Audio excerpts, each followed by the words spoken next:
Mike the Ref Maloney, Big Bad Boris on the call here tonight. Let's go!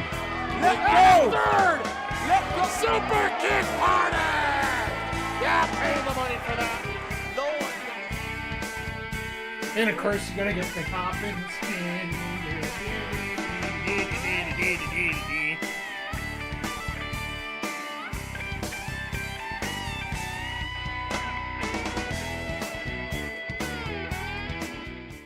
Hey, yo, yo, yo, and away we go. Happy Sunday night to one and all. And a happy double or nothing day to you and your family. I hope you're betting it all, winning it well, and having a great time tonight. And we are going right into it right now. We are an hour away from the main show. But yeah, we're just getting into this right now. First match on the docket without even blinking right now.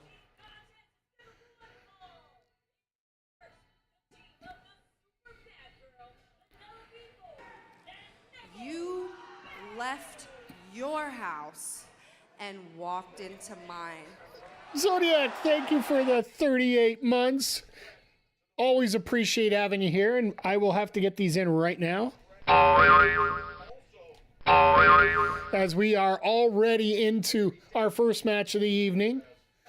I just want to make sure, there's Megan Bayne and Penelope Ford on the screen, so that is always a win. Hope you're doing well today. Hope you enjoyed celebrating yesterday with the graduation and all. Hope you're enjoying your long weekend, and along with everybody in the States. It is just a regular week up here. We had our long weekend up here in Canada last weekend. But now down the States, you guys have Memorial Day weekend coming up, and this is a great tradition. Yesterday kind of sucked. Ugh. Sorry to hear it, man. We actually had a really good time yesterday with WWE 2K. Week 24, we actually gained extra fans. I think there's a glitch in the computer where they screwed up. Both teams are wearing matching colors. This is like... Just getting that all out of the way here right now for you guys and girls. But yeah, this has always been a pet peeve of mine. We'll get back to the 2K run from yesterday in just a moment here, but yeah. Harley and Anna Jay both wearing black. Megan Bayne and Penelope Ford both wearing white. I have always made that a bit of a conundrum for me. Teams should be wearing the same colors. Made it home in time, but passed. That's fair. And you know what? I'm in the same way. Like this morning, I just shut up. I just slept in and just tried to enjoy my first day of mini holidays here. I say mini because it's only 5 days, right? Knocked out about 6:40. Sometimes you just need it, man. Like when you're under a lot of stress from work and life and just doing a lot, you just need those naps. And if you slept all night, even better. But yeah, for those that are asking about what happened last night with 2K, we ended up doing a pretty much, we did an awesome night. I think the computer screwed up because we were given the War Games card from CM Punk.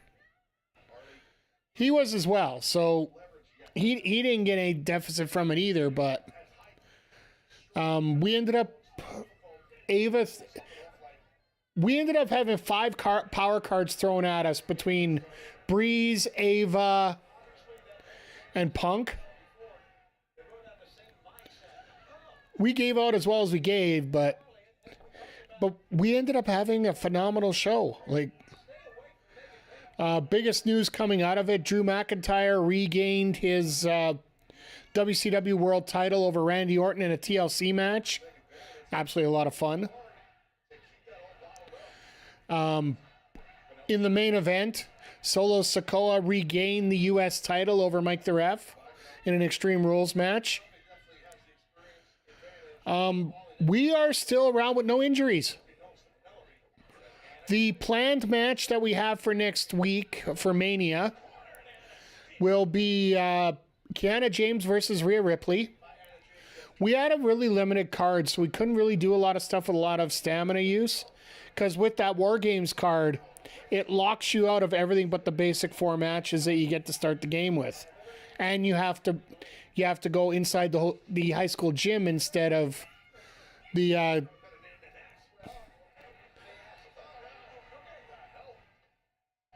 well, we got the reverse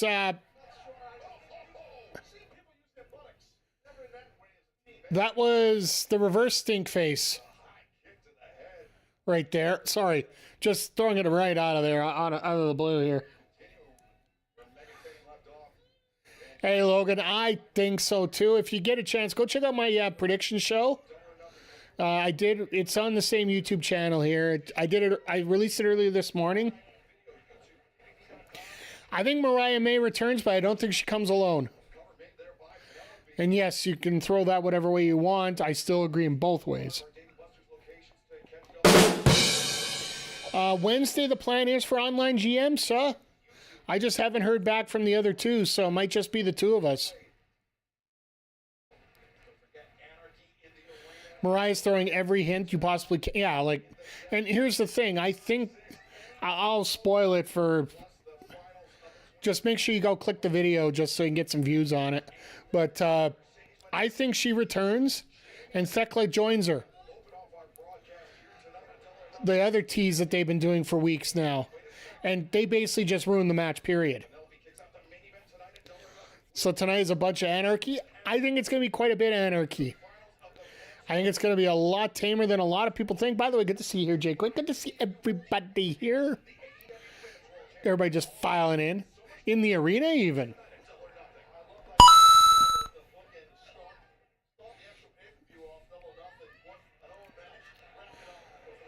I love that stunner coming through the ropes there. But,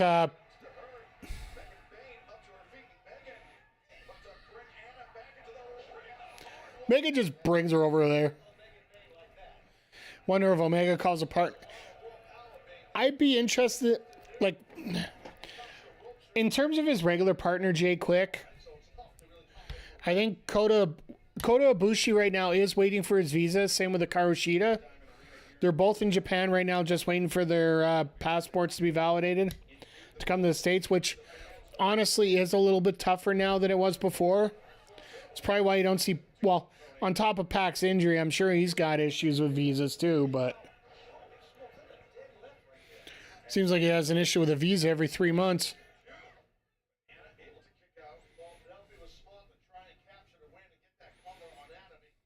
So, if you guys are interested, like I said, on the YouTube channel, we do have the video for my predictions on everything. It's about a 20-minute video.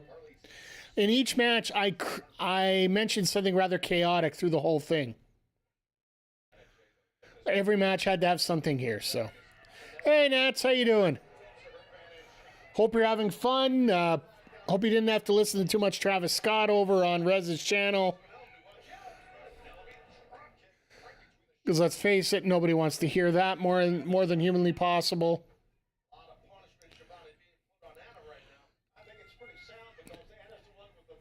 Hey, thank you.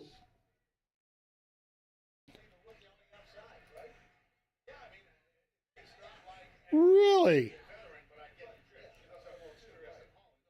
After you left Fine played?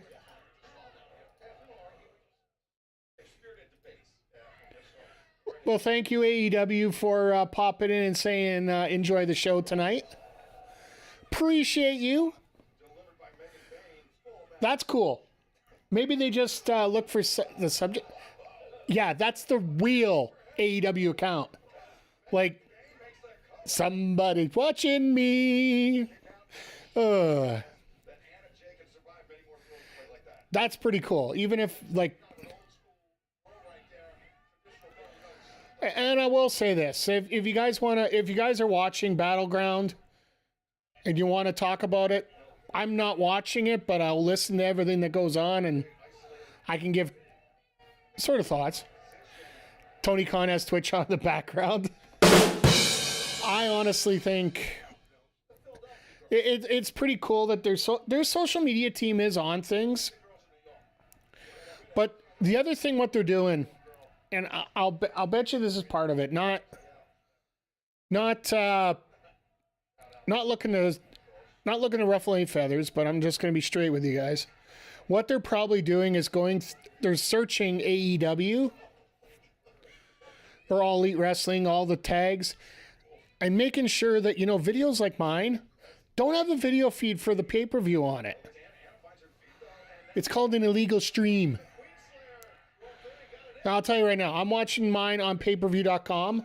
I used to watch it on Triller, but unfortunately, Triller's running into some hard times right now, so they're not able to do it here in North America. I looked over the prices, and payperview.com was cheaper. I do find that the video is there's a little bit less definition on it compared to what I saw on Triller before, but that very well could be the camera crew. You're on Prime Video, Nats? Yeah, I would assume that it's probably best priced over at Amazon for you down in the States. But yeah, it was $50 Canadian for payperview.com. It was $57 for Amazon, so plus tax. So I figured I'd save myself about $10.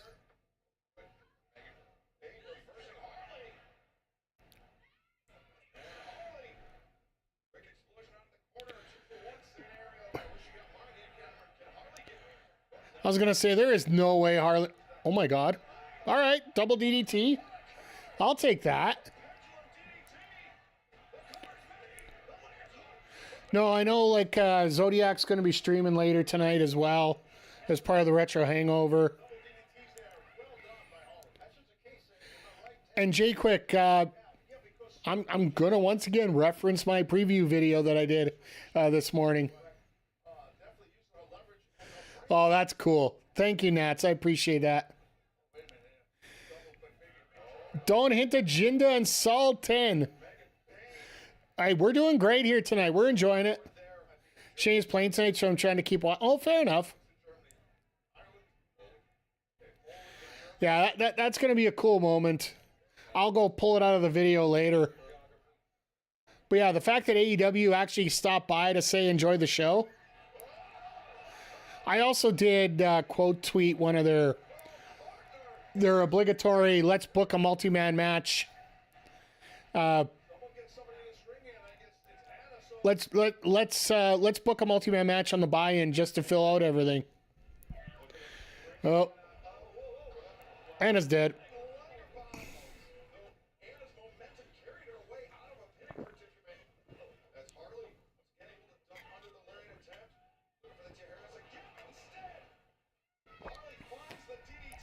And we going beer tonight, folks, just so you know. Nice cutter out of nowhere there. Gonna be the ref tonight. Tony Khan just bought a soul. Yeah. That's a different promotion. Remember that. And Hinder, like I said, good to see you here tonight, Hinder. Hope you get a chance to watch the show. I have to admit, and folks, let me know what match you're looking forward to most. I have to say tonight, I think there's maybe 2 matches I know who's going to win. The rest, I honestly... I'll give it 3. 3 out of the 9, I would say that we're pretty sure we know who's going to win on this.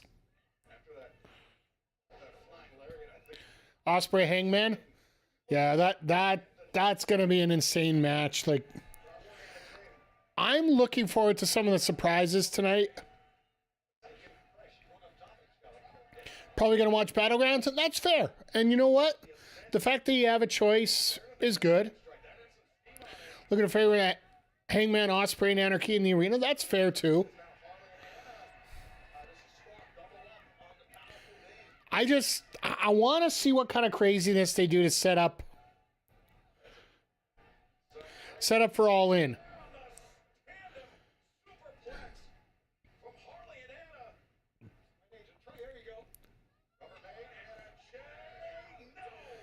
Well, here's something else, folks, that I just thought of it. I think is rather important tonight.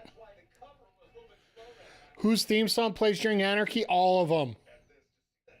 Oh, they'll change it halfway through. Like, I think, honestly, you'll start out with Omega's. You might get to Willow's.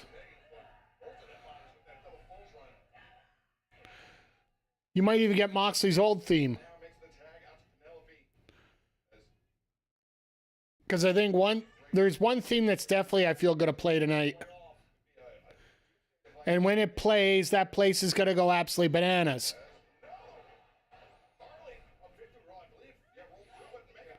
Love only play themes over reminds me of New Jack. I'm not the biggest fan of it. I don't mind it as much if...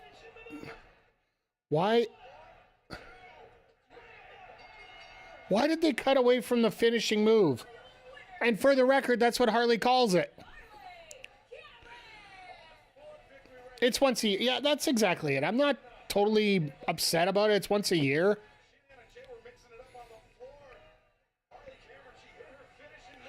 Well, Penelope's dead. Penelope's a dead woman.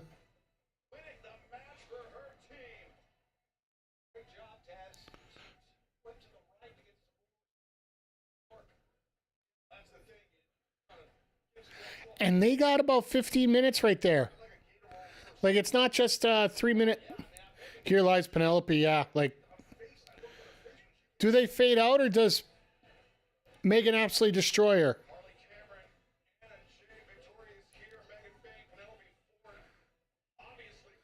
You and Nick open today? Hey, you know what? I appreciate it. Is Nick watching... Nick is watching Battleground, I'm guessing, right?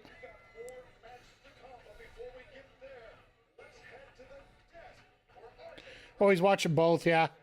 I just don't want to follow up my Netflix and my ppv.com at the same time. I'm not, like, I got a setup, but I don't want to go too crazy about it.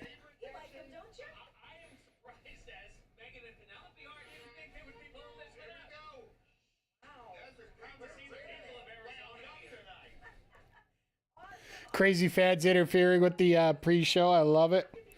But yeah, for me, I'm just looking. There's a few matches that I'm very interested in seeing what's going to happen. I think it's obvious that Toni Storm's going to come out of this with the title. However, I wonder, like we said, Mariah May's been making a lot of comments towards showing up tonight. There's been the feckless little spider introductions going on. I think there's something going to be there. I don't think we see Cedric tonight just because the contract was just signed with MJF. Mariah May posting a lot of pics. Yeah, absolutely she is. And, you know, just... This is the way to make her more... If she's not coming back, this is where she gets the most exposure right here. Because when people think she is. Briscoe Ricochet is just going to be good old-fashioned fun. That's the best way to put it. Just plain old fun.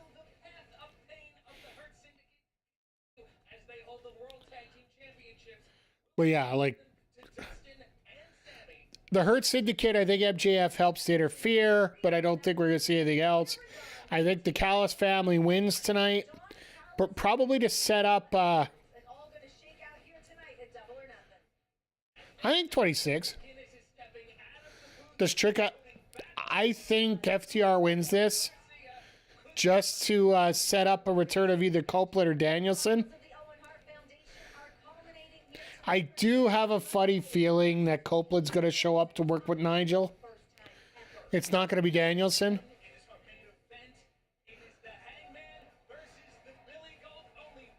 They're putting Ospreay Hangman at semi-main tonight.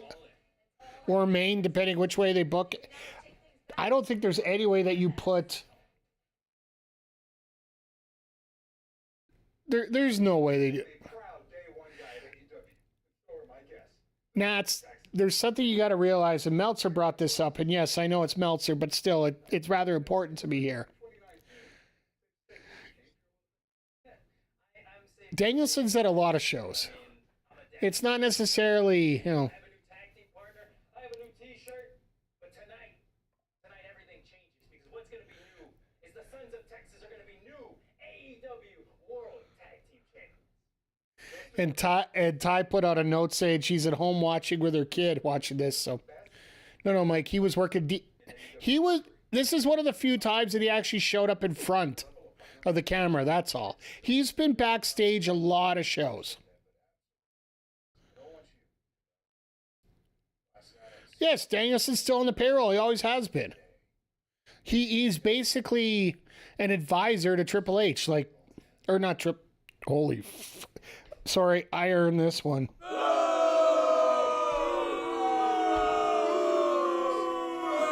Yep, I deserve that one. All of it, just all of it for saying that. He has been an advisor to Tony Khan pretty much ever since he got there. This for all the gold. This is the natural Dustin Rhodes, a living legend, the Spanish god, Sammy Guevara, the Ring of Honor World Tag Team Champions, undefeated. Do we have a chance? Yes, we do. People don't realize how big Dustin really is. Given a Sunday night, anything can happen, so watch out. You want to hurt me? Bring the best that you got because it's just not going to be enough. Wow, here we go. Sons of Texas in action tonight. There goes AEW. Yeah. But no, that's pretty cool that AEW stopped by to say hi. I think that would be, that's a funny part about all this. Just, you know. Talk about what this moment means for them. But yeah, just Take away from it that they watching what this tag's going to do, I think Max is going to get involved somewhere here. think that that's true. 100%, but also, I mean, Bobby Lashley, Shelton Benjamin, There's probably Evil Uno. I've never seen a tag team No, be like this. It's Evil Uno was actually on his own Twitch account earlier today. I think he was playing Monster Hunter. they won. Talking about being in this situation.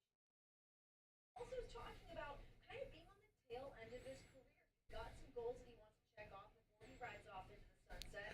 But yeah, just I hope everybody gets the chance to check things out tonight. Like I said, if you're watching Battleground tonight, Stephanie Vacker and Jordan Grace will be a fun match to watch. I'll probably watch it on replay later. That's why I'm glad I got 5 days off here. But in terms of the overbooking that WWE's doing over AEW, I think it's really going to start hurting them for the fact that they're actually putting NXT directly against AEW. And that's the thing that might hurt them more than anything else, is the fact that AEW is just on that roll right now. Is the newest member of the HART Syndicate in Maxwell Jacob Friedman. He has gone I don't like how they put another champ of another show in the main event. he wants to be Yeah, and I got a feeling that that champion's going to be losing a show. this is a moment for him to really he's not I don't know if they're rooting Hendry. I don't think. around the corner somewhere. The guy's always got something up his I do think Trick wins tonight, to be honest. She's been wearing, and I think it looks great on him. He's probably Just because it just feels too weird. And Mike Santana's out there too. There was a time to put NXT up against AEW. It's probably yeah, they're late. They're absolutely late right now. You know, one thing that Sammy Guevara They should have done it, well, maybe a year ago when AEW was down the dumps. Like, now all the injuries are off. Well, for the most part. professional wrestler, he came out wearing the panda hat outfit. Like, I do feel that if Copeland shows up, most of our injuries are healed. Like, Pac maybe might be the only one at this point in terms of serious injury. And Kingston. Wardlow, yeah, sorry. I guess that'd be the other one. I don't know if we're going to see Wardlow again. See Cope and Kingston show up tonight. This whole talk of all the people that are going to come back in terms of Cope and Kingston and whatnot, I think that's why we don't see Alexander tonight. Ladies here tonight because we've got Toni Storm, our current Because W Women's Champion Yeah, Jay White and the Guns, that's right. We got, Jesus, yeah, we got lots of people still out there. I think Wardlow would be great somewhere. Well, here's the thing. Powerhouse Hobbs is taking over that spot that Wardlow would have had. And I'm with you, Zodiac. I never wish anybody to be unemployed, but I do think that Wardlow, while he could be a bit of a blue chipper, I think, yeah, Hobbs is more athletic. Hobbs fills the role that Wardlow is going to take. For Mina, now knowing that Mina Shirikawa is a Like, you could almost picture wanting to Wardlow as part of the Opps, maybe. know who you are and what you're bringing to the table. What do you expect? Had a ton of stalled pushes that hurt him. Yeah, like, Tony Khan didn't know how to book him right, and when they did book him right, he hurt himself.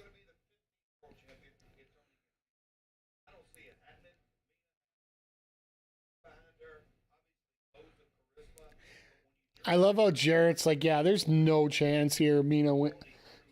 And No doubt. I don't know, it's a little bit of A, a little bit of B there with her. Kind of come together. Madison Rain said something interesting when she was out here with us earlier, talking about the emotional turmoil as well as obviously the physical aspects of what happened. Yeah, when we stormed last this is gonna be a very, like, overall these matches tonight are gonna be really interesting if you ask me. And in terms of how the card's setting up, Jeff Jarrett or one of these podcasters said it best. Tony is a small man. He only knows how to book small wrestlers. I don't want to say that's true at this point, Nats. tonight, be it timeless Tony Storm or Mina Shirikawa. And I don't think Jeff Jarrett would have been the one to say that because he's not going to say that about his boss. But I think he knows how to build big wrestlers. But big wrestlers also need to know that they need to be more than just big. And that's the thing. Like, the one thing about AEW is you don't have just the best wrestlers. You have the best wrestlers of personality. Oh, there you go, Nance. There's your answer right there.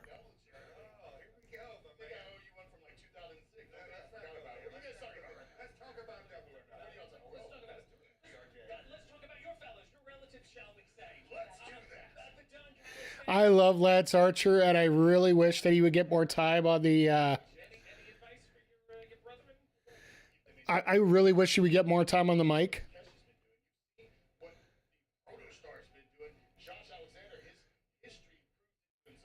Like, Archer has had a chance to do some commentary over on New Japan Pro Wrestling back when he was a full-time member over there, and he did an absolutely slam dunk good job there. You can ask Andre and Melball about that over on their channels. Does Jack Perry show up out of the abyss tonight? Nah. There might be a possibility that Jack Perry might be done. I think Jack Perry might be, like, done, period. Archer's great because he knows his place and he does it great. Yeah, like, he also he doesn't overstay his welcome. He knows where to fit in properly. He knows what to do when he's out there. And this is the pure essence of Tony Khan knows how to book big guys. And Lance Archer is essentially an attraction. Jack Perry done as a wrestling dud or a... Could be one, could be both. I'm not sure. I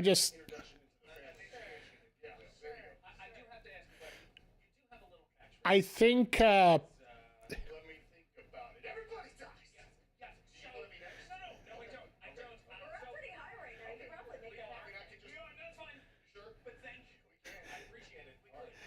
So many people right now are cheering for RJ to get tossed off the ceiling.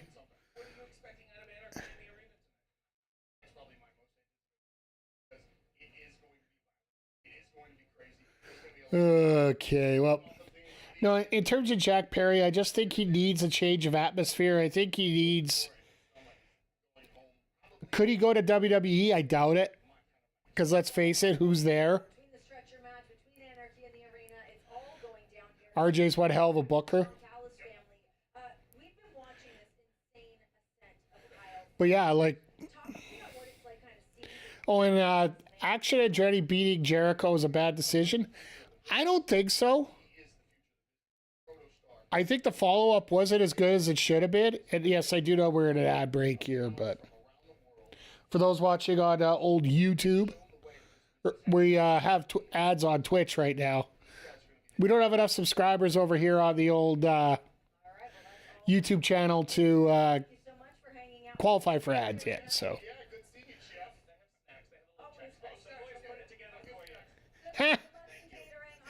RJ just points to the catering and, you know, Archer's gone. We're going to see what the hell's going to happen Paragon versus those members of the Don Callis family. That is all happening. Florida Edmonton looks at Edmonton. Yeah, absolutely. Like, today was one of those, anything you could do, I could do better. After Florida did the 5 goals in 9 minutes yesterday to take a 3-0 lead in their series, Edmonton just rolls up and hits and gets a 6th spot on Dallas as well here. Tuesday's going to be very telling. If the Oilers have the same kind of performance they had tonight on Tuesday, it's going to be no questions asked. We're getting a rematch in the final. But Action can't talk, and I believe with AEW, so indie friendly. That his contract would have came at one point. I'm tired of watching him perform with that shit. I get it. I get it. You also got to remember that, and this is something I've learned when I'm playing my GM mode. You could always get some rivalries to fit in your 2 and 4 matches, for example, on a PLE. If you haven't watched 2K24 streams, by the way, I do agree that you should. You do need to get you need to get some other talent that not necessarily will be the 50, like be the ultimate wrestlers for you. You need some pluggers in there that are going to give you some consistent matches. They don't have to be great matches, but just don't do any Zelina Vega into Zelina Vega's 619 spots into the face of Chelsea Green.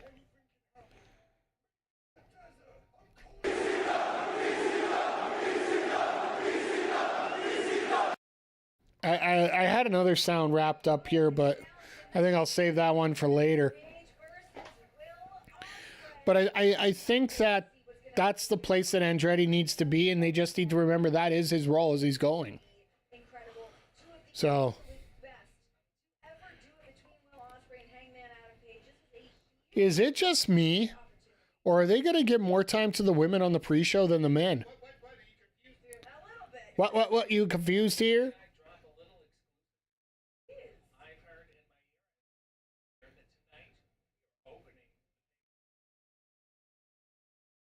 What?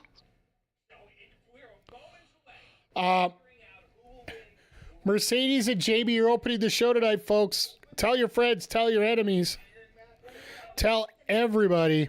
And just huge implications for the future of this entire company. I mean, we talk about Double or Nothing being that pay-per-view to really set the wheels in motion for what AEW was to go on to become. And now, As we are just moments away from it, I was just texting a few people. The fact that it's opening also makes me wonder, are they going to do...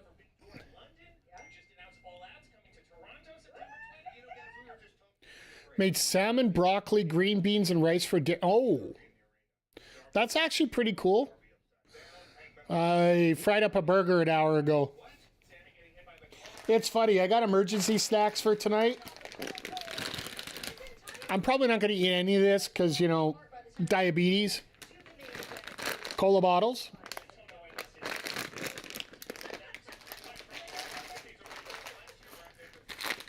M&M's. And because everybody needs their greens, Mike and Ike's. So much sugar for what if I needed spares.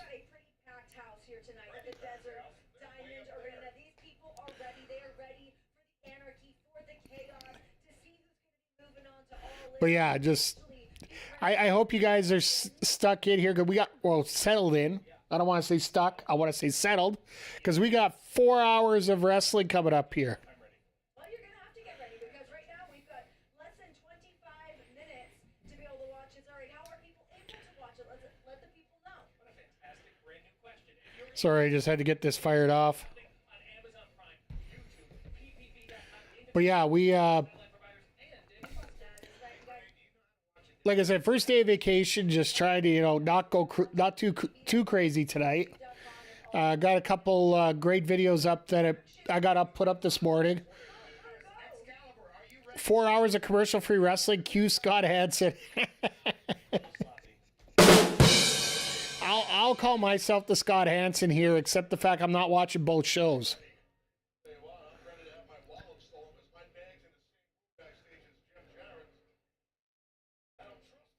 Wow. You hear Taz there? I'm expecting my wallet to get stolen by Jeff Jarrett. It's the Little Bowser boys, and they got the red spiky shells tonight. So does that mean they go directly to their opponents, or does that mean they bounce along the track and then hit their opponents?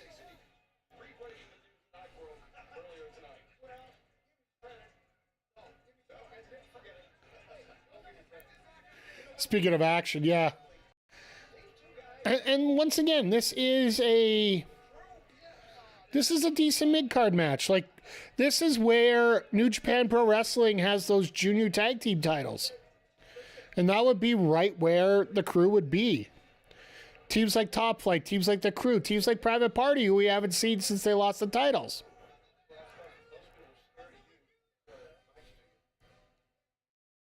The Don Callis family presents RPG Vice.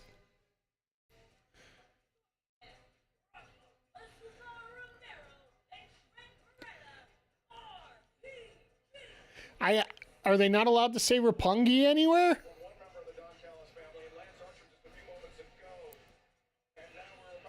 So are we not getting Don Callis out here for this? This might be the first horn of the night. No Don Callis tonight. Trademarking deal, maybe.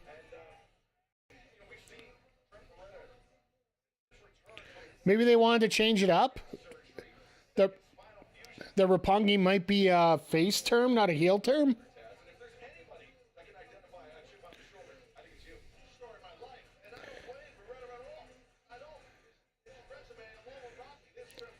I will say the fact that Trent Beretta is getting a push here a little bit in AEW after basically destroying his brother Chuck Taylor.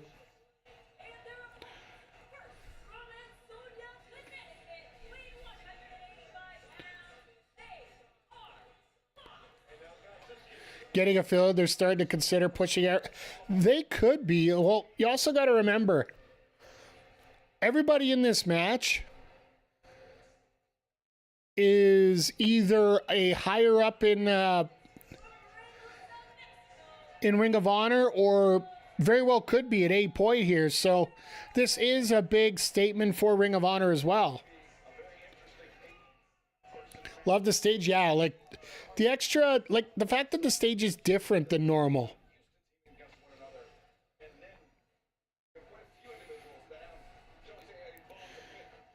And for the record, I never got a chance to make a pick on this match because Tony Cobb booked this match maybe 2 hours ago.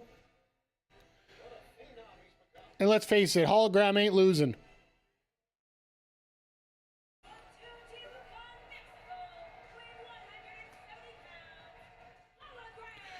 And Hologram has to be one of the, yeah, like TK loves Hologram. Well, TK has, like, where was I going with this? I was thinking more about, you know, it actually shows how Hologram actually had to take time off for the birth of his son, and TK didn't even question it. He had Hologram going for a push, and then just said, "No, don't worry about the push. You'll see good matches when you get back."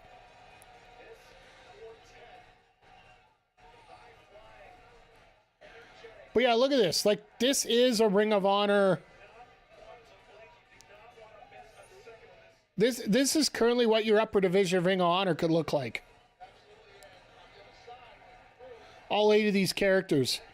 The ROH tag titles, I think Dustin coming in as a veteran is a good choice, but you could get it to one of these. Well, there's 3 established teams in this match.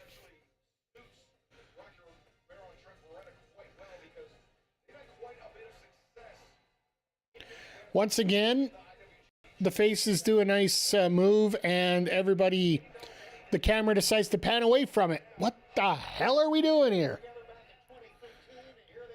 Dakota Kai WWE was never brought, which means she can carry it to AEW or TNA or booked by that name. Takara, I do believe.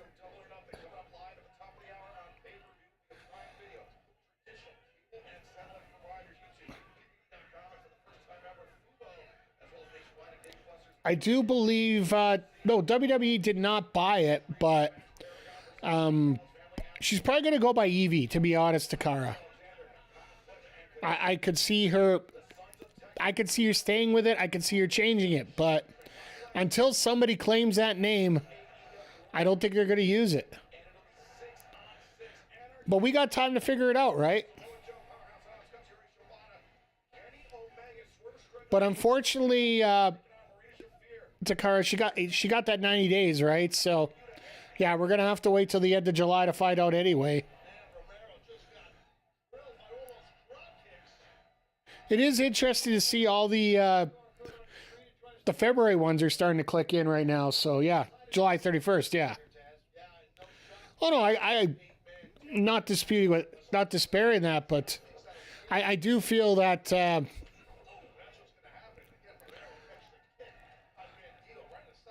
I'll be interested to see if she does pop into AEW. I think she'd be the most prepared out of all those that have been released, at least for the women.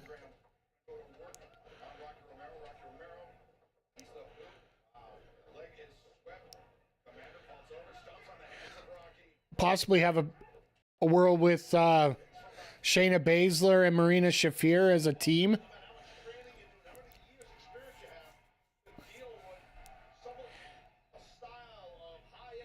I think TNA's got to figure out what they're doing, because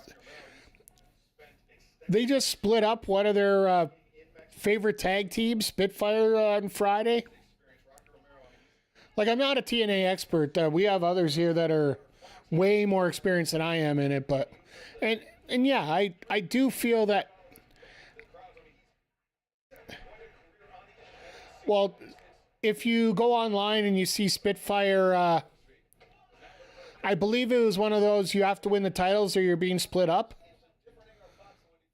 And they didn't win the titles, so there was the only reason I know about it is because there is a vignette online where they talked about how they were broken up. Or how they're breaking up. They have each other's back, but they won't tag anymore. So...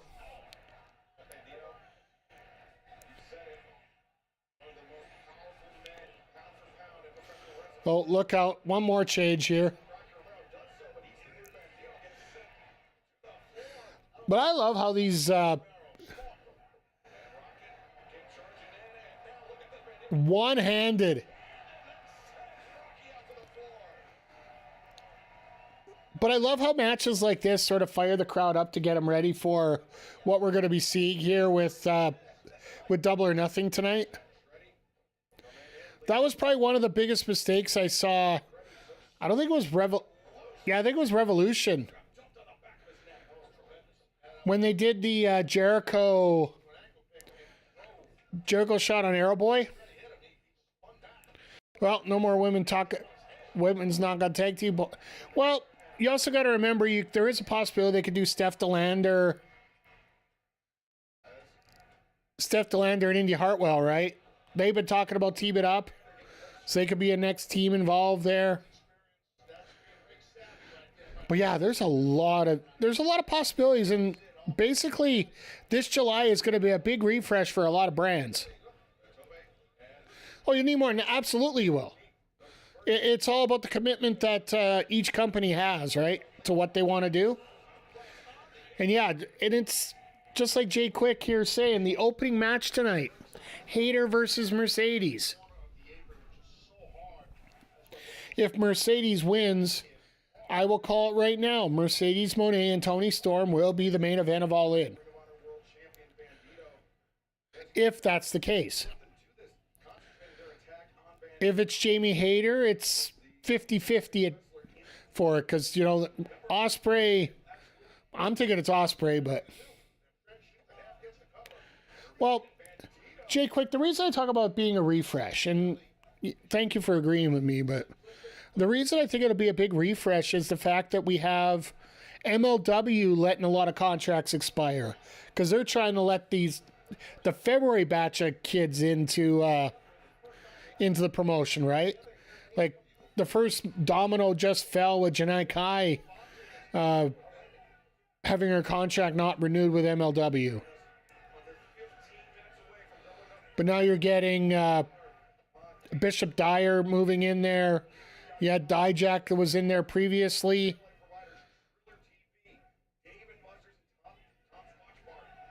And now you're starting to see a lot more people get involved here. Like, you got like Tegan Knox is back working again under Nixon Newell, of course.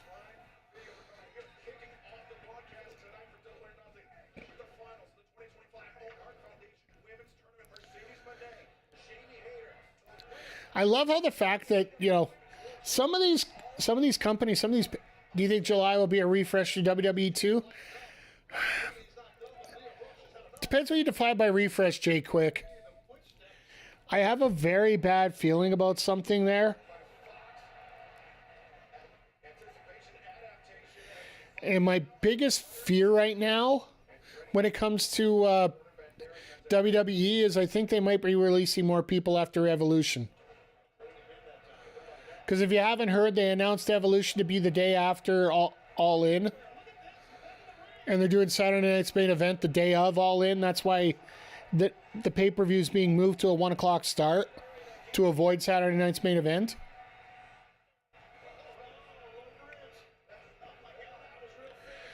And they've also announced the Great American Bash, which I do believe will be on the Tuesday after. They didn't announce a formal date last night, but I'm guessing it, like, for the last couple of years, it's been the Tuesday after.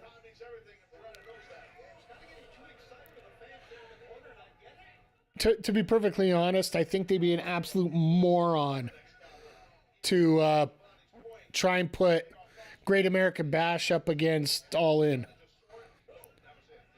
Like, I understand you want to be the number one product, but that's just asinine.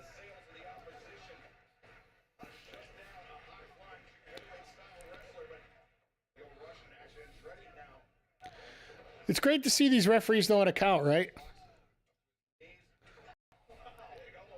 I'll still never forget the time Leo Rush ended up in my car because he got kicked out of a team bus after a show.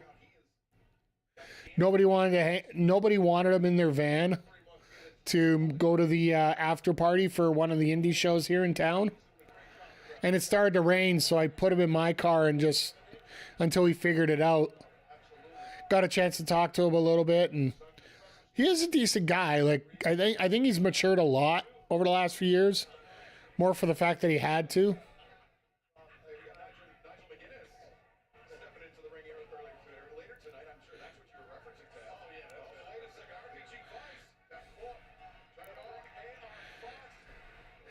They are looking for that hot tag to hologram.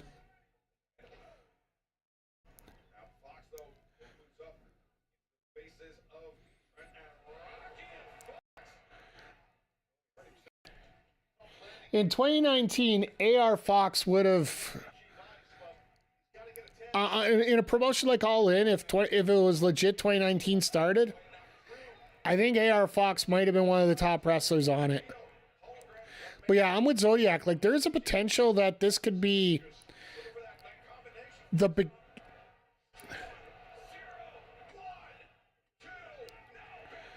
Oh, they didn't get the win this time off of it. They got it last week, but I think one night we might just have to sit down and talk about how we're trading things off here, but Mick G, let's get you the blood on. Oh, yeah! Good to see you here tonight, sir. I hope you're doing well. I hope everybody's doing well. We've had some interesting visits already tonight.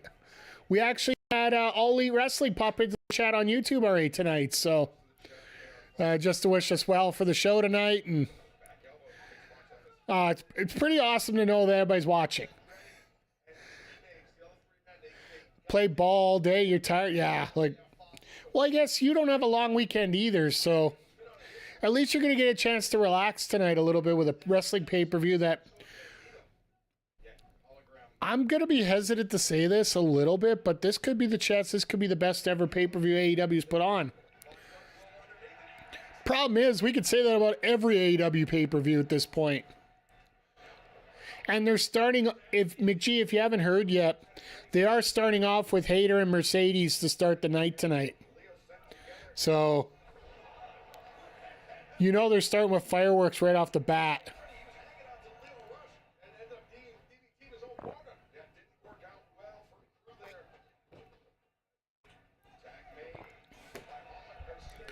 Just getting the beer in, folks. So.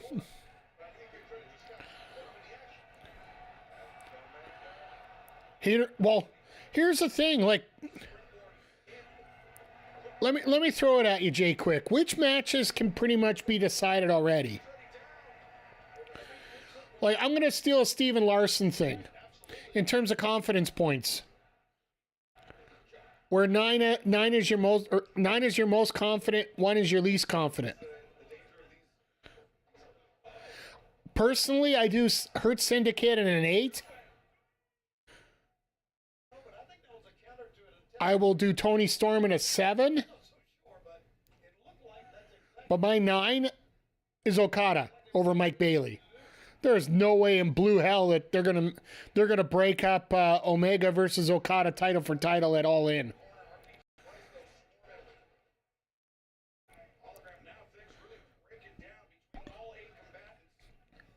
And then literally the other 6 matches that are going on, I would put a 6 on Don Callis family over the Paragon.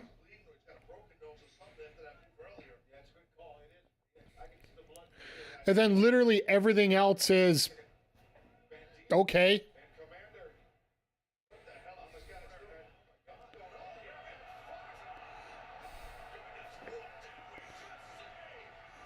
What the All right, let's just have everybody do a flippy flop on all at the same time. Yeah, Action's got a Chelsea nose here. Oh, here we go. Flippy flop number 2. Stereo 450s? No way. Stereo shooting star press is my God.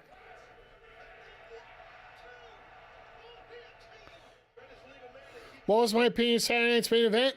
Same opinion I have of every Saturday night's main event. It's all right. Doesn't mean a whole lot.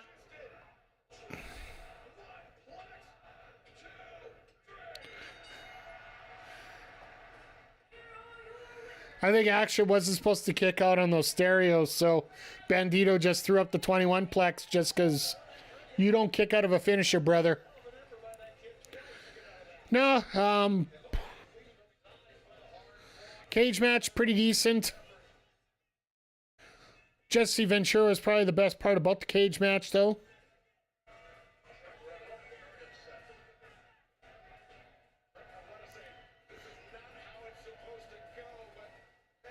Bronson Reed debuting. It's probably good point number 2. I hate the trope of having to grab the referee's leg, and the main event just bleh. Oh, I saw Simon's video. I watched that this morning. And then you have, but the problem is you have like the moments people remember out of that are the nothing ending with John Cena coming out to break up the main event. And unfortunately, a lot of people just remember the Zelina Vega 618. Actually, I call it a 614. Ron Cena, like, there were a lot of moments. Like I said, it was a serviceable show. But it couldn't get momentum. That's the thing. There was no momentum on that show. And that's an NBC thing. That's a WWE thing with... I think people watched more commercials than they actually watched wrestling. And the thing that makes it even more obvious to us international viewers compared to you folks in the States is we don't get commercials. We get a blank screen for whatever time. At least half the time here in on AEW broadcasts, we get picture-in-picture. The other half, we know the commercials aren't going to last more than 90 seconds. But then when we come back, there's wrestling all over the place. As we're 3 minutes away, folks. So what I want to do, just to be safe, I'm going to throw out another ad right now for non-subscribers here. Another minute and a half. You know what? I'll throw 2 minutes up. The more ads we do now, the less ads we're going to have to deal with when we come back. So stick around. I'm going to throw them up, and then the pay-per-view should start just as we're get going here. So I'm going to try and be a little bit smarter with these ads as we go through, just to help out those people that don't sub right now. I know I'm not supposed to worry about them as much, but you do. I do care about everybody that comes in here, whether you're watching on YouTube or on Twitch. Once again, everybody, thank you for being here. And for those that are subbed here, your ongoing support just helps so much more. We got some other stuff. What's the over-under on surprise returns and debuts? Well, I did do a prediction video that's up on the YouTube channel right now.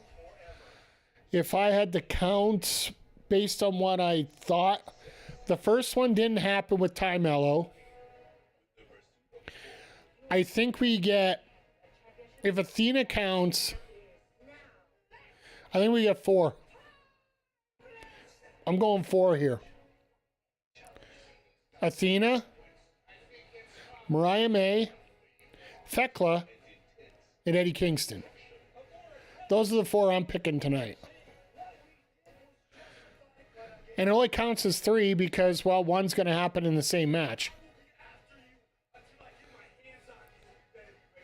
Because I honestly feel that while Toni Storm Mercedes Moné is probably the biggest match in AEW history, I think you're wasting it with 2 titles there.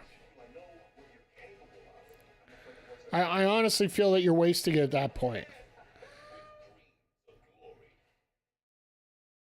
But the other thing as well, you know, having Jamie Hayter win that, have Mariah and Thekla come out and ruin the women's title match. That would set up a real dichotomy of everything. Yeah, both of them did pull. Of course they are. It's this one thing you got to remember. Eddie Kingston has said that he isn't available to wrestle for like years, that he's mentally anguished and all that. And anybody that knows anybody is just basically going, "You told some of the biggest lies that I've ever heard of in my whole life." Ever since Danielson came out and said how much fun it is to lie, and then it was corroborated by Cody Rhodes, everybody's all over it. I think Thekla at the Mercedes and Jamie match and Mariah at the Toni and Mina match. Okay, fair enough, Jaden. I think you get both in the Toni versus Mina match, but hell, if Thekla could come out, the only reason I say that I would put Thekla with Mariah is a lot of North American fans don't know who Thekla is. Straight up. Just there's been no promo package. There hasn't been anything like that at all. Mariah had some of the best posts lately. A girl can't take a vacation. Yeah, exactly. Like, she's been trolling like, Mariah knows what the hell she's doing on social media. Like, these women in 2025 are probably some of the smartest when it comes to social media. Like, hell. You want to talk about somebody giving the grief? By the way, Jaden, if I didn't say it already, thank you for commenting in. I appreciate having you here. And we're going to find out right away because Mercedes and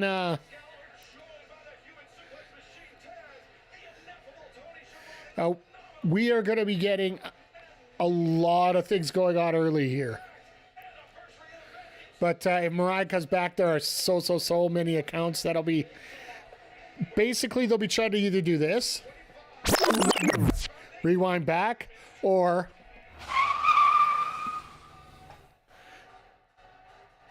It'll be interesting if the crowd hasn't heard that this is what's starting it.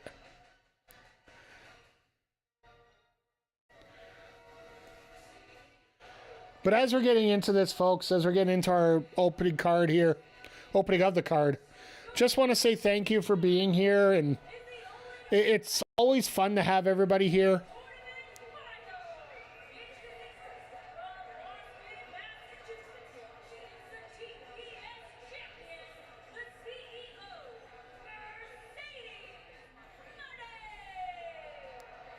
Buddy, learn to stand up straight when you're holding the camera, damn it.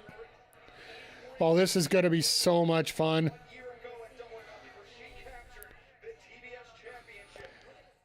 He really doesn't need to be doing that dance, especially on camera.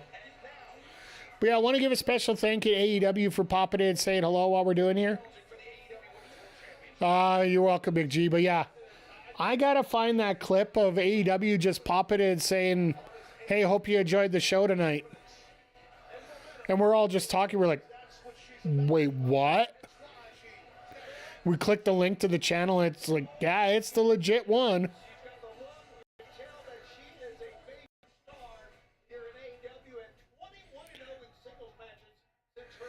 But if Jamie gives her her first loss here, that's going to be a little bit of insanity. Secretly, that was Eddie Kingston.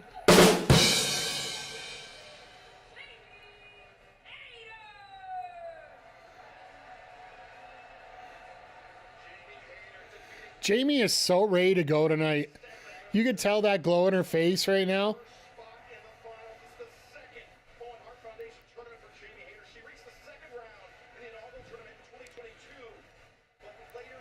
But yeah, like, do you guys want prop bets on this? I'm willing to do it. It's just every time we do it, nobody bets, so I don't even bother.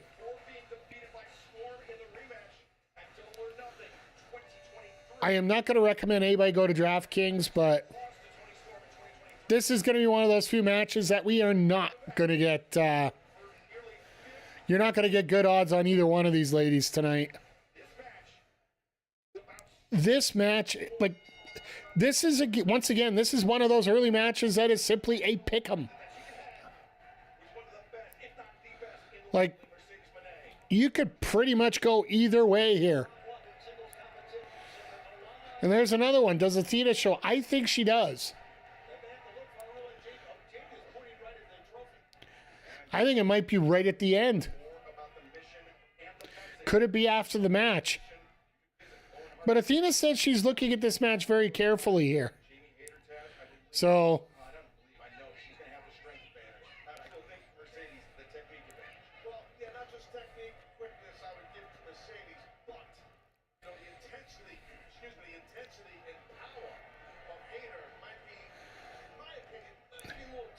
Mercedes, why aren't you doing the dance from the top rope? Come on now, you got to get it out to everybody here.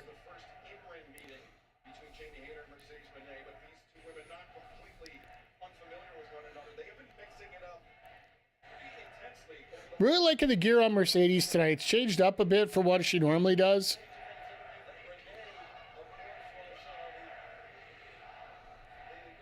I love that the crowd is so divided here tonight. Like, you just listen to the crowd here and just... Oh, if you guys need a point of reference here. Battleground started with Saul. Okay. What's that match with Saul?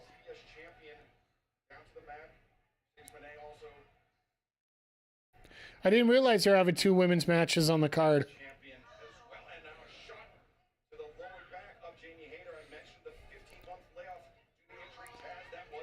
Oh, Saul and Kalani? Okay. That'll be a decent match. Well, once again, I'm not watching Battleground. I'll be the first to admit it. I just don't want to have too many TVs on, and I have a hard enough time focusing on one card. And this card will be special tonight.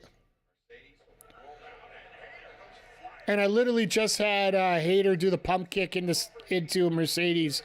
In terms of reference for y'all, if you are wondering how in time I am with you guys.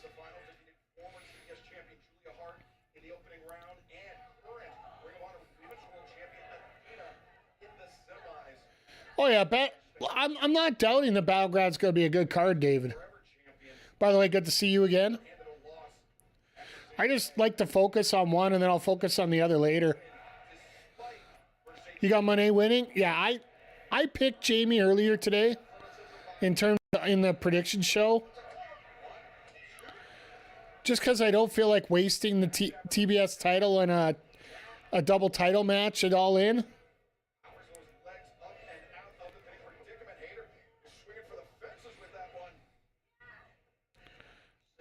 We going for Canadian Crab here?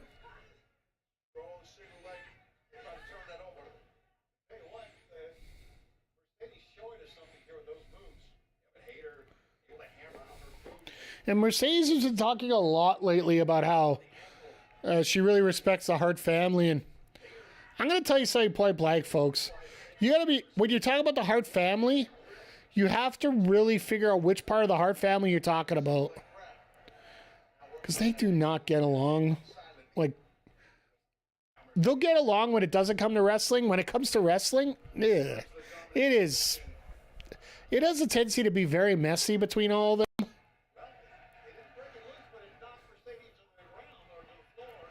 Like, I know Bret Hart's son runs a promotion here in Calgary called Dungeon Wrestling. If you're interested, it's Dungeon YYC on X, or Shitter as Zodiac likes to call it.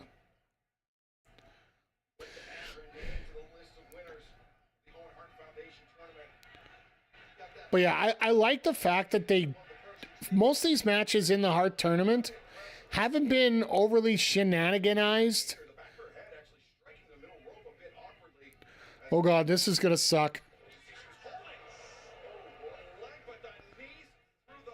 Meteor over the apron.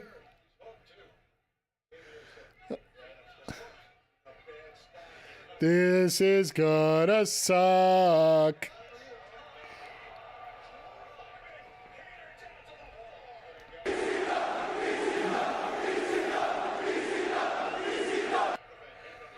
Damn, that sucked. That was a shot.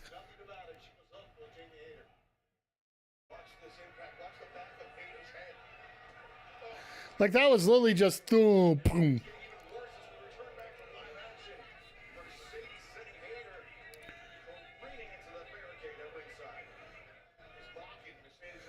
But yeah, if you didn't know, Hayter was out for over a year due to a back injury. They were even wondering if she was going to get back into wrestling, period.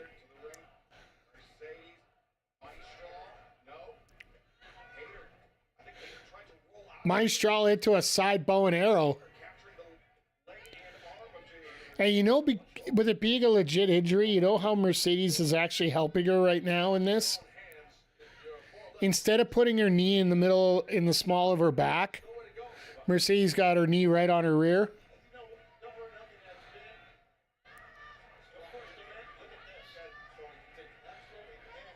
Now she has the shin there for support, so take a little bit behind the curtain there.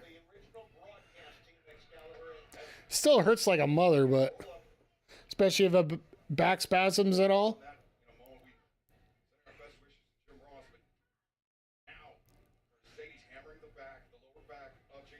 Excalibur bringing up Jim Ross right now. Like, come on, focus. Right as that lower back of Jamie Hayter. Mercedes is ruthless. He will keep the pressure on the body of Hayter. Even that buckle. Saw that slam right there. Side slam the flat leg is hooked to Jamie Hayter. Nice sidewalk slam there by Mercedes. Doing a lot of stuff that you normally don't see Mercedes do. This is what you used to see her do.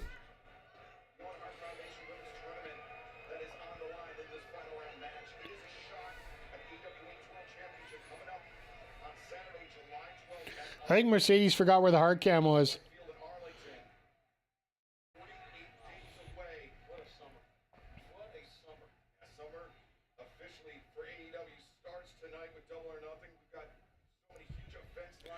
But yeah, like looking at the lineup going forward for AEW here, like this is going to be a lot of fun watching the whole thing.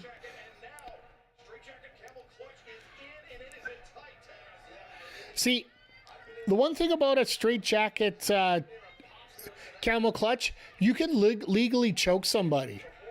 It's sort of like hitting somebody in their face with their own fist. Because Mercedes technically isn't choking her. Choking her with her own arms. Like, just move your arms.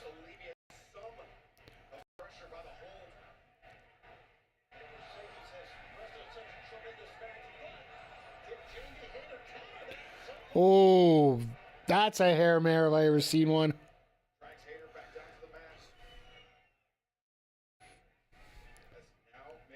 Another Meteora. That ended up being a whoopee cushion instead.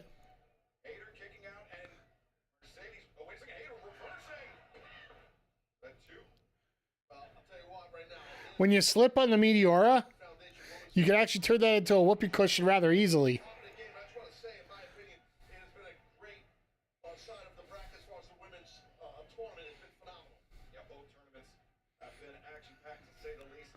Oh, geez, these tournaments have been dream matches all the way across. Love the storytelling. Yeah, like that has been the talk for the last couple of weeks here. The fact that Mone has been attacking the back, and I love. And here's the thing: if you're a new fan to AEW, and if you are, thank you for stopping by. But it doesn't take much to get into the story of this match and the story of this feud.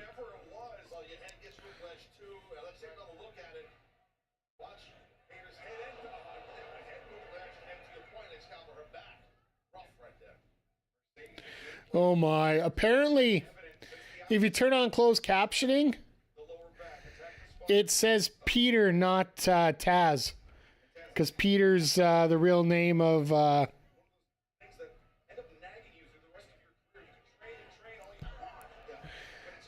of Taz, apparently. So, just a little something if you ever wanted to check something out here.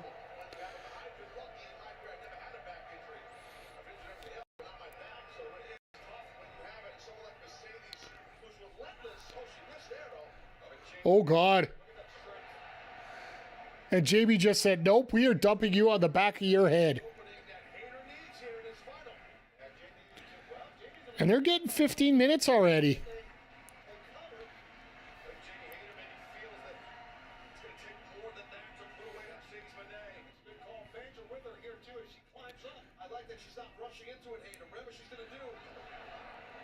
Nice little drop kick there off the side.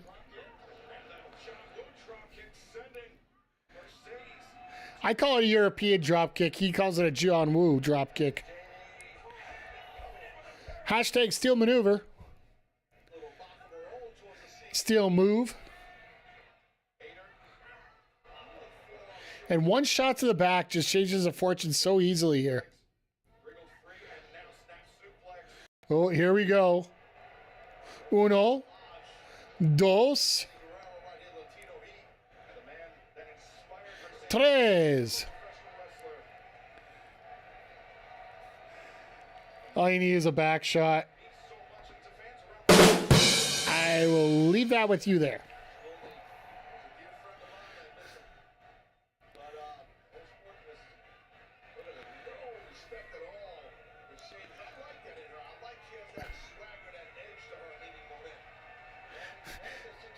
She wants the clapping. The crowd doesn't want to give her anything, and I love this. Shots to the back all the way across the board.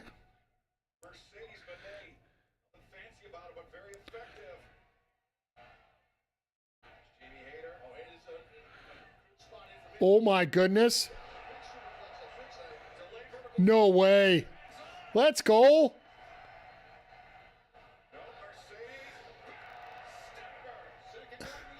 Thought she was going for the 3. Oh no.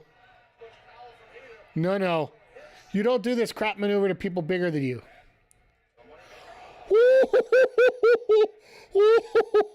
That's a receipt.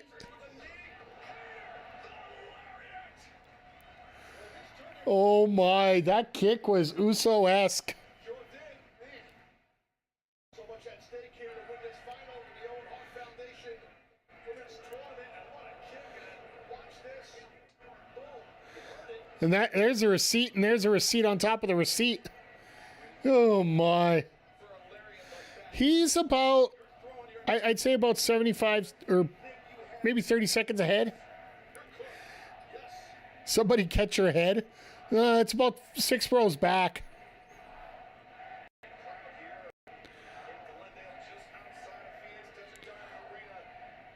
Oh, it's fine. It's fine, McG. I know you get. I actually appreciate when you pop in for a little bit on this, just because it gives me the reason. Oh, gee, if my attention's potentially diverted, you find a way to get my attention right back to where it needs to be.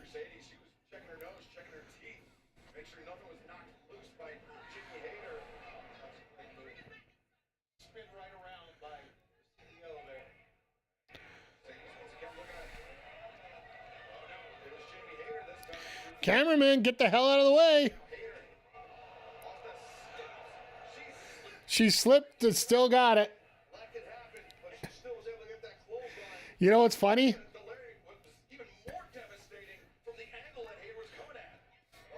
I love how Excalibur's trying to sell this right now.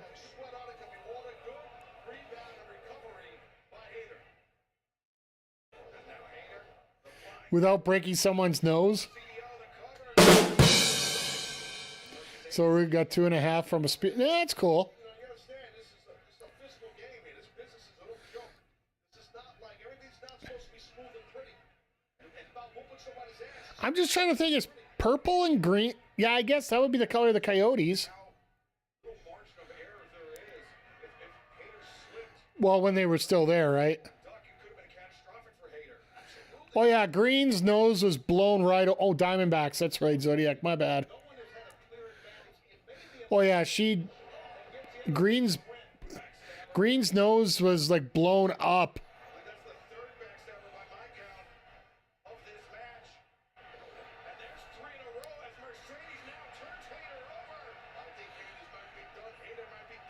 Three shots to the back, and now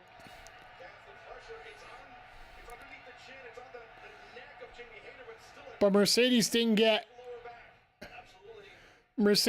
her whole body on there, so it makes sense that Hayter got out of it so easy.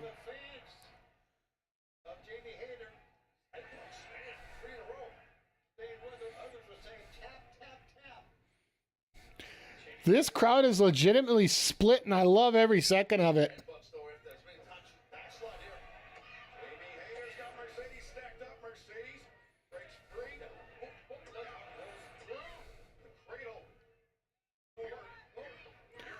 Oh no, here it comes. Zodiac wrenching himself, getting ready for it.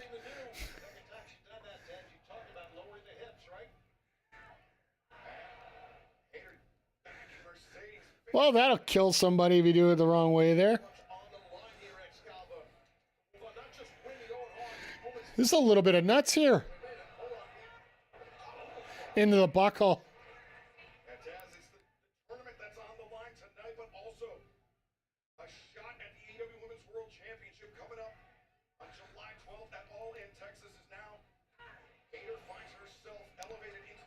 No way. Oh, let's just do it off the top rope. To hell with it. We can't do it off the ground. Looks dangerous, whatever Mercedes is thinking. Hayter battering Mercedes from behind with those elbows. And great escape. Now Hayter looking maybe for a powerbomb, but Mercedes Mercedes fighting out of the power bomb. exactly. Estelle, you nailed it. That was literally straight down.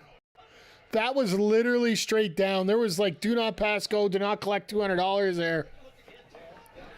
CEO ain't got a job for Jamie. You wait and see. You never know, David. Really land hard on the outside or in the middle of this ring. Over 17 minutes into this match. We're getting a 20-minute match out of this too, which women's matches don't get 20 minutes in AEW. Tony, to that point, remember, this is a tournament final. There must be a winner here tonight. As Mercedes trying to lock up Hayter. Flip out. Over the top, Hayter being attempted. But instead, Mercedes and Okada roll out a bridge. Bridging out. Oh, it into the sleeper. With hooks. Great job on that trip. And this crowd is on it's getting on its feet right now. And Hayter with a beautiful counter. Mercedes, you can see the hand flailing. She could have been on the verge of tapping. She's rolling, she's reeling, she reverses.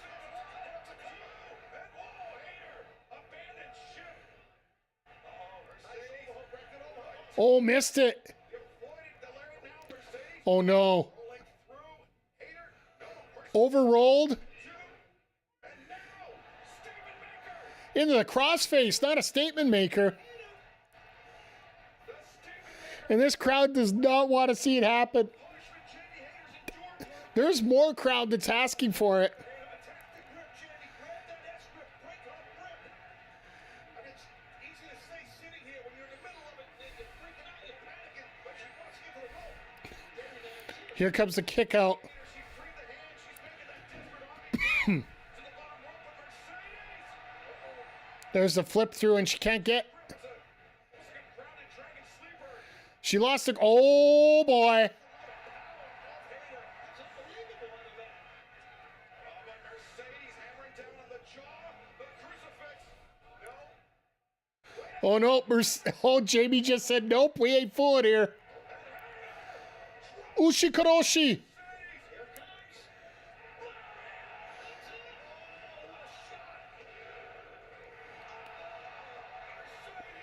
Let's go. 2 and 9/10. Let's go. This is a little bit of nuts. This is a little bit of all right, I believe. Like, my God, what a show so far. This crowd's all over it, yes. And it's a full arena. Like, for people who don't know, this Diamond Dust Arena, this is where the Arizona Coyotes played before they had to go to Arizona State University and subsequently to Phoenix, or to Utah, sorry. People are sitting there on the edge of their seats or standing in this arena. This is our first match. One of my favorites, Kimmy Sokol, used to be part of media, but now runs all the conventions. Loudest I've heard a crowd for a women's match. We have come a long way. Blocked by Mercedes Mone. Mercedes into the ropes. Now Mercedes underneath. Flavor and changes. Oh, wait a second. No way. Collar there, but the reversal. Tombstone, pile, driver.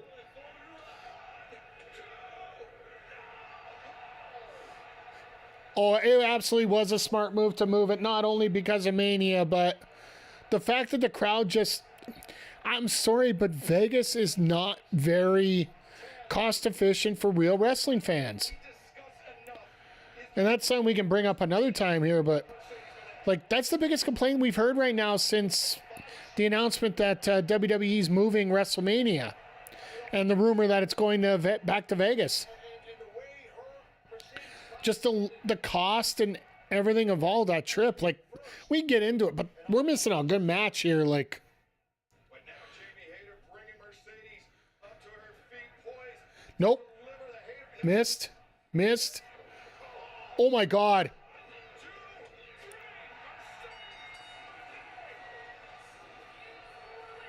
And the Mercedes literally spiked Jamie on her head for that small package. Well, there you go. I'll eat crow on that.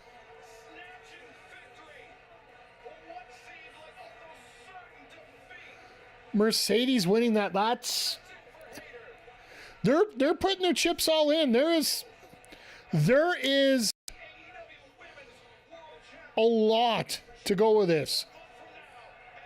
Let's face it, we're going to get Toni versus... Yeah, hopefully Jamie's okay. Yeah, like, she got up.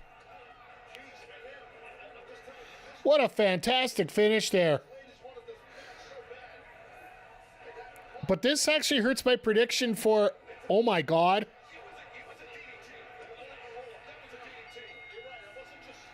That was a DDT with a roll-up.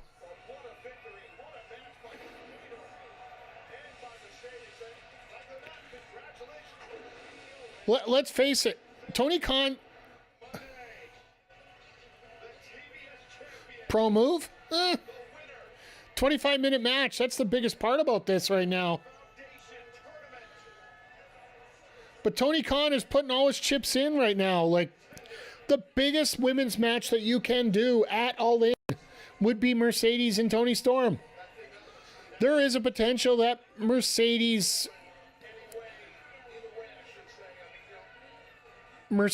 could main event, be the first ever main event for both. Oh no, she would have been the fourth main event for.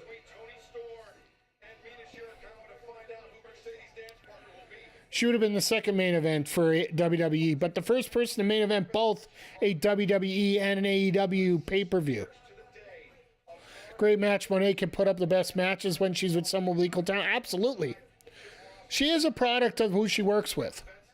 Over the years of my AEW career, he was a huge mentor, a huge part of my maturation as a broadcaster. Tony, I know a colleague for much longer than Oh, Santana on Battleground? Yeah. I heard he was going to be there. showed me so much about how to be a wrestling announcer. I know you're going through surgery. They are praying for you. We're thinking about you, and we hope the best for you. We want to see you back at this broadcast table. I honestly think Trick's going to win tonight, David, by the way. I'm not watching right now, but You'll be all right, man. All right, well, best wishes to JR. best wishes to JR right now. Like, it sucks. Cancer sucks, straight up. Hammerstone backstage to AEW. That one...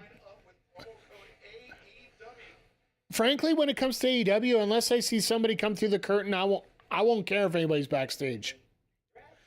Oh, goody, we got Kevin Hart. At least we get legit commercials. Yeah, JR got a hard road to cross. Yeah, like, I'm sorry, cancer sucks, and the fact he's got to go back at it. Got to stretch. All right, I'll give you a stretch. I don't know. It depends how many beer I have. I might not be able to redeem stretches soon, but yeah. All right. I got my Will Ospreay shirt on. I'm still in camera, so we're gonna. Damn. Oh, and we're getting Nigel right away too. I'm disappearing. Thank you, Zodiac, for that. Appreciate it.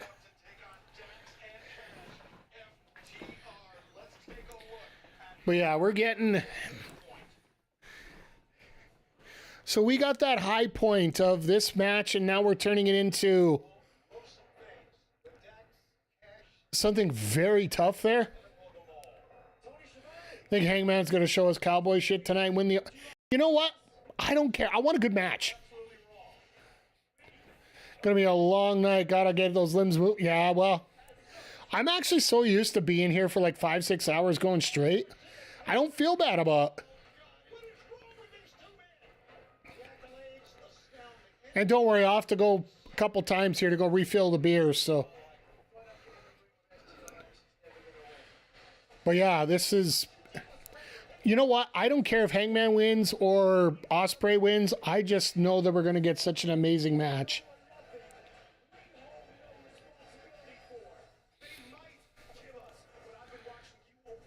And just like this one here, I think FTR wins it, but I do think there's going to be more to this match than just this match.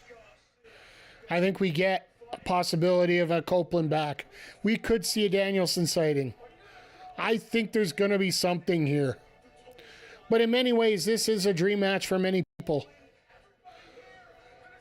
4 great technical, story-based wrestlers going at it here. On this day, I see clearly. Kind of hope Trick Williams beats Joe Henry for legacy's sake in WWE. I think that's what's going to happen, to be honest. I haven't watched NXT in a while, but it's so WWE to have that title change that way.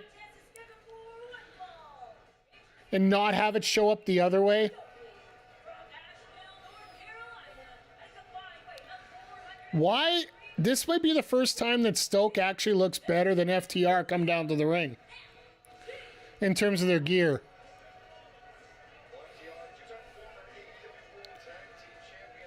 Dax looks like he's wearing loungewear. So for those that didn't get a chance to check out my preview show, I do pick FTR to win this. But my surprise of the match, I think it's going to be Tony Schiavone actually making an interference spot in this. Their Sunday best.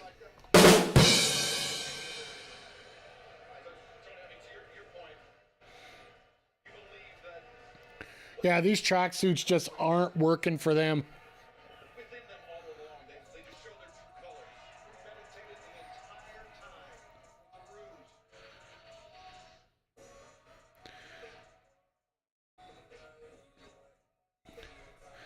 But yeah, having Garcia come out here and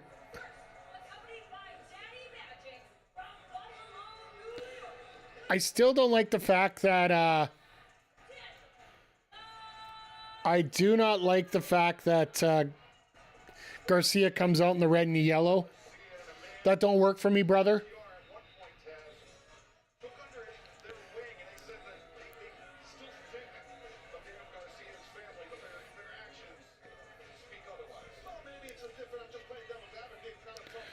But yeah, this is going to be a lot of fun here tonight. Your surprise is the return of Cope with Christian. I don't think you see both of them together. Christian's got way too much going right now, and the fact that he's a heel. Until they finish off the feud with Nick Wayne, you're not going to see that pairing come together. Especially if Copeland don't work. That don't work for me. Hey, David, I'm not kidding. You know exactly where I'm going with that.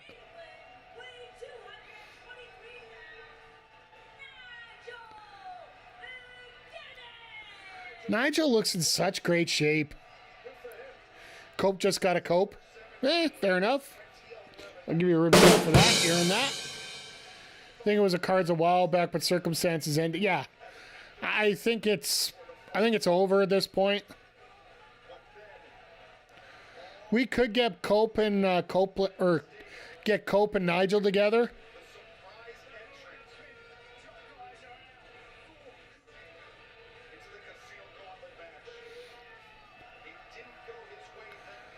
Like I said, Nigel looks in great shape.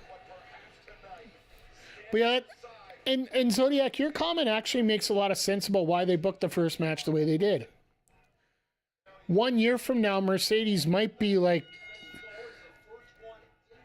she might not be as warm with the crowd as she is now. I know it's hard to believe, but there is a possibility. So you strike where the iron is hot. It also makes you wonder where Jamie goes from here.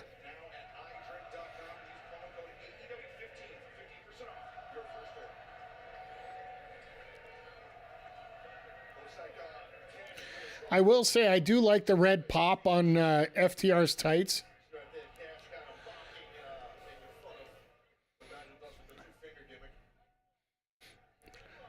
I'm surprised Taz doesn't know what the two-finger gimmick is.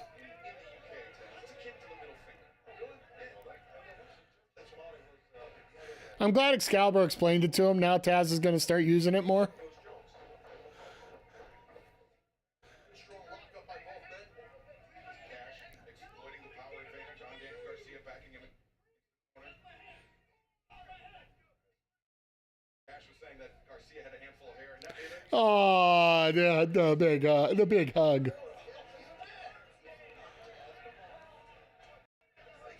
Think WWE will ever work together? No, not a chance. The only way I think they would work together. Oh, yeah. reversal. Now Cash reaching behind, looking for a side headlock, finds it. Garcia though, hand fighting. I thought Garcia was going to go top first one. The only way I would think that the only way AEW and WWE would work together would be if, and I hate to sound very morbid when I say this, it would take Cody Rhodes dying, like now, for it to happen. You would need like a Brody Lee type show where the WWE wrestlers passed on. I don't think you would ever see it any other way. I think Tony Khan would be willing to give up talent for that. I'm not really sure if Paul would. Because let's face it, the ultimate opportunity for the two to work together happened this past WrestleMania weekend with Sting coming to do Lex Luger's induction into the Hall of Fame. But Triple H didn't even want to even broach the subject.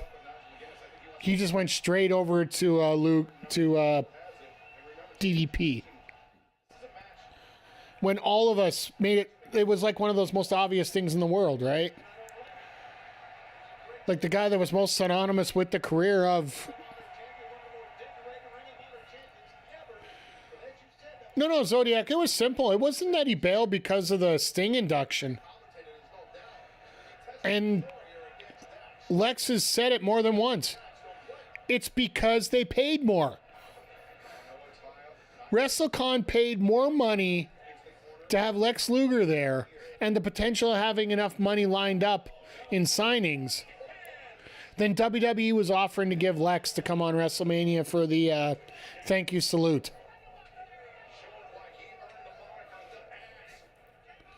Like, literally, that's how petty it is. And that's why I don't think... That's why I don't think we'll ever see WWE and AEW work together outside of, like I said, you would need a Brody Lee type event. Because many people still consider the best episode of AEW Dynamite ever was the Brody Lee tribute show. Hell, that was the reason why CM Punk came back into wrestling. And he said it before when he signed up. He wasn't sure about coming back to wrestling, but then he saw how Tony Khan took care of his people with the Brody Lee tribute show. And that's what essentially got him convinced to look into AEW.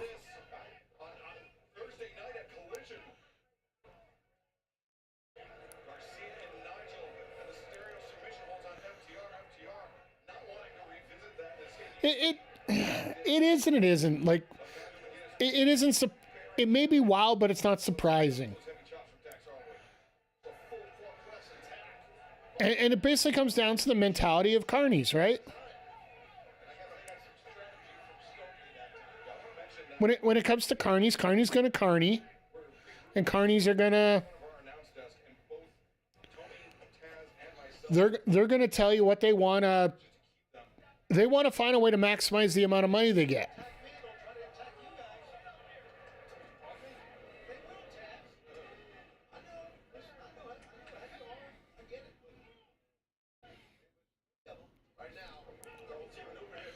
Oh my God, Nigel's keeping up pretty good if you ask me.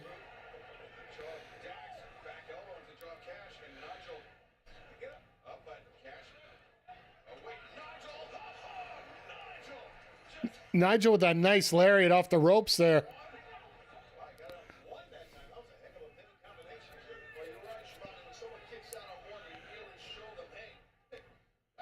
Nigel still got, like, Nigel never really lost it.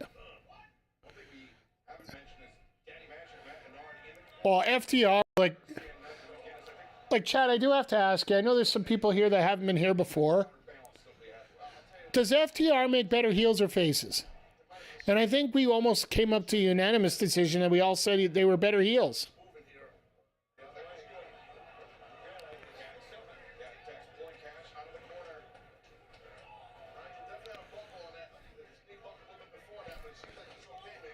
Like, the only thing we need right now is the fact we need Glock Anderson to work with these guys.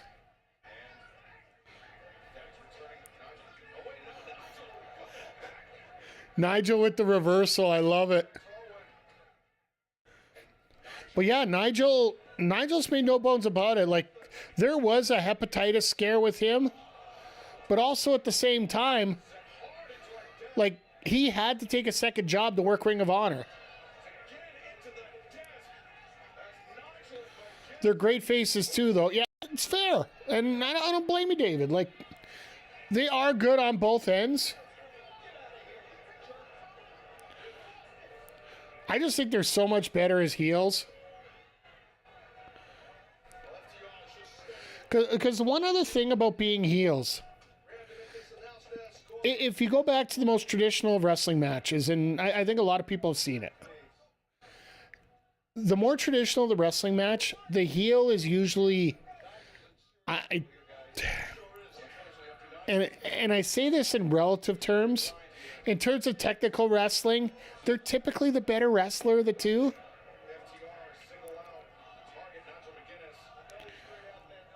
Like, the heel is better at grinding down people and working a style that is more technically based when it comes to wrestling, because usually they're the ones that have to control the match for the most part. If you go behind the curtain, more often than not, it is the heel that's the one that's calling the match, if they're calling it themselves.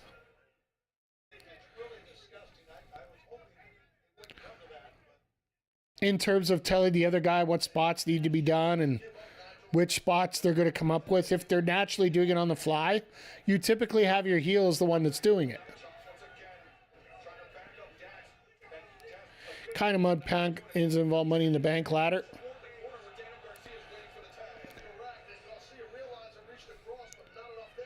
I'm fine with it.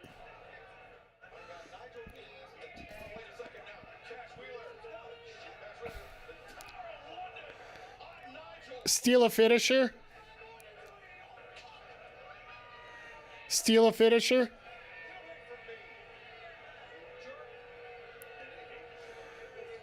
That is, I believe, the second time now we've had a steal a finisher, as Jamie Hayter did the Meteor earlier.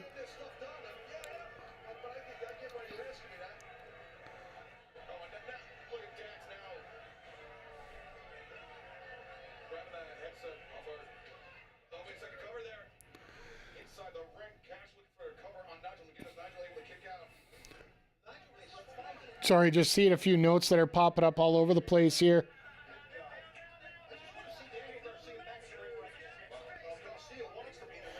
People want to see Deonna Purrazzo, who is now on Ring of Honor.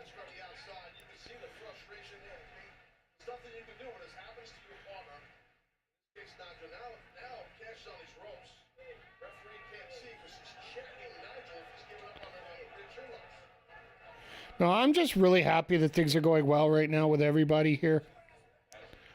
Like, both shows are going awesome, it looks like.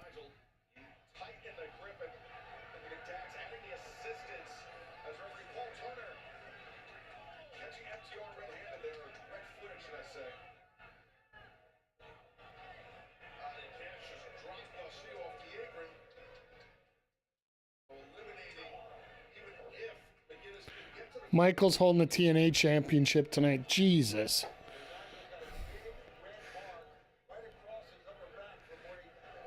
Nigel's got a big red mark on everything right now.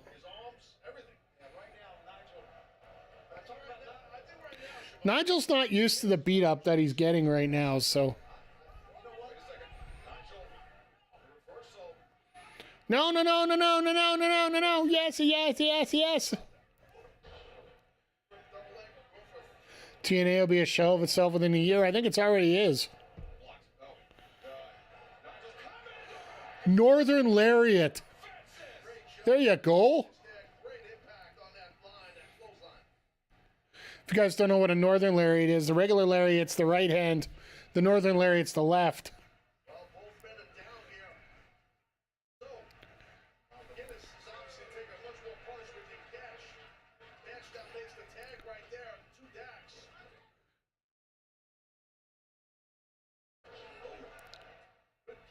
Nice counter. And Nats, Nigel is in fantastic shape. He always has been. It's been two parts why Nigel hasn't been around. One we've already discussed with somebody else, particularly Lex Luger. But there was a tuberculosis scare with McGuinness, I do believe, when he was in TNA. Or hepatitis, sorry. Hepatitis, that's what it was.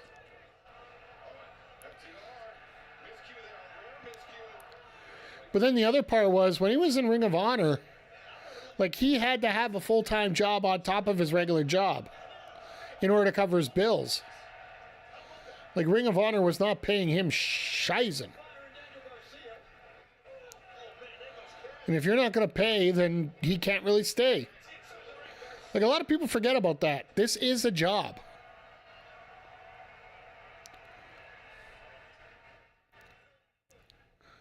That's why I enjoy what I do here with you guys. I do enjoy hanging out with everyone, but I try to remember I want to make this a job eventually.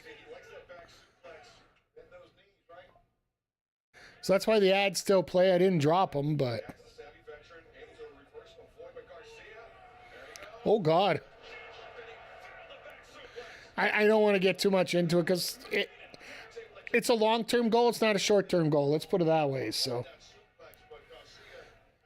But yeah, the easiest way you guys can help me out right now, hit that thumbs up if you're on YouTube. Make sure you hit the follow button on Twitch if you haven't already. And Cash just literally just... Nice armbar takedown there. Like a hammerlock takedown in a way there. Is Nigel go for the Tower of London?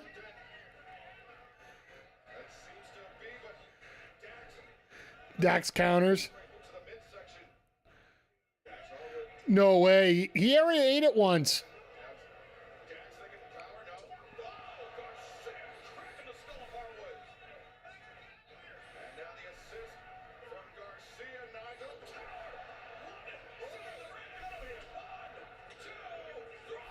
Just two.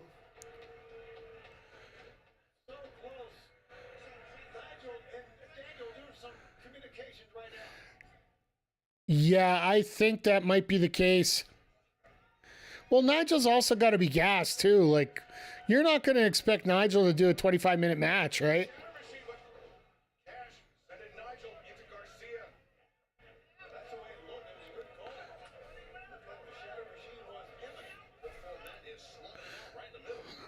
Nigel for doing nothing forever turns into a 20-25-minute match.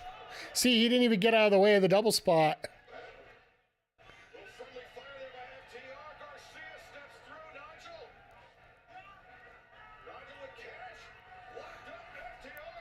Oh, and here's a classic moment. Cash and Dax will let each other tap.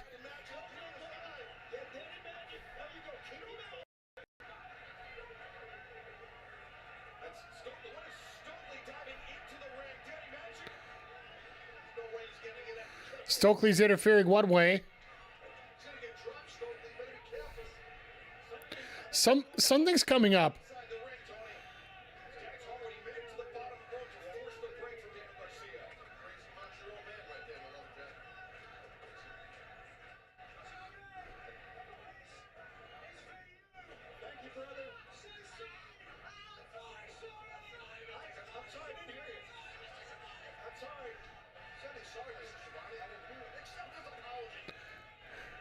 Don't accept the apology. I wouldn't.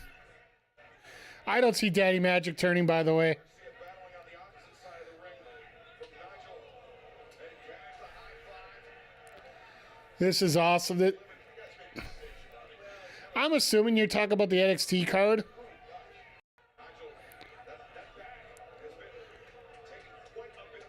I don't know which match is on right now, but I love Cash. He comes up, yeah, my fingers are crossed when that happens. It is awesome, some of the stuff they're coming up with on this.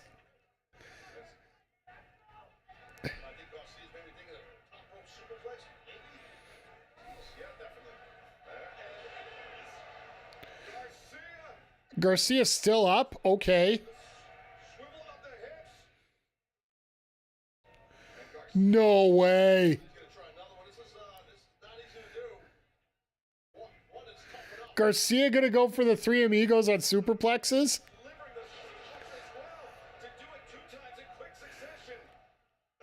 And the crowd's like, no way. Cash? Why are you not getting in there? And Nigel's just barely getting over there.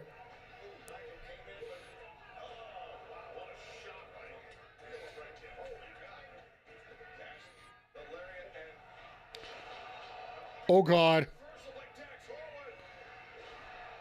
The power and the glory splash.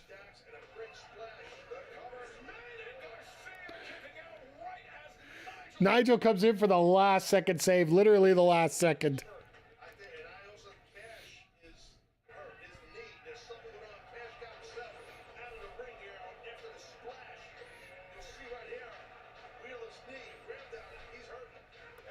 Wheeler's knee blew out, it looks like. Avalanche Amigos? Maybe. I'll throw that there for you.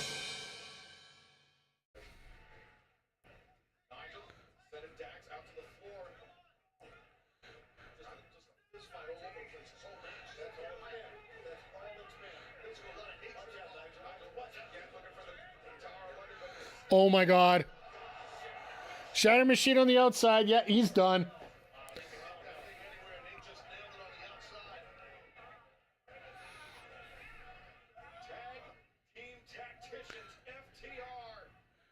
So now we got Garcia in the ring. I don't think anybody expected this one to go 25 minutes too. But the fact that we got, what, 9 matches to go over 4 hours? So we got like 2.5 hours a match. I called it. Shivani Shenanigans. Shivani Shenanigans. My first extreme pick to go right.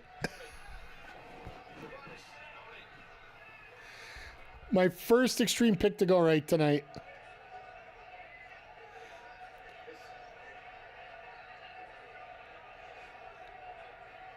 Got to go on mic for my hey, you know what? We'll look forward to seeing you on Wednesday too, my friend. Enjoy your stream tonight. He'll be over at the Retro Hangover if anybody wants right now. You know what? I know you're going to still hang around here, but I'm still going to put this in here for him.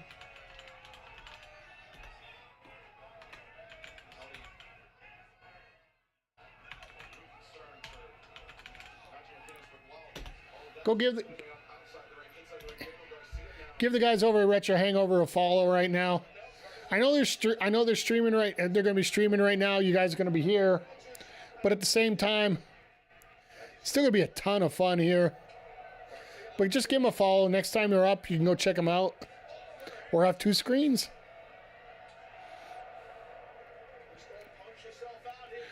All right, Garcia's all by himself.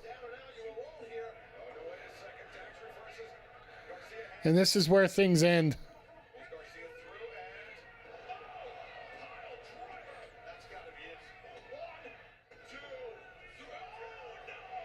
Only a 2, and Nigel's starting to get up.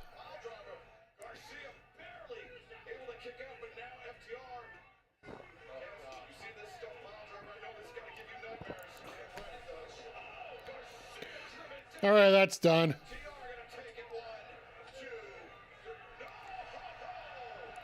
All right, they use a rope spot. I can live with that. I can live with that.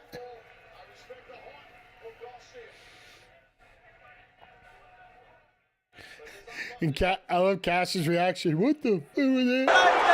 One more for the good guys. McCurney Gaming, thank you for popping in once again, and hope you're doing well. Thank you for joining the Playaz Pit. Enjoy the food, enjoy the company. Watch out for the punch. I think it was spiked.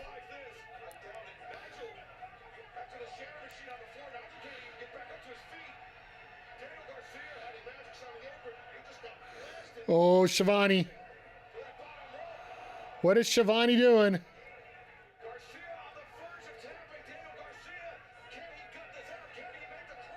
Shivani shenanigans coming up. Let's go.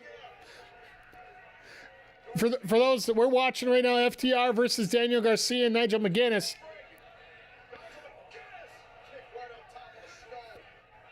Just realized forgot to follow when we made our new account, but Nick just reminded me. Hey, there you go. Thank you for the follow, my friend.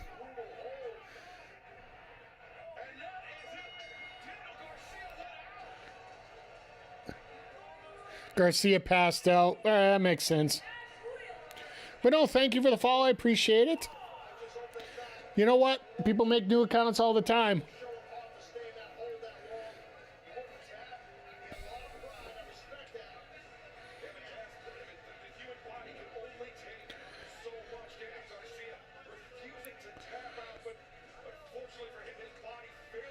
Now they're going to attack Shivani. Here come the Shivani shenanigans.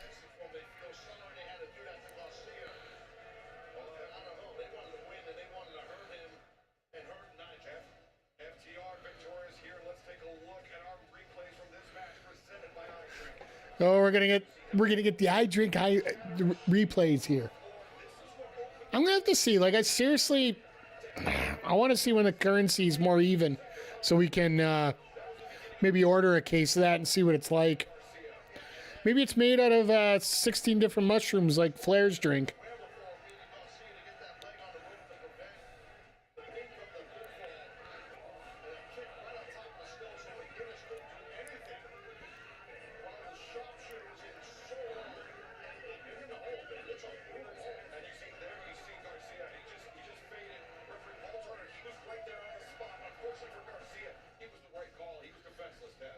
Yeah, he was defenseless. He passed out from the pain.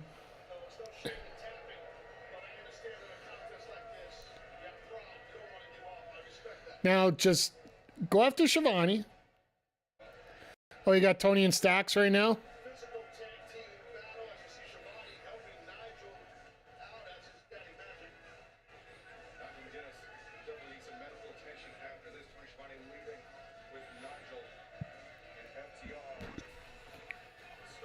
So are we going down to a two-man booth tonight?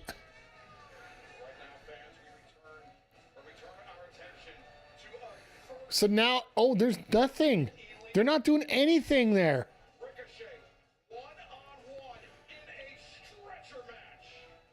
This is interesting. The fact they decide not to do anything. So now we get to go into our... I thought this would be a bit of a relaxation match at this point. Excited for the HART Syndicate? Yeah.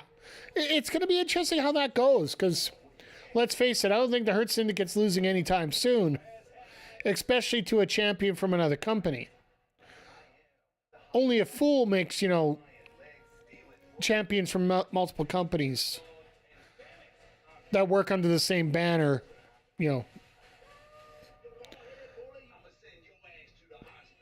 Sorry, that was my cheap pop at what's going on tonight, but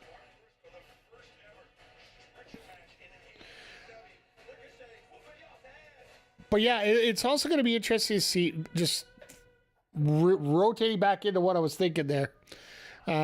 It's going to be interesting to see what they do to make that an entertaining match, because so far all the matches that have been going on,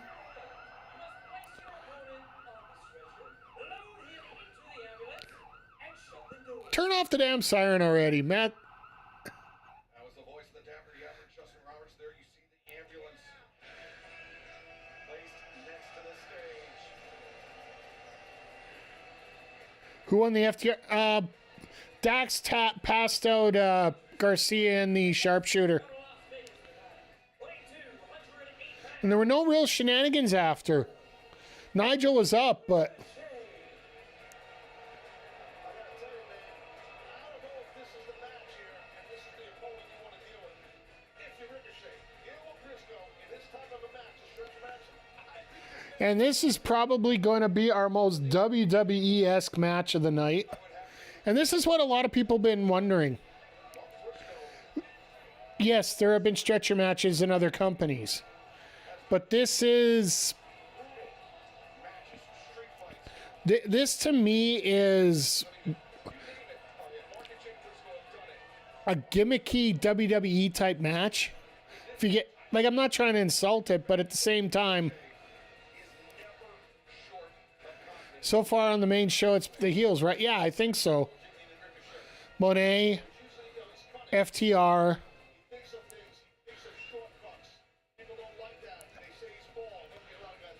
I almost think that, you know, it could be...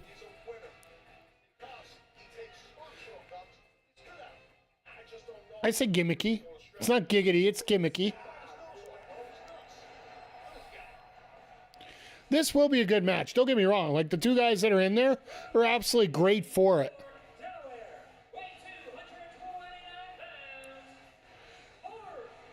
But when it comes to AEW, there's always been more of a sense of seriousness to all their matches. That's sort of where I'm getting at with this. It's not, like, no slight to any of the wrestlers. Giggity, giggity, goo. That's why I was like, nah, we're going gimmicky, not gimmicky.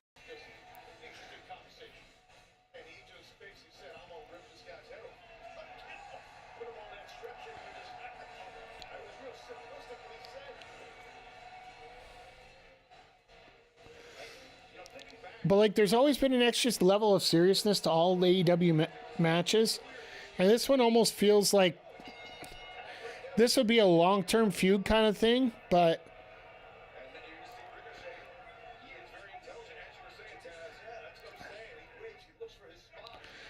I only expect this to be maybe a 10-15 minute match tops.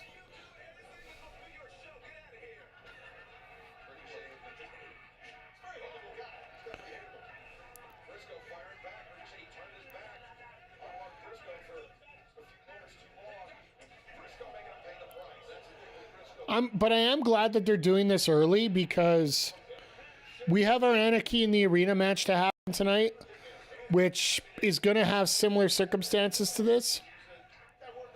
I believe the big three WWE, AEW, I concur, David. I do think those are the big three.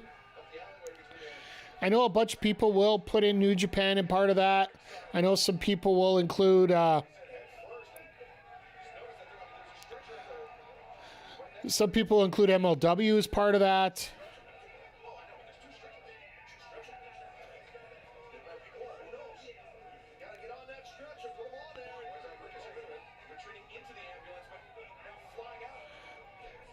He's in the ambulance, but he doesn't get in the stretcher, so the Triple H era is among us. I don't know if that's a good thing or a bad thing.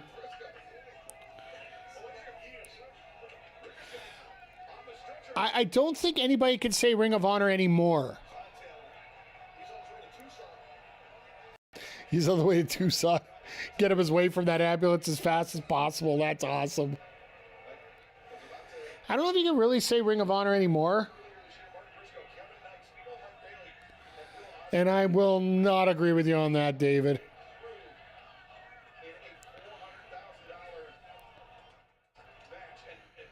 I don't think it was good. I think it was just the only thing. It was the best thing out. You can always say you're the best when there's nobody else competing against you.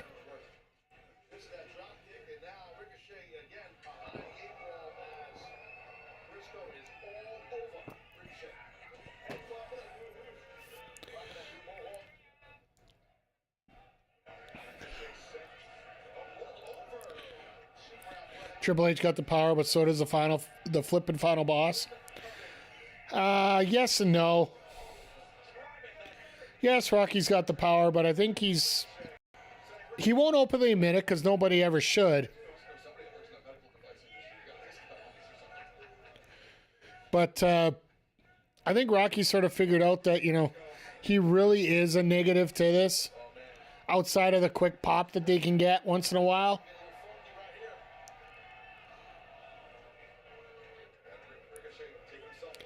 We deserve... Well, that could be a good or a bad thing, David. Don't forget.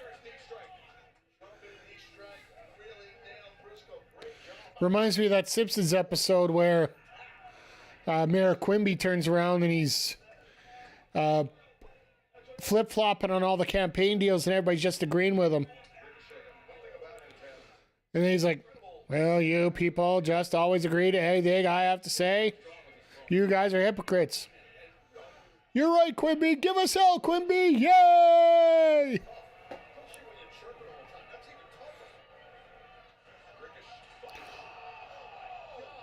Okay, that had to suck. A standing shooting star press into a... Granted, it is a gurney, which has some spring, which is spring-loaded, and a mat. So it is fairly safe. But you're still landing face first into a gurney, which has metal underneath.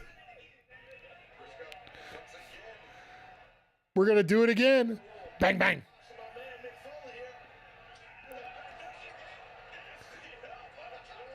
You knew Briscoe's going to do something there.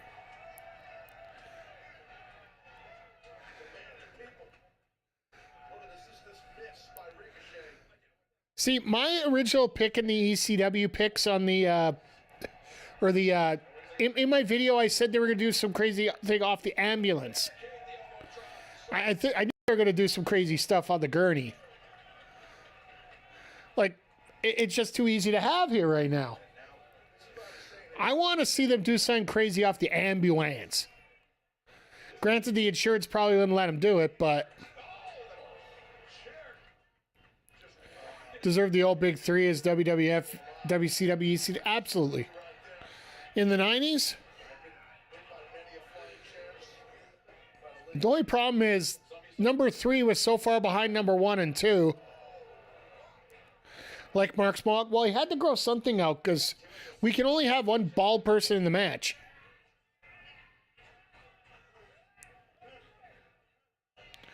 Because when everybody's chanting bald as a point of...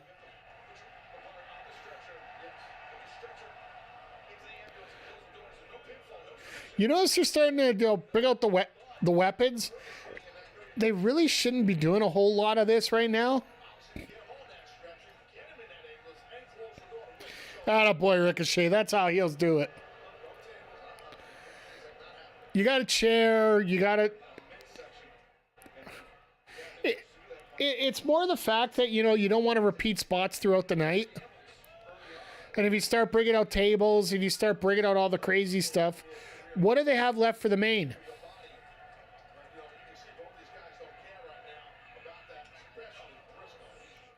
Yeah, like, it's booking 101. And what I frequently call it around here, if you've been watching, I'll call it a Damn It D-Lo event. Because for years in TNA, D-Lo Brown was the road agent. Or go balls. Well, the thing is, if you go, it's like somebody brings out the tables, right? Somebody lights that table up. Well, somebody brings out the tables and uses it here. Does that mean they automatically have to use?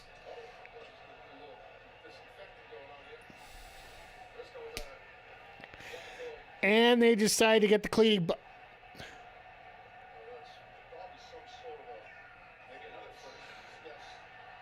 Oh my God! They got the Shadow Bolo here.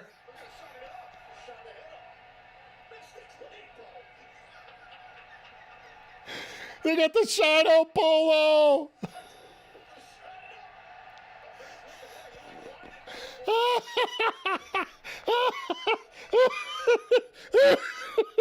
Oh, that's my moment of the night so far. That is my moment of the night so far. Let's bring out the cleaner.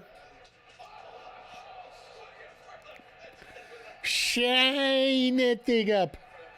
Now, the only thing I wish Ricochet or Briscoe would have done, blow on it as you're trying to rub it, you know, because you got to get that extra shine on it. The old Shino Bolo.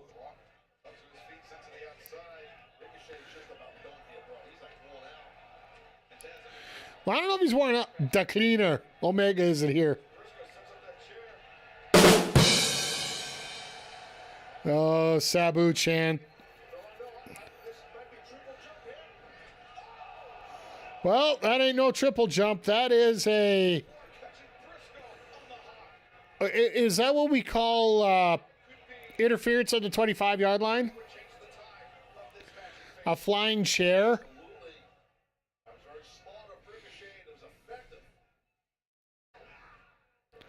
Granted, it was a tribute to Sabu, so it was a crash and burn. So it did make a little bit more sense. Oh, God.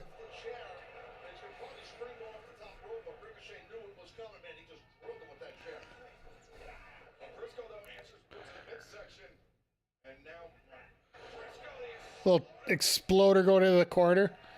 For everybody just popped in, welcome. Good to see everybody here tonight.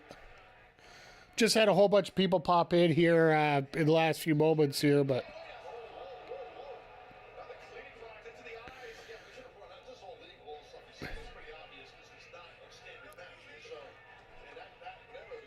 That's got to be the disinfectant they use to clean the ring, isn't it? Maybe that's what it is.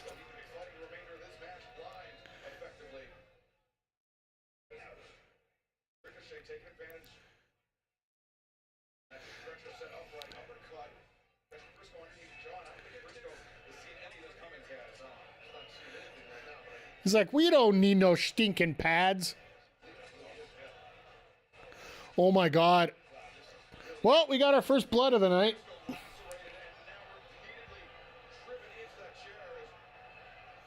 With that mohawk, that face will launch a million ships right there. Just that. As the blood's just dripping down.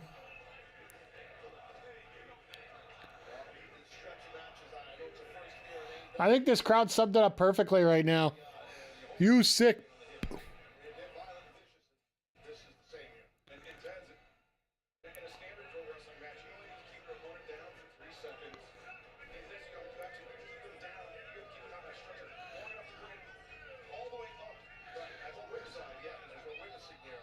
See, if I'm the guy in the stretcher, I'm literally letting him do this.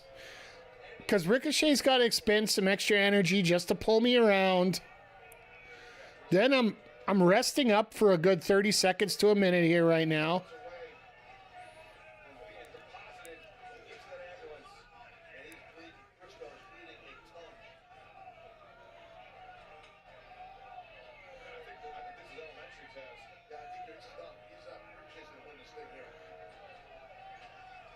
He's pulled the wheels up.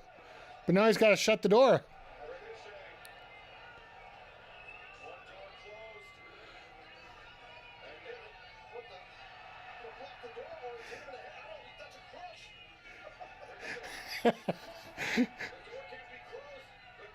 And that's how you make sure that you don't get creamed here. And that's better than using your hand, right?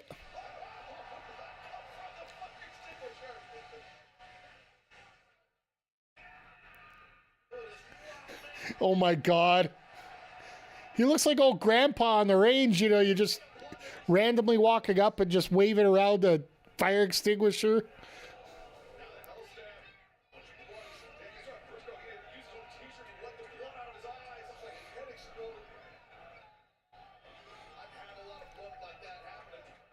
They going back to the ring again?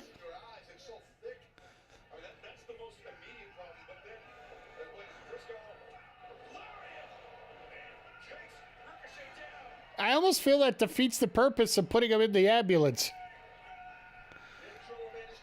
Thinks he has to do the J Driller in the ring? I do the J Driller outside.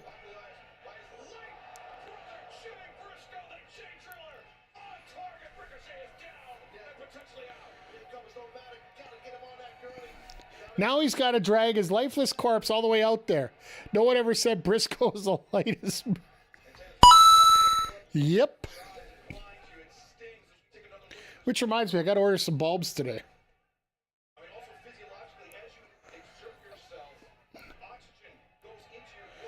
Tried going shopping for bulbs this week and it just found a lot of light. Oh God.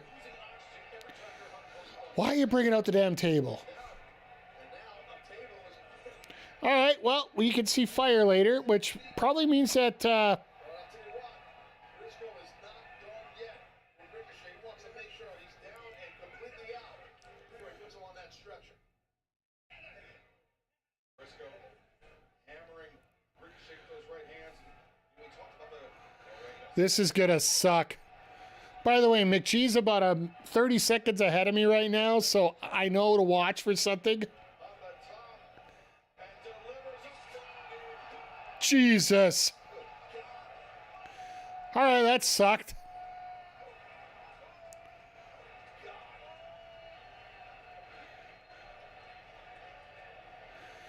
Look at that mask on Briscoe, seriously.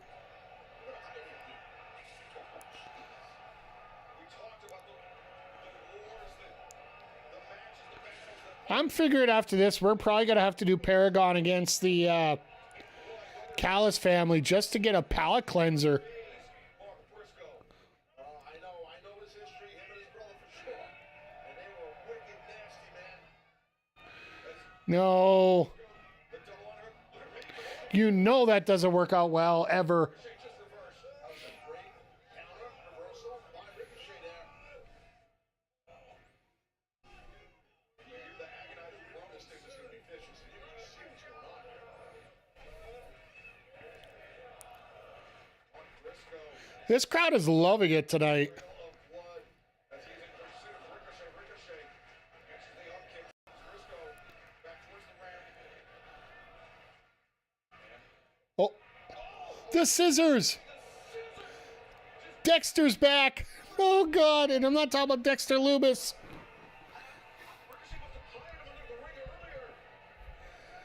Is Ricochet's just going to stab Briscoe all the way back up to the gurney, right? We see Ricochet employ those scissors with devastating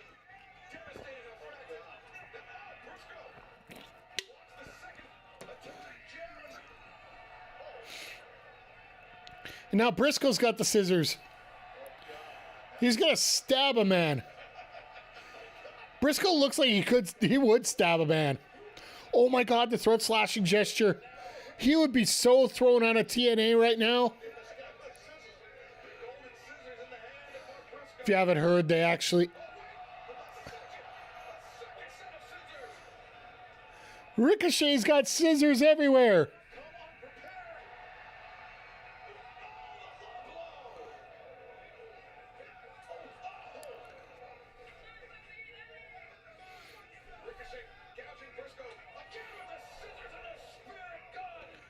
Scissors and a spirit gun. All right, that might be it. Valkyrie Grace. That's going to be a lot of fun to watch.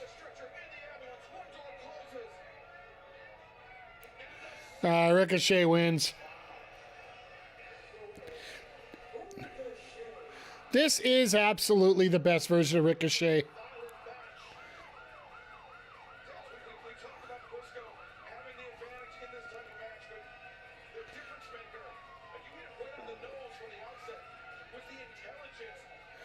Why would somebody come over there and wear a Vegas Golden Knight jersey? Do you really want to be classified as a loser already?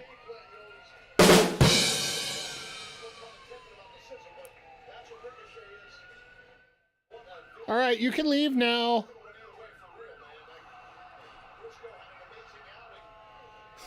I think somebody forgot to tell the ambulance attendant that they could leave. That's sort of the nature of what this match is supposed to be like. I have to say, a lot of the production stuff tonight is just... like, from missing finishing moves in the first match to...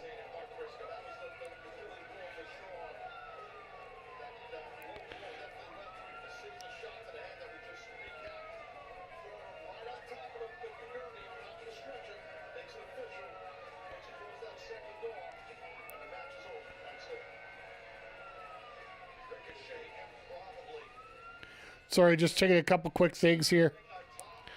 Oh, and of course, Athena, as the match goes on, takes a picture of herself at home. Ooh, there's a visual. Ricochet, your winner here tonight. Well, as our hardworking ring crew tries to clean up the crime scene both inside and outside of the ring, the action continues here tonight on Double or Nothing, the 6th anniversary, the first event in the history of AEW. I figured it'd be a tag team match. I didn't think it'd be the tag title match at this point. But yeah, we'll probably, because yeah, we got a couple palate cleansers and we got a couple heavy hitter matches. I'm thinking maybe after this they do the women's world title.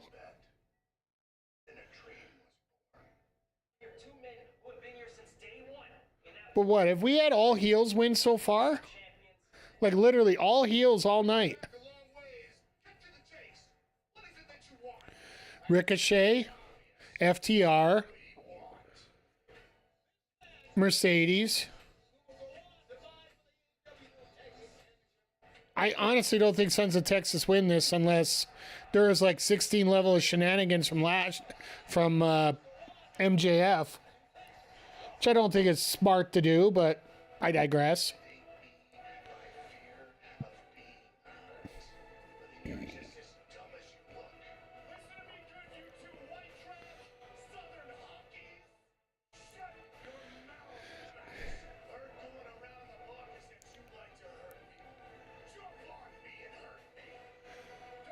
Nobody should ever tell a man as big as Lashley to jump on him and hurt him. That just... No, please, no. I don't know if there's a better way to put that right now.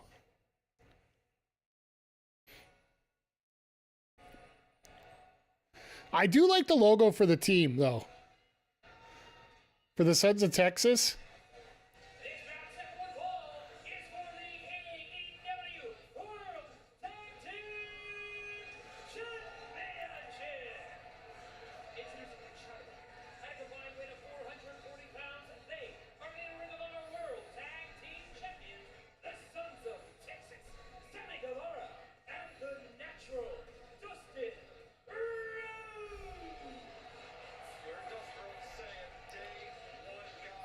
Do you remember the match that made Double or Nothing as special as it was?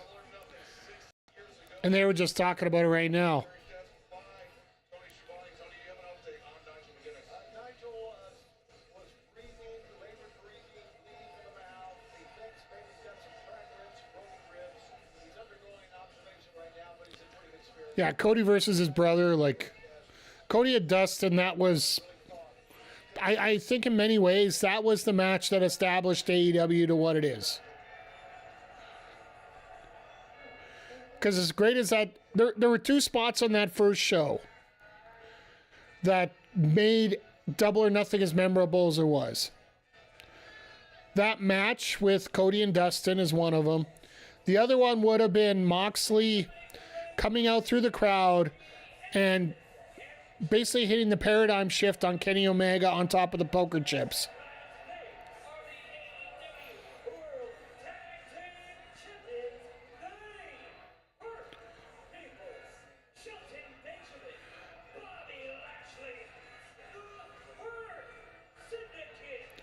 We hurt people. We hurt people. I like the all black gear. It's a little different than what they normally wear here.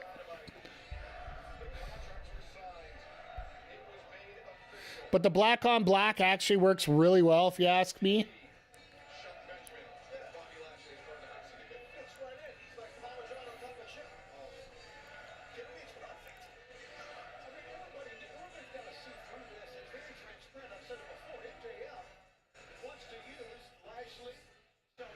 I love how Shivani's just basing the truth to everybody on it. Just the simple fact that they want MJF wants them to get the world title off of whoever's going to have it, which I assume it's either going to be Ospreay or Hangman coming this July.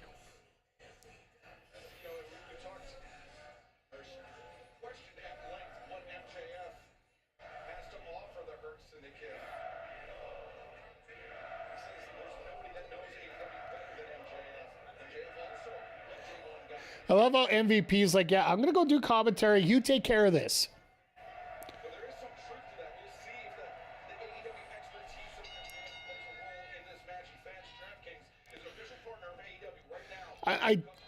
One thing I do want to say with this, and right now we're probably having an absolute banger of a match over on NXT.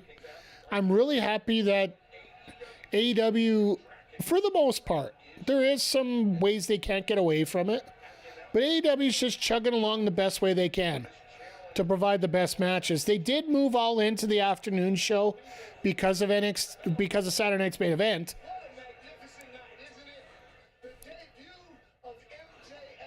But other than that, they're doing their best to just provide the best show that they can.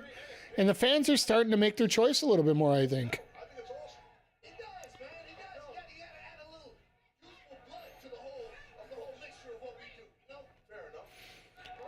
Dustin looks bigger than Bobby. That's the scary part right now. And that's what I was talking about earlier. Like, people forget how big Dustin really is.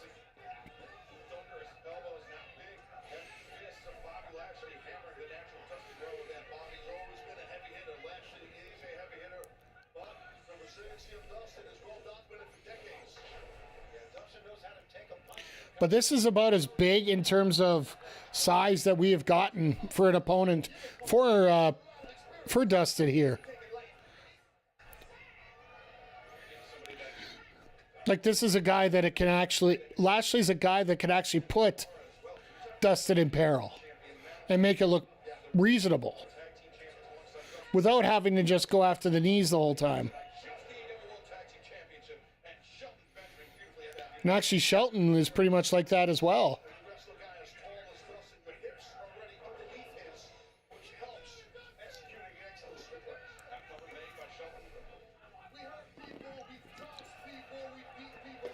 Ha! Dustin's like, you're going to try and pin me after that?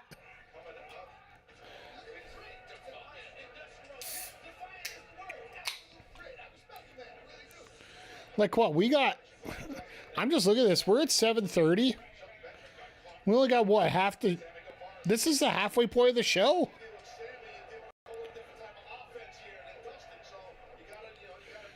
We got Okada Speedball. We got Storm and Shirikawa. We got Hangman Ospreay. We got Anarchy in the arena.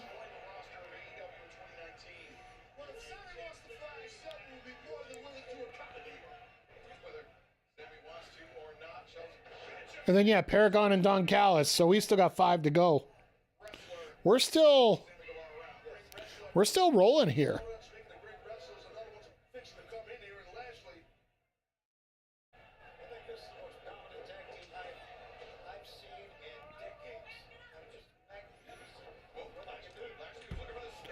Oh, what a knee.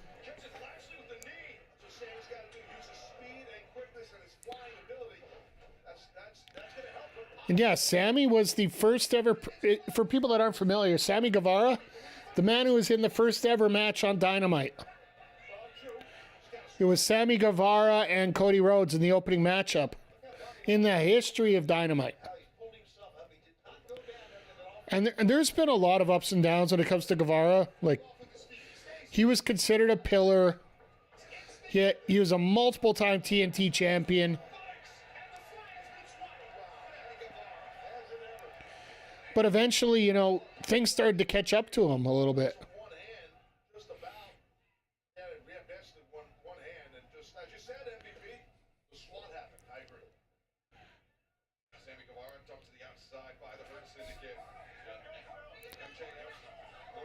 MJF just being the nice, quiet bye here.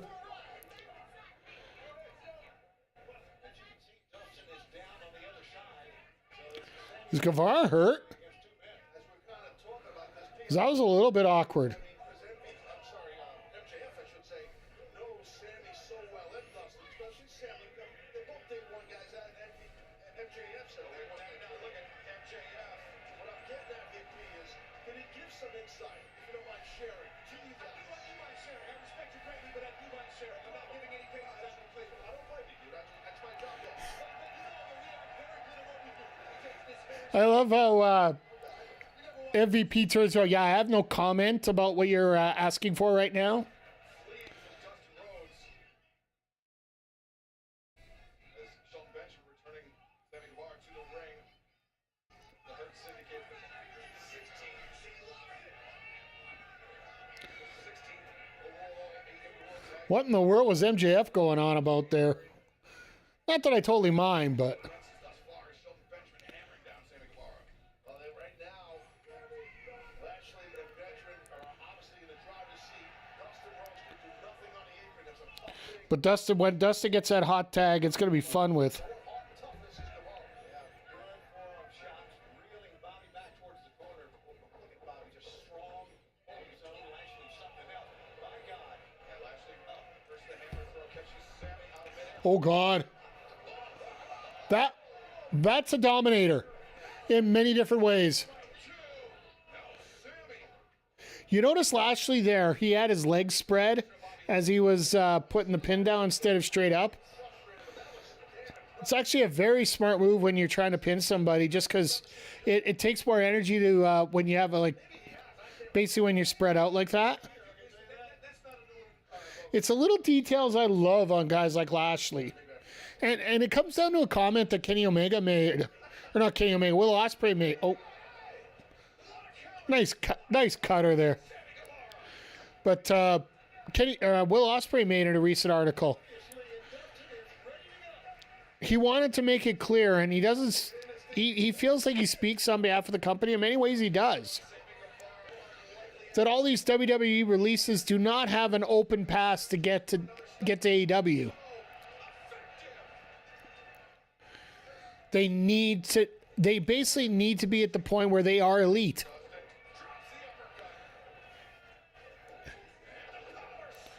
And they're finding that, everybody's thinking about, it's just a quick hop, skip, and a jump to get over.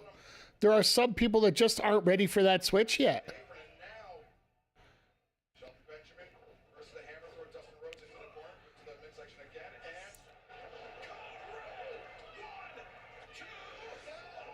and Not as much of a pop on that code red. It's more like a sunset flip almost.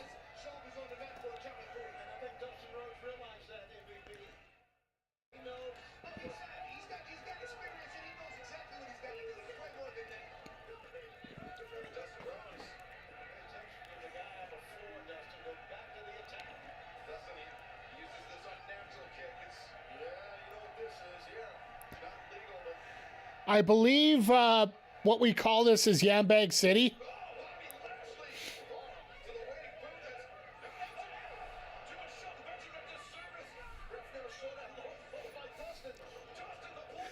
MJF, you screwed up there. I believe there's a different chant that people do about that. You effed up. You effed up.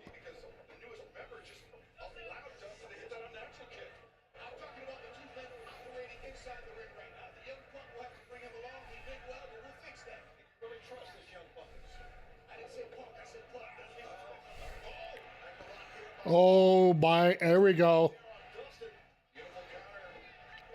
Team Angle inductee right here. Let's get this.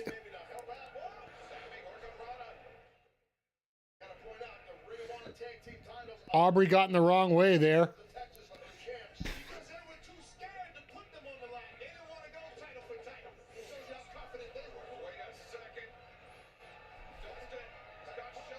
No way. Guevara with a shooting star. The final cut by Dustin. And once again, production fucked it up. Do not cut away from somebody's finisher in the ring. I don't care if they're doing a crazy spot on the outside. It's also on Dustin for starting a little too quick, too, but...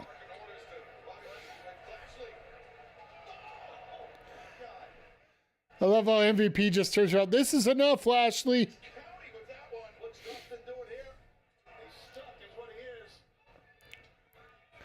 You know, if this was the old Shelton Benjamin, that would be a literal jump up to the top.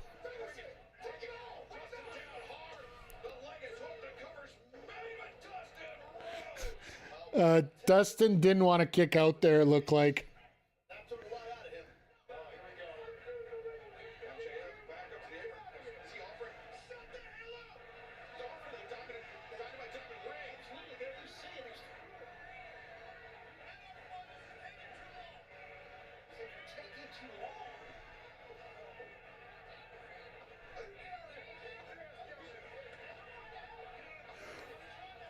Watch them lose this.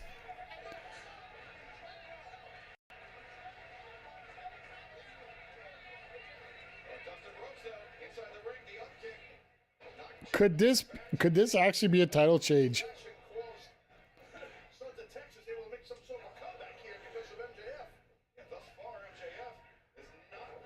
Nope.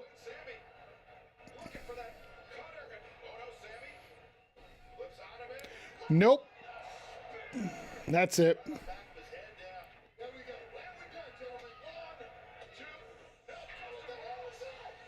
Okay.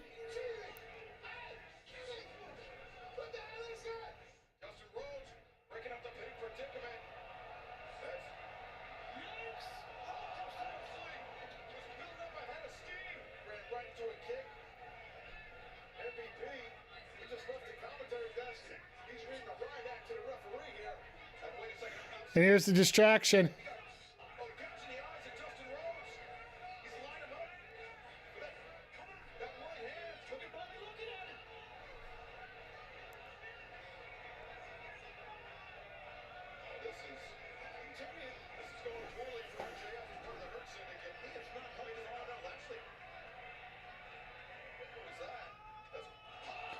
All right. No, you're dead. You're dead. Sorry, just watch it and see what happened there. It's like, what's going on?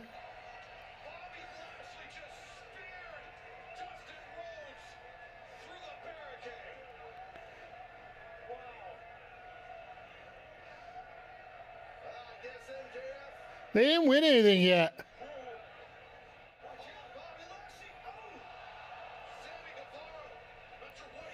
Benjamin was a... Did you see how quickly Benjamin got there with that setup?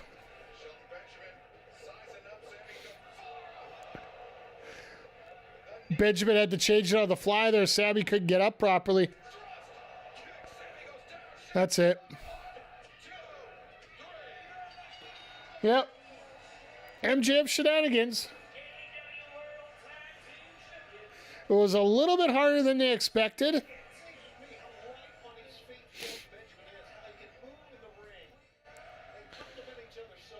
A little booing shoe ugly, but you know what? Still not the worst match in the world. The biggest thing in a type of match like this is how believable is it that the challengers can beat the champions? Because we all know what the result's going to be. We all know it's going to be the champions retaining. And this one here, we really didn't have much of a change in that thinking. And now we got another one just like that. Bayley and Okada. I think it's going to be a fun match, but I don't think anybody here is picking Bayley to beat Okada.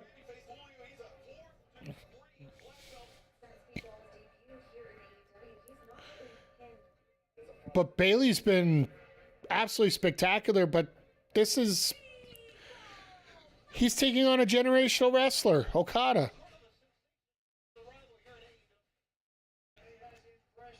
Do I think Bayley could become that guy in the future for that upper level? Possibly. Do I think it's going to be right now? No.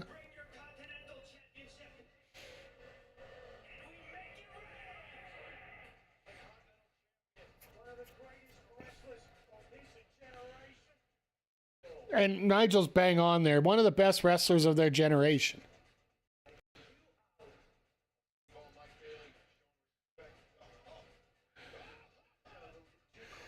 And the problem is with this whole thing and the build-up is one thing right there. Bayley walking around with the title on his shoulder.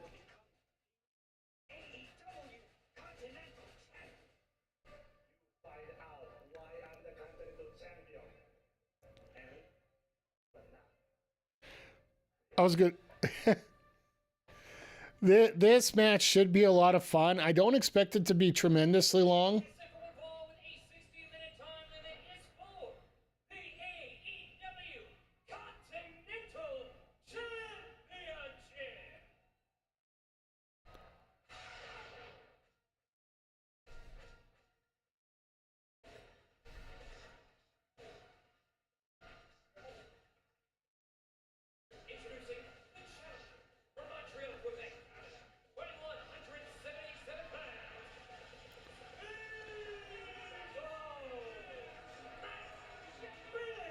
I do like the gear that he has on tonight.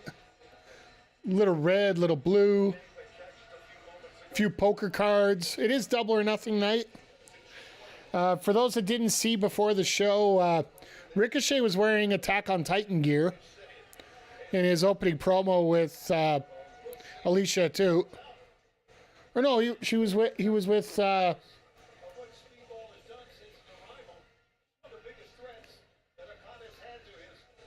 it wasn't Renee, it was the third one. Big Bill's wife. I'm trying to remember. Either way, he looked great. And I apologize ahead of time. My memory sometimes goes once in a while. That's what getting old does.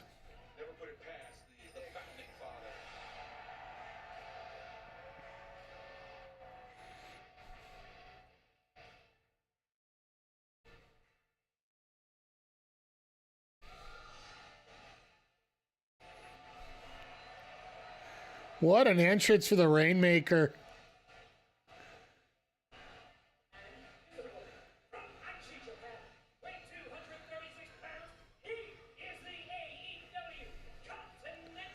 A little bit of laser lights never hurt anybody.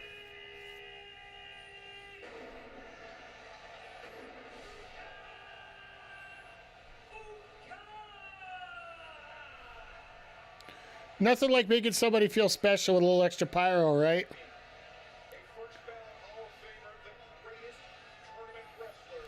You can see the gray hair showing up a lot more lately in Okada.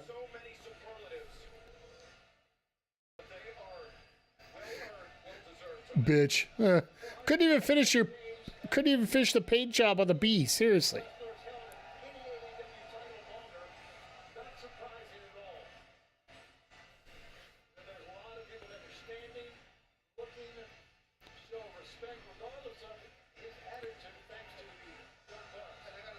But yeah, I'm really happy to see this match actually happen before any kind of unification of the titles.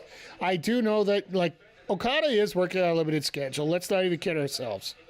And when you're at the age that Okada is, he is on the back end of the career. He's still got plenty of gas in the tank. It's just he's not good for daily trips anymore.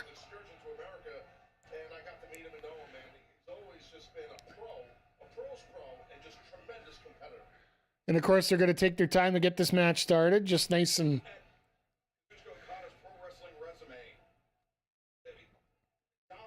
Like, this is a first ever match. And I think the crowd doesn't really know what to think of it at this point. And with a lot of Okada matches, it's literally just sit back and enjoy what you got coming here.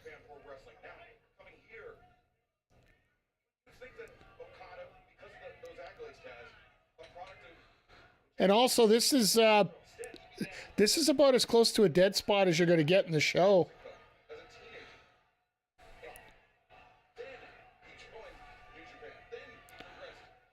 Because once again, if you were here at the beginning of the show, during the pre-show, we were talking about confidence points and breaking things down. In terms of the 9 matches on the main card, this is the one that I gave 9 points to in terms of confidence. Because I think it was almost blankly obvious that this was going to turn out the way that it was. I basically gave out a 9, 8, 7, and 6, and the rest were 1s.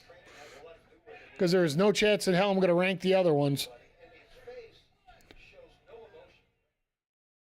So let's face it right now. I am... In terms of my predictions, I took FTR. I didn't take Mone. I didn't take Ricochet. I took Briscoe in that match. I took the HART Syndicate, so I'm 2-2 right now. And Okada just feels like the free space on the bingo card.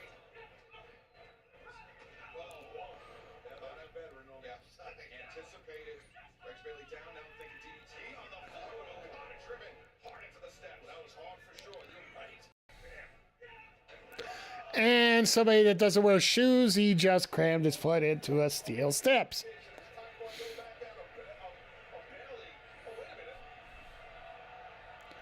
Hey, this is Mark Briscoe's technique.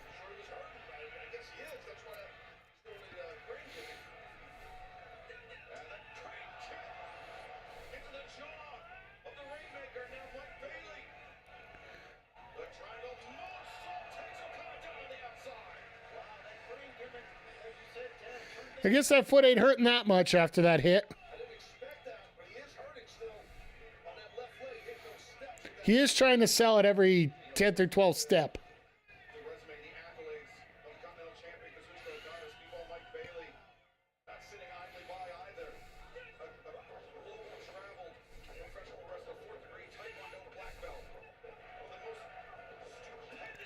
Well, there goes that knee again.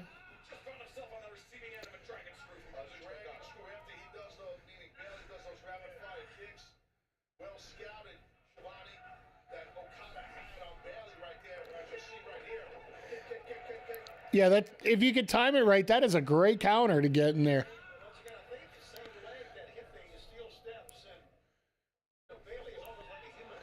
Oh, what a high flapjack there. And you could just feel the pace of the match slowing down. You could just feel it just ever so slow right now. And in many ways, this isn't the worst thing in the world. This gives everybody an opportunity to breathe a little bit.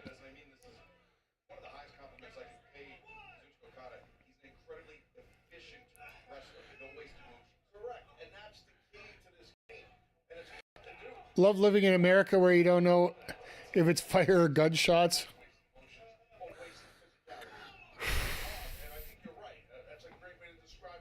Uh-oh. Is that the polite way of putting it for you, Nats?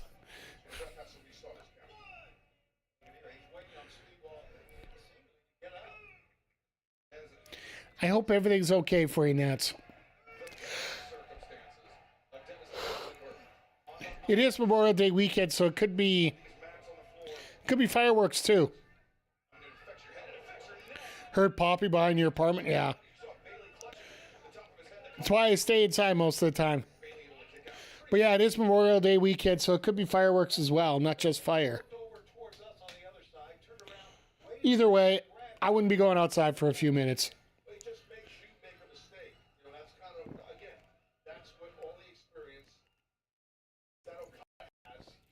The one good thing in Alberta right now is the fact that fireworks is banned up here right now just because it is so dry. We're currently into the low 80s, I do believe is I got an app for this. What am I worried about here? So I can tell you the exact temperature.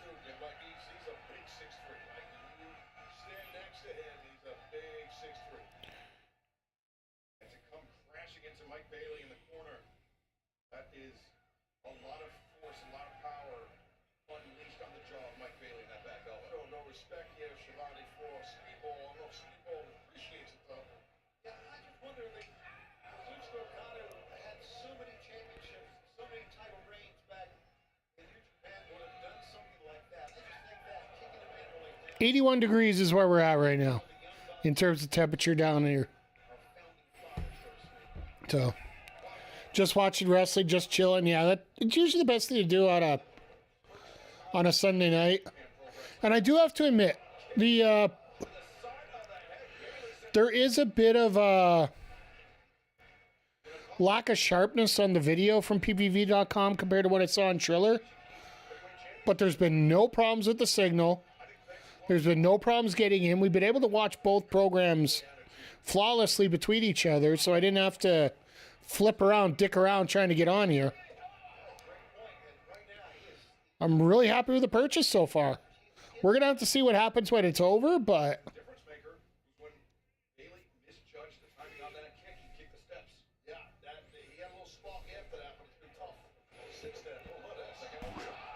My God, the timing you got to do on that.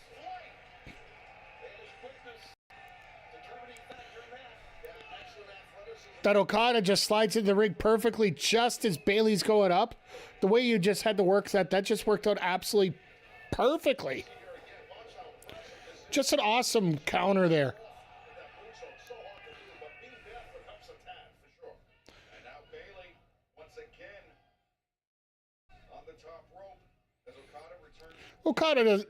Bayley doesn't care if he's outside or inside.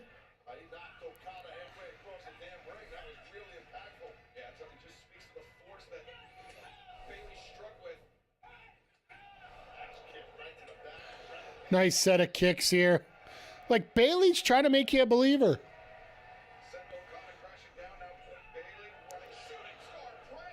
Down with the cover.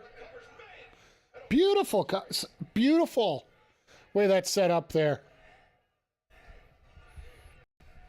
Two things here. You see how heavily the breaths are coming out of Speedball, but not out of Okada. Well, because a lot of offense has been put on Speedball, so he's in a lot more pain. Right. So I think that's part of it. Oh, what a shot there. He's trying to get his mojo going here because he's had a lot of offense put on. Right. Okada stunned in the ropes. Okada with a reversal. But the fact that it... All right here, beautiful. That's the efficiency, that's the counter wrestling.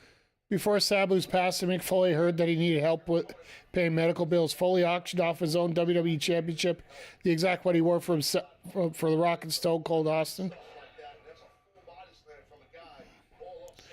You know Foley will give the shirt off his back for anybody. Even if it is flannel, it'll still sell a lot.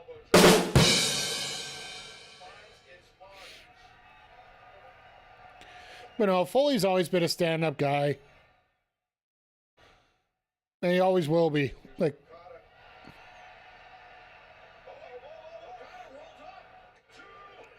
that's why you never show the bird to a Canadian. Oh, there it is.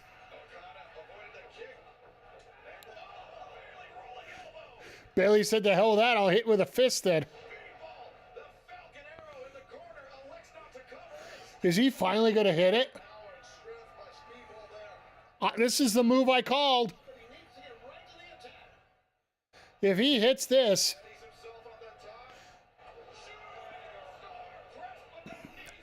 I thought he was going for the Ultimo. So Speedball's true finisher is when he comes down on that shooting star press, but he lands on his knees. Knees on your chest. I thought he was going to hit that this match. But they're teasing it again. It's been a very fun show, absolutely. For a show where heels have won every single match so far, I would have to say this has been a very fun night.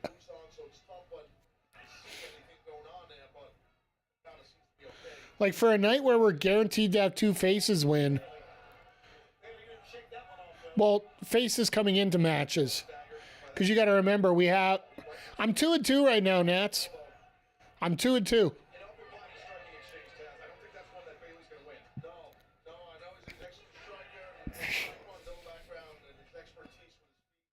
My oddball predictions, those are a little bit closer because you don't have to pick a winner on those. And that's something I'm going to continue doing going forward. I think that's probably one of the best best ideas I've added in. I just can't come up with a better name for it. That's what you want to do, man. Many of those kicks as you can. What a great contrast in styles this match is. Oh, he went for a finisher and missed. Kick intercepted by Okada. Oh, God. That sucked. Shot by Bayley. Going down. And Okada just hits a drop kick off the top. Bayley crashes once again. Damn.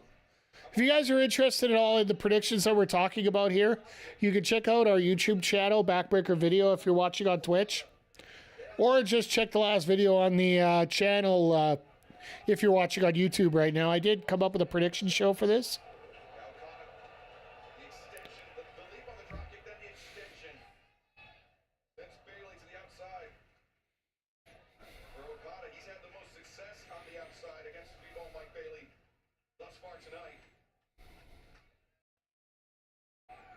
Okada. Being taken tombstone. But Bayley is back sweep. There's the leg. Actually, just had a message come in that actually makes a lot of sense. Not sure what he's thinking there. No. Bailey's rocking Belatro. Flipping knee drop. Oh man, that is brutal on your midsection, your core area. And Taz, that is a great way for Speedball Mike Bayley to counter the size advantage that Kuzuchka Okada possesses. Yeah, no, you're damn right. And now Bayley. Because if you look at the back of the tights, it is the exact same font as Belatro. Okada avoids. Oh God, forget about it. Shotgun drop kick. For a match where we knew who the winner was... Oh. I was going to say, for one we knew who the winner was going to be, it's been a very exciting match. The knee drop this time inside the ring. But yeah, if you look at... Now that I look at Speedball's tights, I see Belatro now. And I can't unsee it. Out Okada, you're exactly right. Bayley, look for that time adventure. Maybe not. Drop kick, drop kick, drop kick. It took him 3 times to get that drop kick down. What a match. And just think, we have 4 more matches to go yet tonight.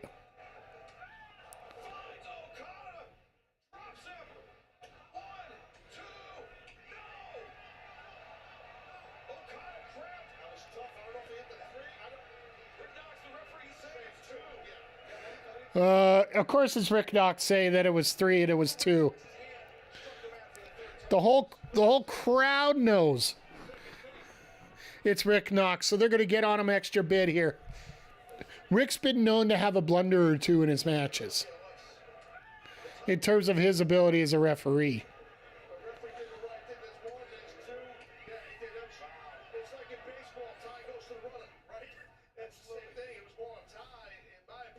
Ty goes to the runner. Ty goes to the pinfall. I really think Okada had it. Man, that was close. Speedball. Roll of the wrist of Kuzuchka Okada. Well, I guess this is Speedball's version of the Rainmaker kicks, right? Or Rainmaker swings, right? Take it down. Bayley maintaining control of the wrist. The Continental Champion is in trouble right now. He really is. Look out. Dangling. Yeah, you know, not often you see it. And there's a Rainmaker. Slugging lariat. A second one. Well, it was wrong. Man, he is something All right, this might now, Okada. super kick him, Rick. Rainmaker avoided by Bayley. And a switch reversal by Bayley. Sunset flip, but with arms are trapped. Arms are captured too. No, Okada. No, Bayley's got him too. Wow. Another very narrow escape for the champion. Wow. The back heel kick. Okada. Get up and get There's no way. quickly. Is he going to hit it? Mike Bayley is up. Trying to get his balance right. There's no way he hits this. Okada's getting up, guys. And Bayley. Okay, Adam Cole, eat your heart out.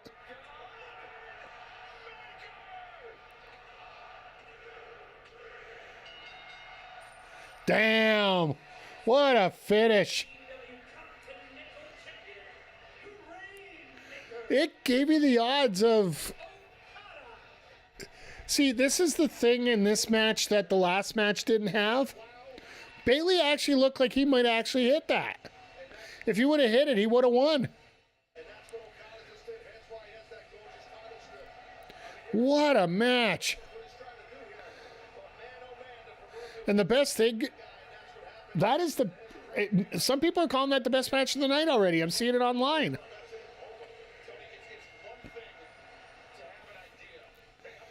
And there's not a problem with that. Like...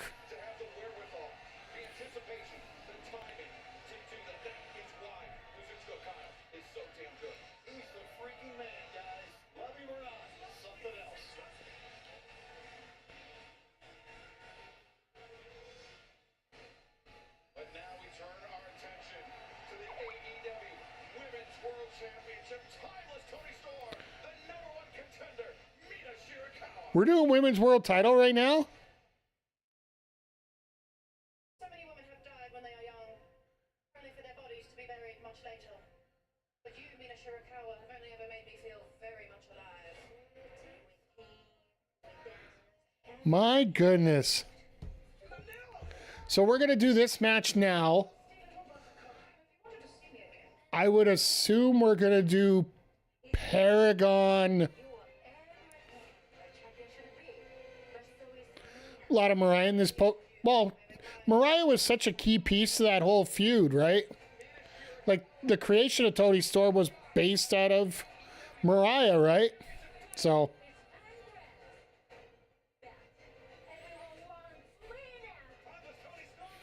I hate the fact that they have to put subtitles in because people don't understand her.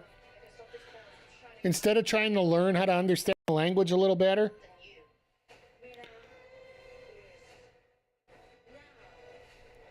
Like, you tell me you can't understand what she's saying there?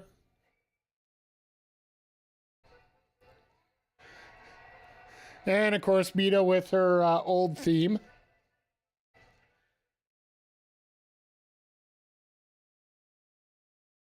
Next contest at Fort Paul is for the AEW Women's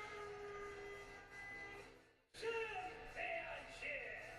Introducing the challenger from Tokyo, Japan. And, of course, there's people in the crowd trying to do the dance.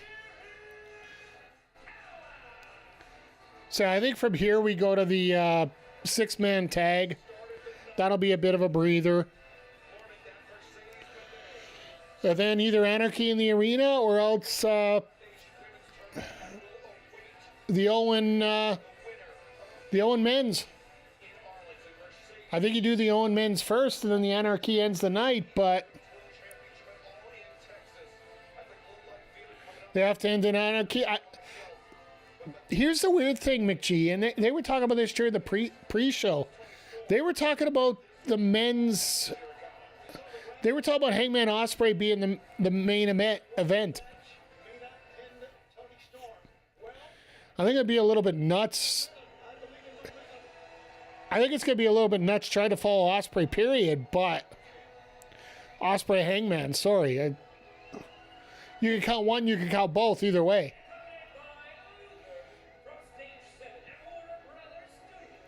The top hat and everything? Okay.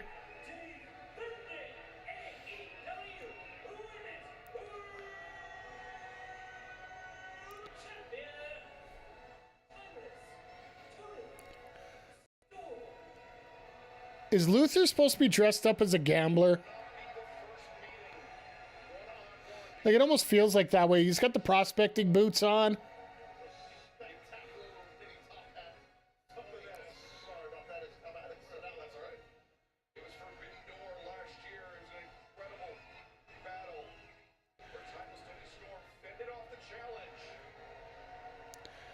Yeah, this feels like this might be...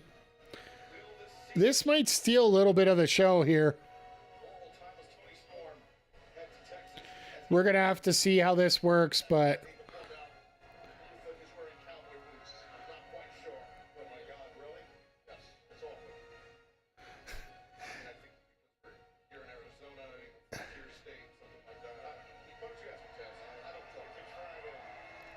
It's double or nothing. He's a gambler.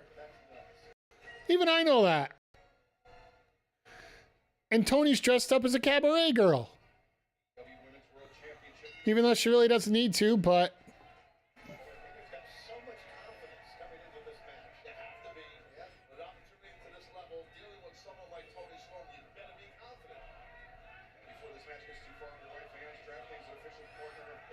Well, got to get the DraftKings plug in early.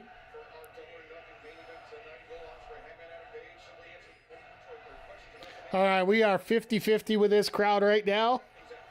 You could tell the last match, they were really just trying to recharge a little bit. Like, basically, the last match got the Jericho spot, and it very well could have been the best match on the show.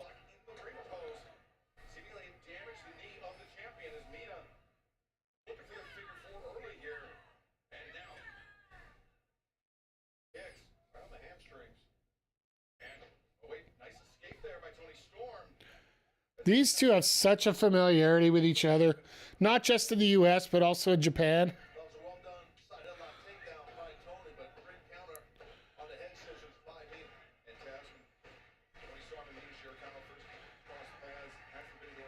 And Luther doing everything to keep it going here.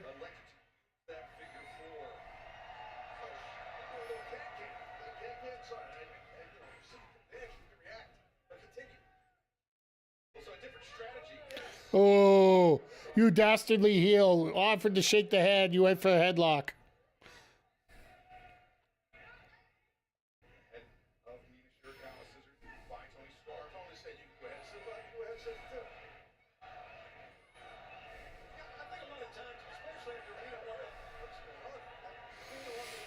All right, somebody's fever dreams going on right now.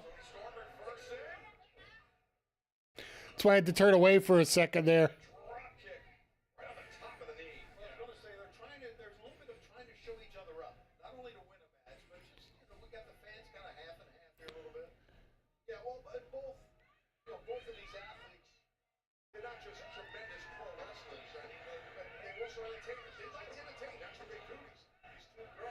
Yeah, Taz's got a very good point here. Like, both of these ladies are very well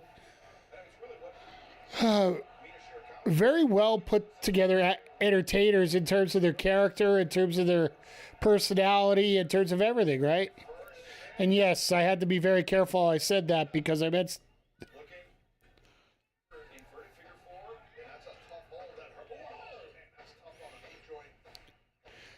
Yeah, unfortunately, Toni, when she tried to knock Mina over, she sort of hurt herself more than instead of Mina.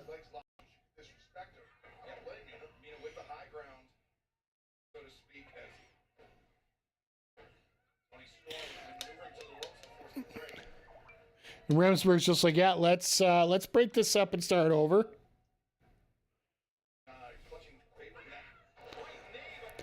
Thesz press, fist of fire.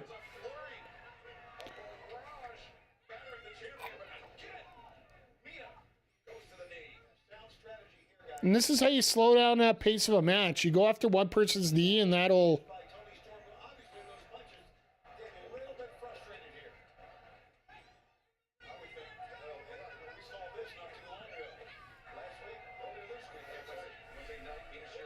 I guess after last week, Mina doing the figure four, like she's about to do right now, or she was going to try to do.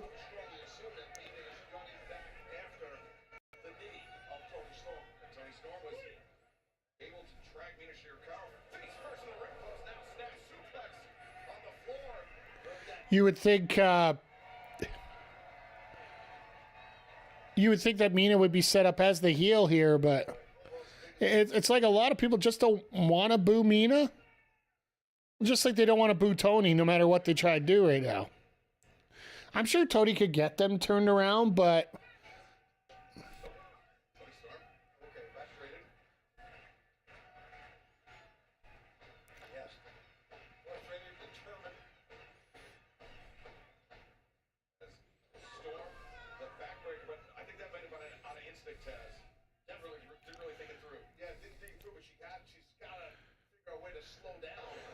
Beautiful suplex, perfectly executed there. I always use that phrase whenever I see a fisherman suplex on the bridge. Because let's face it, the best to ever do it, Kurt Hennig. Reign as AEW Women's World Champion, winning the title. Grand Slam from Australia. You're not far from her hometown. Amazing night. You notice they haven't said the word Mariah May yet? Winning that title, she became the first full-time AEW Women's World Champion. Well, the title definitely in danger here against someone from the level of Mina, so let's see, as we sit here in the desert, if Toni still can contain, it's a battle thus far. And Taz, do you think the fact that Mercedes won the OWEN this year is weighing on in the mind of either woman, or do you think they're able to compartmentalize that? Well, that's a great Sorry, just checking a quick note here that came down. no, obviously, but if I'm either of these ladies here, I'm focused on my match. If I'm Toni, I'm focused on defending my championship against a real credible threat. If I'm Mina, I know I have an opportunity to win the world title. So I wouldn't think about Mercedes winning the OWEN. You know, Taz, if you get in the ring, So far we've had, not including this match, had over 35 minutes, I do believe, of women's wrestling on tonight. Which actually is the pre-show, the match was actually 12 minutes and 35 seconds. And from what we see, it looked about 25 minutes for the Owen Hart match. multiple levels, but right now Shirikawa beyond the task at hand. Correct on that leg. It's a bit of a wrench on that leg there. Toni Storm trying to hold on to the ropes and trying to reduce the effect of that, but it didn't work. Anytime Now Mina's going to go to Luther, right? wait a second. Luther, Yep, there it goes. Toni Storm, a swing and a miss. And Luther's just become a... Yep, that's what I thought.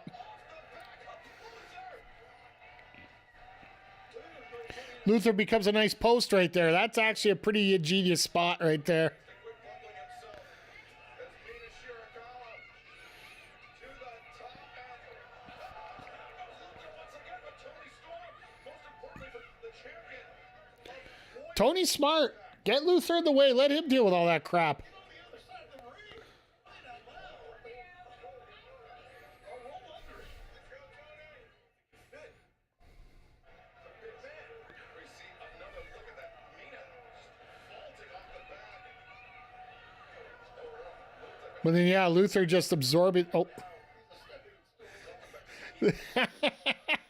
Who needs steps? Unfortunately, that's probably the downfall of Tony there. Perfect. She's just getting rolled. And Mina driving that knee.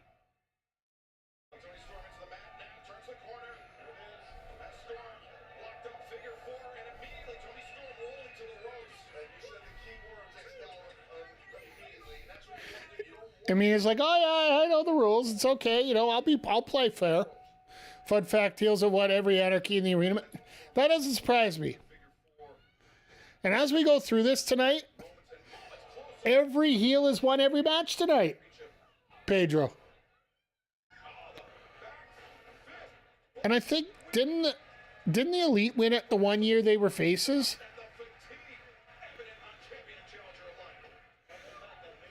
Or the BCC? No, the BCC won it when they were heels still. The year that Kingston was going to gas him. No, that checks. But yeah, every heel team has won.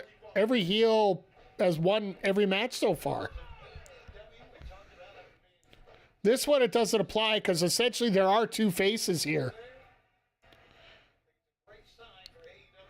Both Toni and Mina are pretty much considered faces.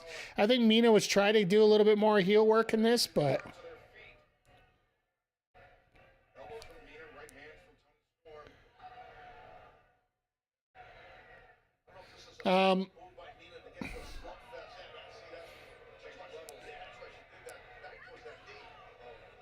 Wasn't Jericho's team a face the year that he lost the blood and guts match, Pedro? The year where Jericho went through the Oh no, the Pinnacle was heels. Never mind.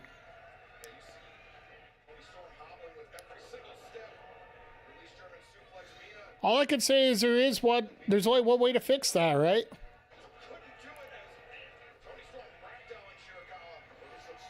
There's only one way you can have a first time for everything. It's like I honestly didn't think that Mercedes was going to win against JB Hayter just because the title's there, right? Can't do the hip attack because the knee's punched. Sorry, drank too much Hayter. No, it's not just that. It just the story of JB losing the title to Toni over a year and a half ago because of injury. Because a lot of people forget that was the case. And the fact that I don't like two titles matched up in the same match. Like, I hated it from Hogan Warrior WrestleMania 6 and all the way through. It's not necessarily about the haterade. I did believe in Jamie, though, but at the same time, you can't really go wrong with Mercedes either, right? And Tony Khan's playing smart. He's taking the hottest commodities he has here right now. And that's why I think Tony wins this because, well, let's face it. Your A match in AEW right now is Toni and Mercedes.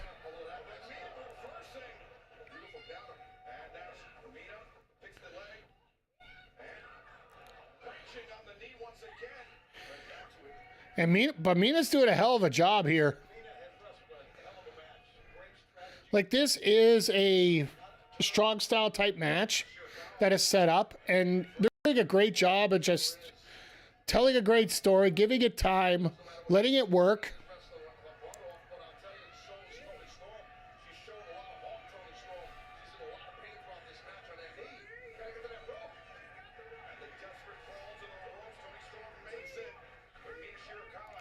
But he can cheer about the fact she made it to the rope. She's got to get some offense in, or this ain't gonna last long.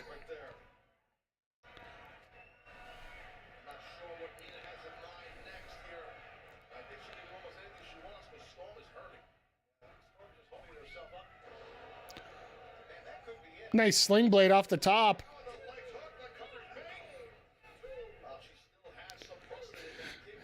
Because I thought it might have been a blockbuster, but no, that was a sling blade right there.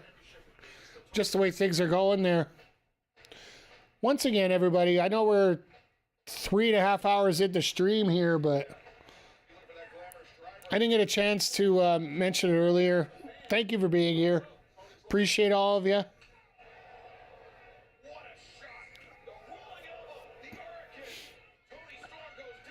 All right, Toni, you're in trouble. Shirikawa could be moments away from claiming the AEW Women's World Championship. Oh my God.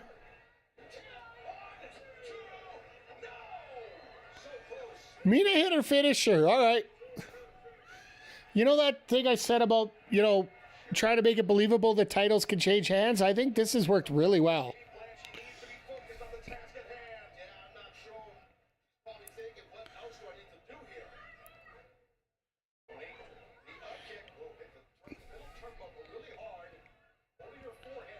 Into the post.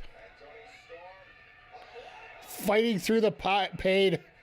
Here we go. It's Torb 0. Nope.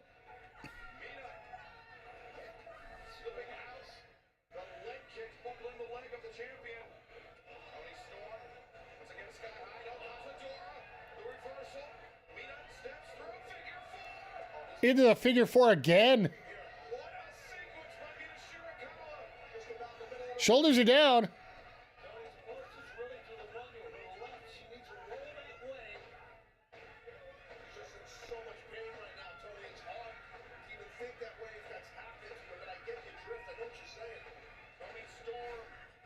Mina so subtly made it perfect there.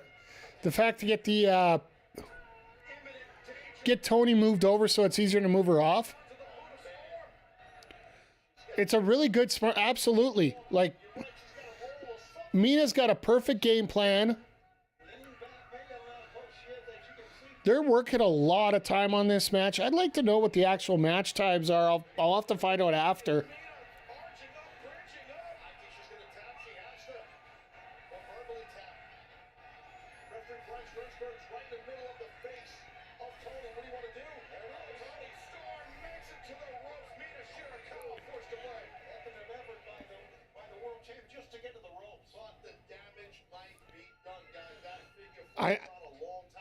The fact that we got all the finishers here. Are we going to get lost in the woods for a finish? Here it is. Counter. Oh, I thought we were going to get lost in the woods for a finisher there. Oh, here it comes. Storm Zero out of nowhere. Storm Zero is basically the RKO.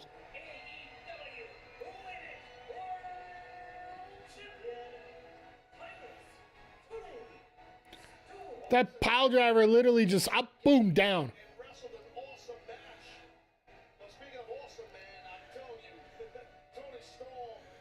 Now we could get Mercedes out here to do the face-off.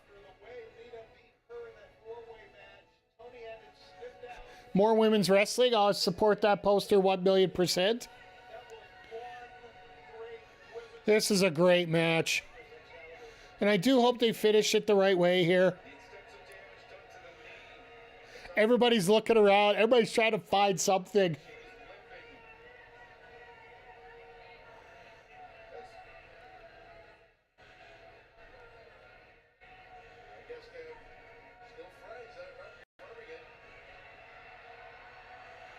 Nope.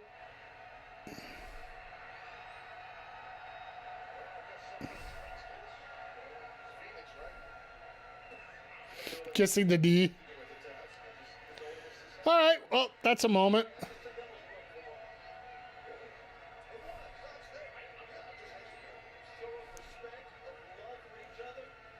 I thought we were going to get more for this. I still think we get Mercedes out here to steal the spotlight.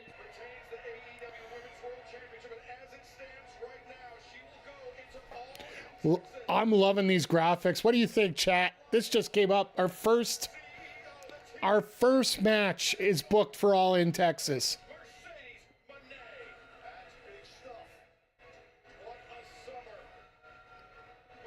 I thought we get, like I said, I thought we get more craziness.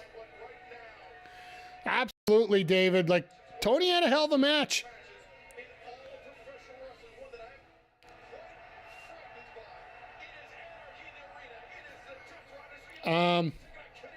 They're doing Hangman Ospreay main event. They're doing Hangman Ospreay main event, chat. And Paragon Don Callis family is the mop-up match from Anarchy in the Arena. Think about that for a second. This is a very interesting booking style here. You know, the more I think about it, the more I got to give Tony Khan a lot of credit. Ever since Revolution, and he was so dead fast to have the World Heavyweight title as the main event when it was Copeland and Mox, and it turned out to be, well, let's face it, compared to everything else, it was a dog shit match. Compared to everything else, it was a very serviceable mid-card, mid-season Dynamite, maybe more likely Monday Night Raw type match. And all the backlash that he received on that, ever since then, it's been all over the place in terms of what's been booked main events. The women's been getting main events.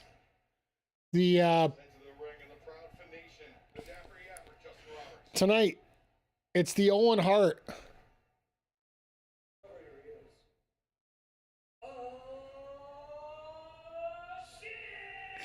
The one time a year Justin Roberts swears.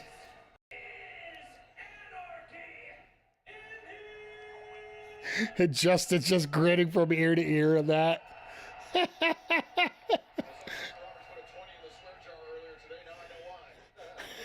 I love that. You put a 20 in the swear jar just for the hell of it. Ooh. I love the laser light show to start. Why is the ambulance still there?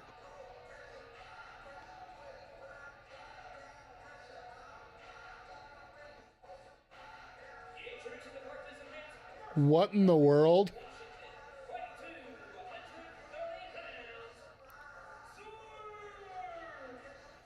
That is awesome. I could see the claw, but I wasn't sure. But the fact that he's coming out here with an actual weapon on his hand, to be honest, this is the kind of match that you come out with the Legion of Doom spikes on. They're legal. Who gives a shit? Pardon my French, because this is what's going to be going on here at this point. My God.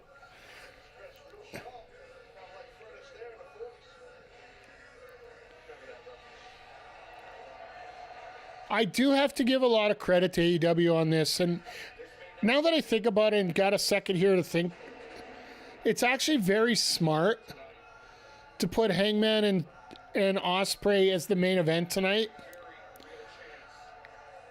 And as much as I said don't counter program, that is the best kind of counter programming that you could do. People will pay $50 to watch Ospreay and Hangman. And guess what? If you watched NXT tonight and you want to watch back-to-back, that's the match you're going to see. And then you have Paragon and Don Callis family sort of as a buffer to cover the time, right?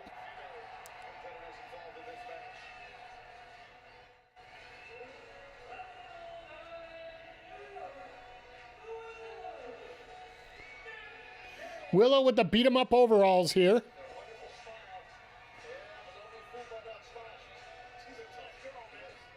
And she's wearing a chain, Chaz. Maybe you should mention that.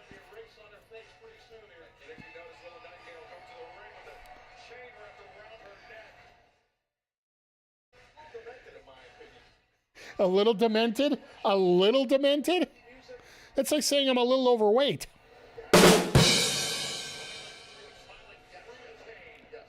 And, of course, Omega gets the final pop, right?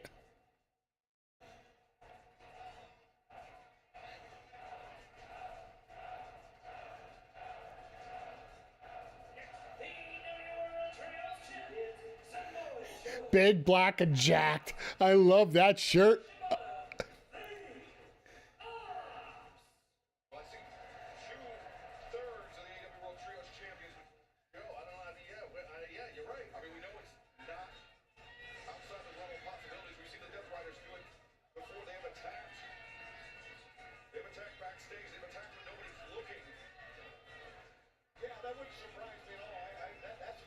Yeah, where is Joe out of all this? Well, let's just kind of wait this out and see. But right now, it looks like only five. And you see Swerve asking Shibata. I don't blame Swerve. Where's Joe? I don't blame him. And look at the arms of Big Powerhouse Hobson. Like, I don't know, man. Like, this is quite a development here. I guess Joe comes out later. All right, well, we're starting out 6-on-5. Maybe that's how they bring Kingston in.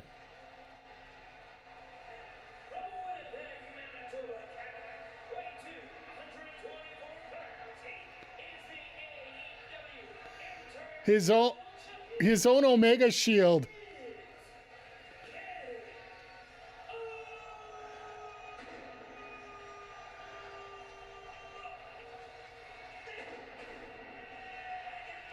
Pyro, pyro, pyro, more pyro. Bring more pyro.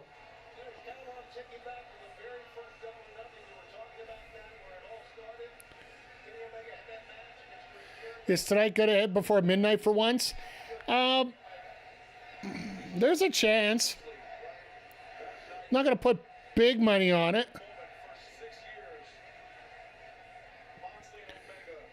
Well, let's put it this way. We got this match, and then we got two more. We got the trios tag with the Paragon and the Don Callis family, and we have Hangman Ospreay. I think we go right up against it.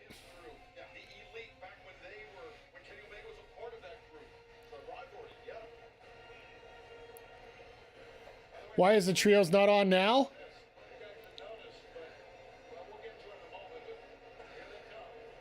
I'm pretty sure they know that they're going to need a breather match in between.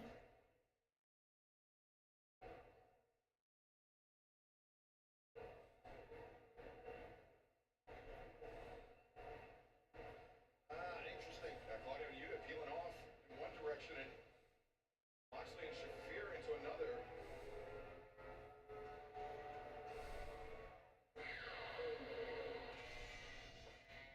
And which way are the Bucks coming? This is how you get Kingston out here. I swear, this is how it's happening.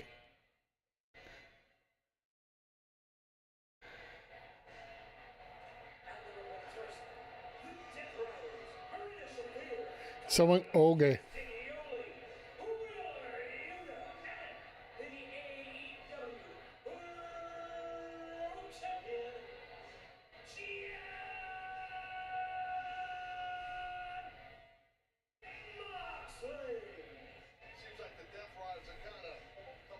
Oh, he just being a heel there.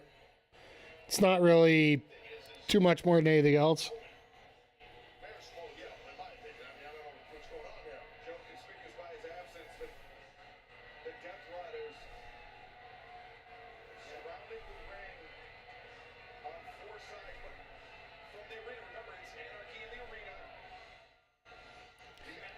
Anything goes, false count anywhere.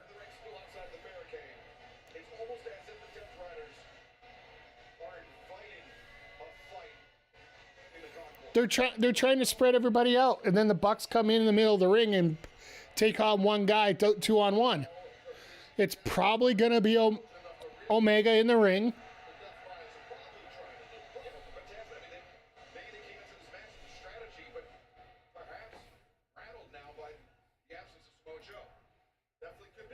The Young Bucks are the biggest assholes. Absolutely, I'll agree with you on that. The hell is this?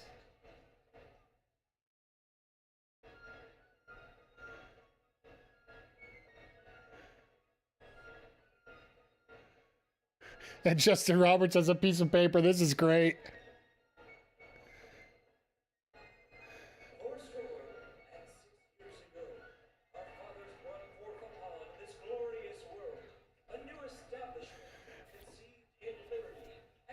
This is amazing.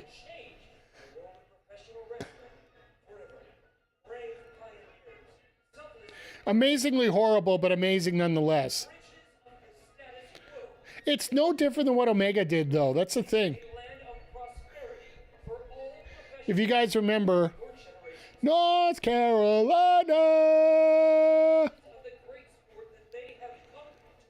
Omega didn't do anything different, so I can't really fault him on any of this. From sea to shining sea. They know how to get the IWC. Well, honestly, these days it ain't that hard to get the IWC to lose their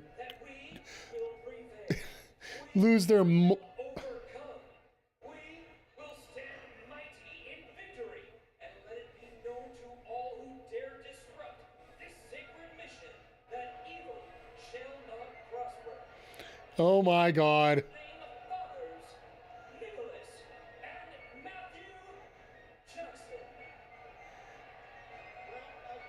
See, if they were really smart, they'd have WWE flags right now.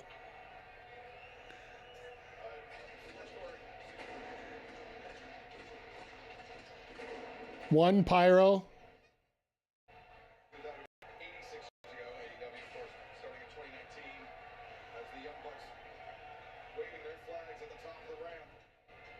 Founding fathers. You can't take that away from them. It's the truth. They were instrumental. So is Omega. And Swerve and Omega said, nope, we're going to start this.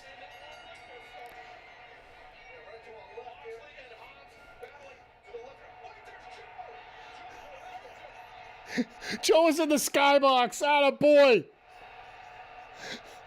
Oh my God, this is... All right.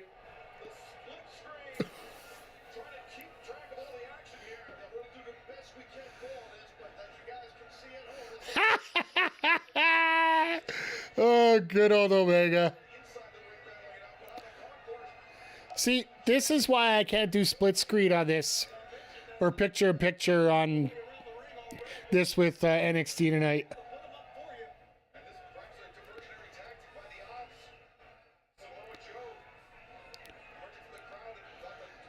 Just trying to keep track of everything going on here, like... And all this going off to a Pied Piper to Pied Piper's going on right now. Like, we were talking about music. That is... You want to talk about anarchy? That is the ultimate mate.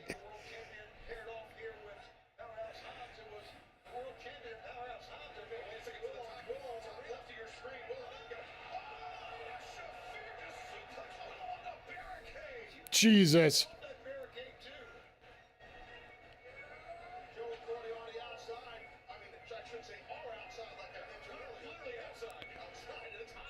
My God, there are so many people putting stuff up over the women's match. And how great it looked and everything that's going on right now.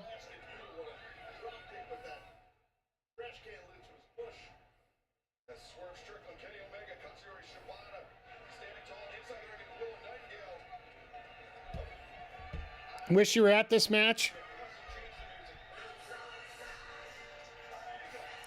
The Pointer Sisters. Taz, oh God.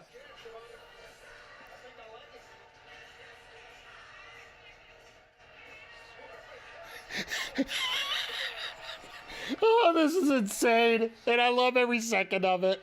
This is absolutely nuts.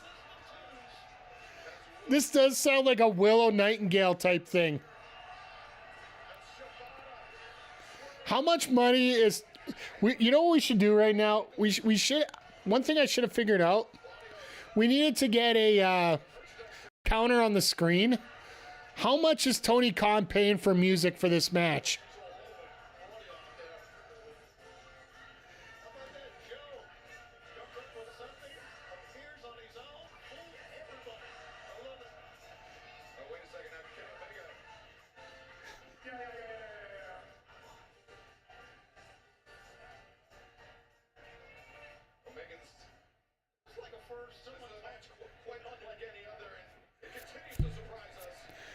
And Joe just wants to beat people up. Entertainment at its finest. Oh.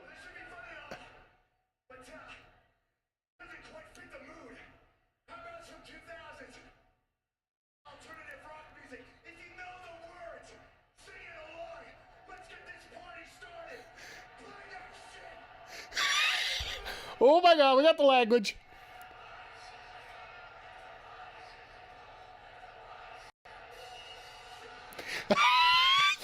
Yes, yes, yes, yes, yes, yes. Here we go. Let the bodies hit the floor. Oh, this is amazing. Oh, WWE's got to be pissed because now they have to cancel this song on half their pay-per-views. Oh, this is amazing.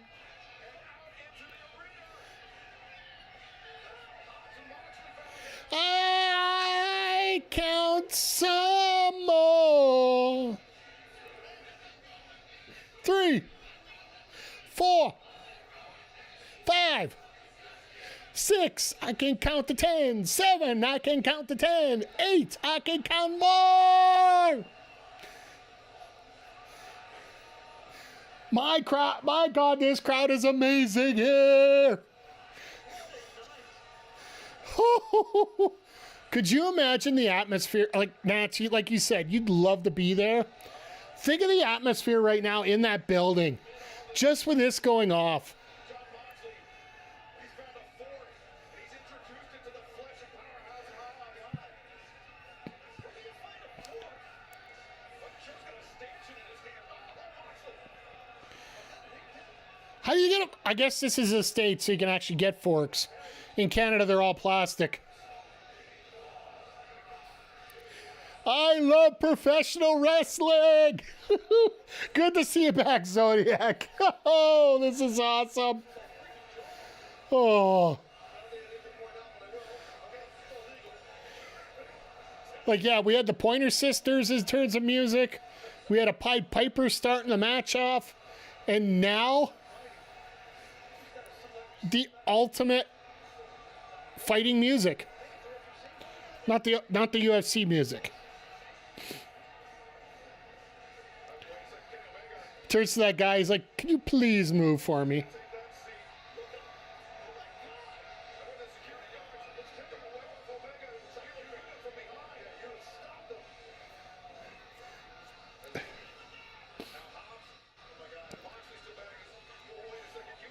Yuta's gonna suplex.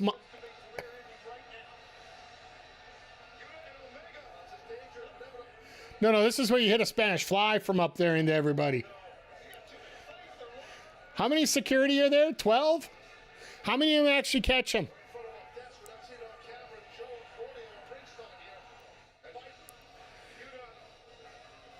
Hit the ECW chant. We're getting there, don't worry.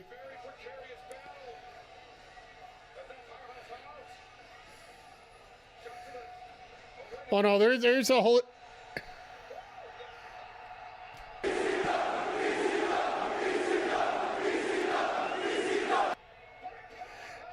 You see, look at Omega's face. He's like, oh, I could do some damage now. All right, he's played it again. Let's head to the tally now.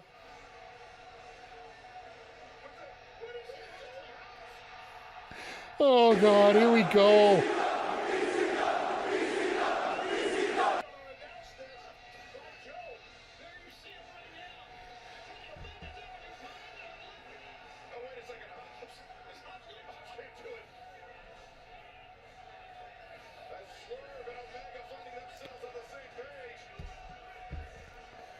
All right, now we got partners switched off here with Swerve and...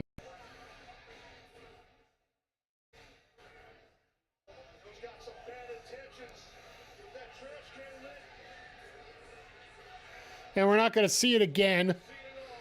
Oh, the crowd's insane right now. This crowd ain't stopping.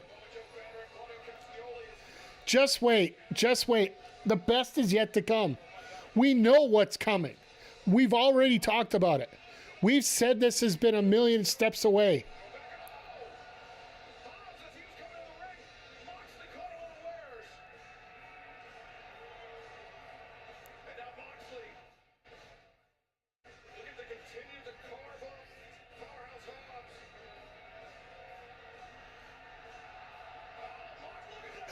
Mox just stabbing.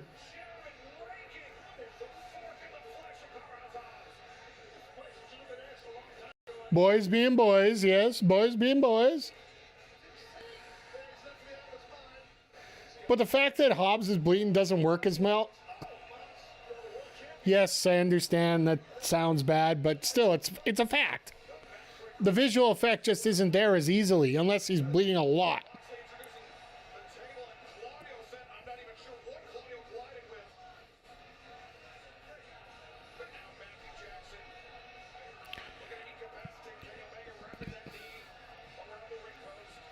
Now Omega can't even get out of there. Well, you built it, you ran through it.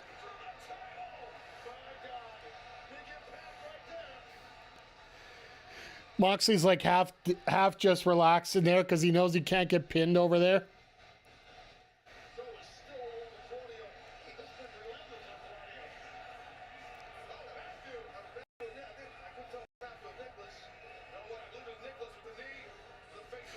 The Bucks still haven't gotten rid of the jackets.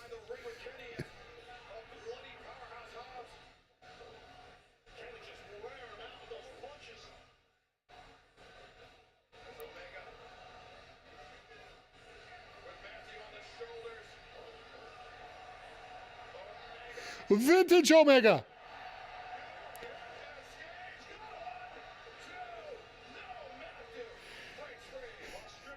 You know what? For all the comments I had about this being, oh,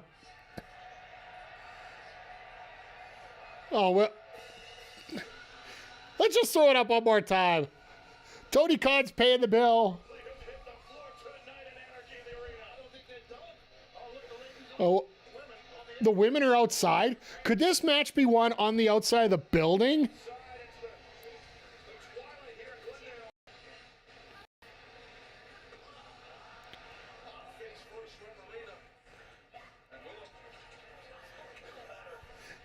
Willow's just throwing random shit. A beer bottle? Really?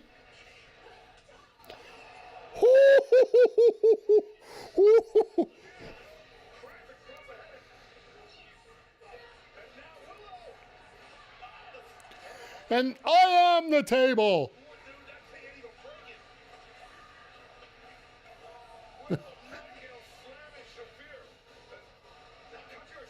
Oh, and here comes Yuta and Shibata.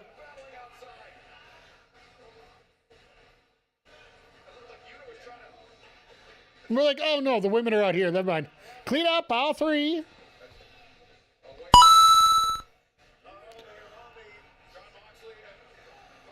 Oh, this is a little bit of insanity here. Let's call it what it is.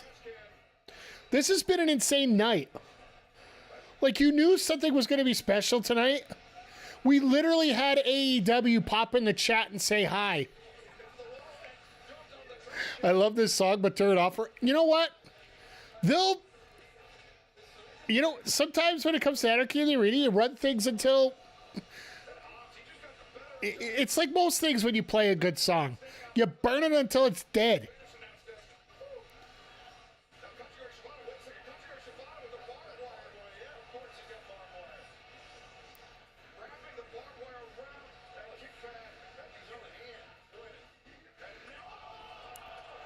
All right, well, Yuta's dead.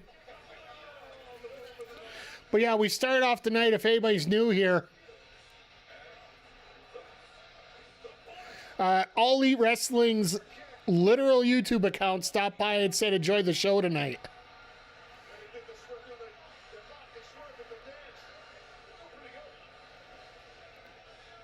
I call this a sucker riot. Come on, boys. Let's take him to school. Oi! Oi! Oi! Oi! Parrish, how you doing tonight? I guess you were watching a little NXT tonight? We are in the middle of absolute insanely amazing Anarchy in the Arena here. If you guys got followed Parrish, go do so. Every Sunday, he's out there talking a lot of sports, a lot of wrestling, a lot of everything. Really good guy. Hey, Michael, thank you for the compliment. I'm glad to see that you're here live rather than watching after. Oh, and here we go one more time. Oh, God. Destroyer here, Destroyer there, Destroyer here. Oh, my God. Harlem's house call kick here. This is going a little borderline crazy here, and I am absolutely loving it. And Claudio pretty much killed both Joe and Swerve. The bodies are hitting the floor, and they're all in one area. Oh, no. Oh, no. I know what he's going to hit. Jesus.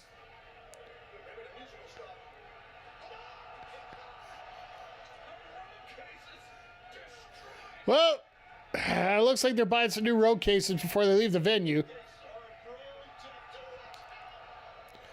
And again, production fucks up. Why are you cutting away before the best spots of the night?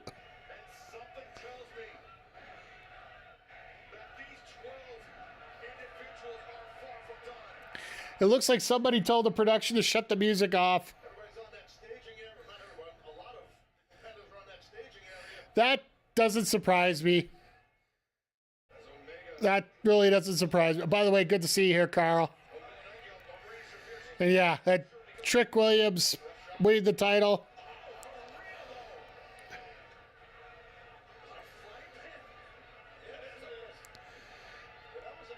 I kind of figured they were going to be doing something stupid like that, but we all complain that, you know, these interpromotional matches never work because the champion never loses. Well, now they did, so we'll have to figure it out.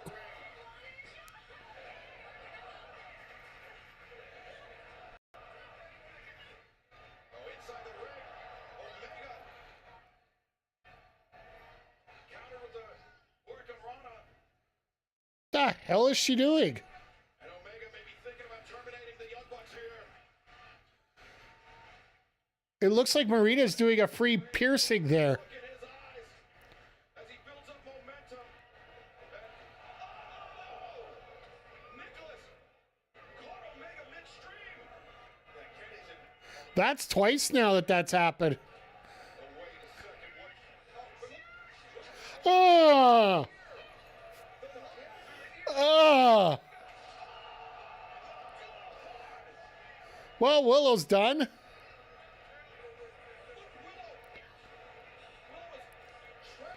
Willow's essentially out of the match.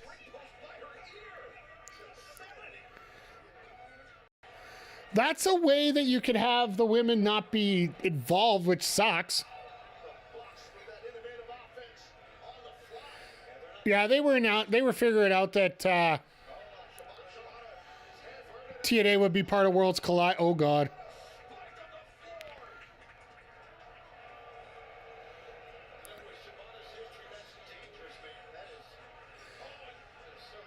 Great time to be a fan of any. Yeah, absolutely. With all the crazy that's been going on tonight, I haven't been able to watch any of the other stuff. But right now, as of tonight, the only face that's won so far tonight is literally Toni Storm, and that was a face versus face match.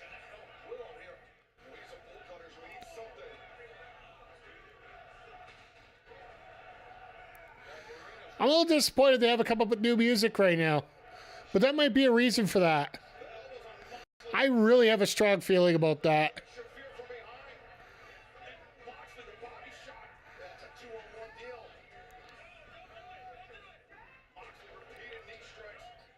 Yeah, Double or Nothing so far tonight has been absolutely a fantastic show.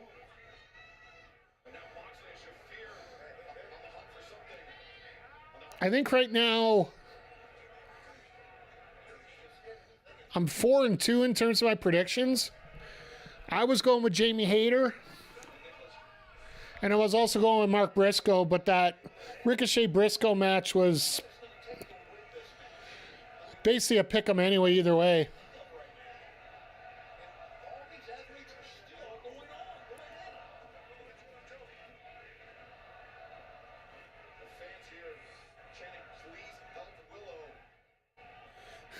Fans want Will. Well, somebody should come out with a key. I wonder who that would be, though.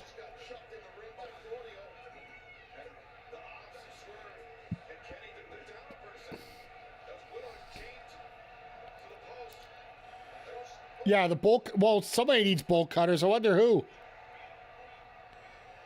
So we hit the ad break here. And Hobbs is dead.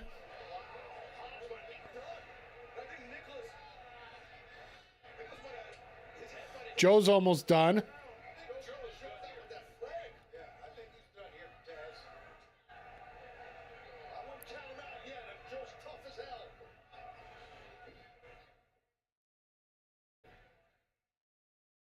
Could you imagine they cut bolt cutters on that earring and literally... On it goes. Yeah, the death rod is in the Bucks in complete control, it seems. Yeah, with a distinct advantage. Though Nightingale still chained to the ring post by the lock placed through her ear. It's insane. That's not over. You gotta pin someone right. You gotta get them submitted. No, I know what's coming here. This is the spot. This is the spot where the music kicks in. It's got to be.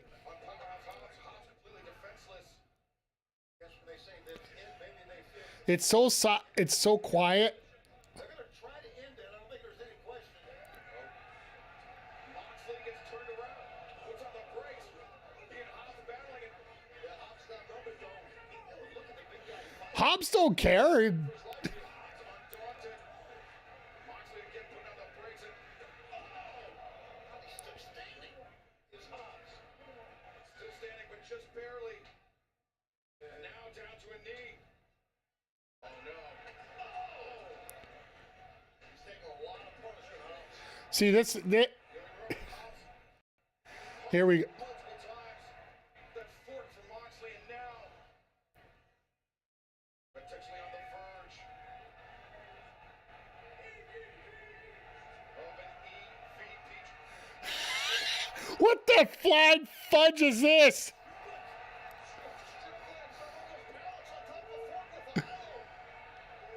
Swerve on a pallet? All right.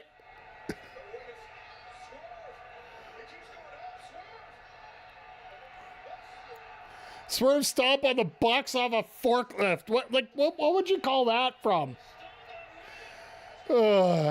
Once again, everybody, thank you for being here tonight. This has been a fun. We're hitting the 4-hour mark for the stream tonight. We still have 2 more matches yet to go. And this has been sheer lunacy this last half hour.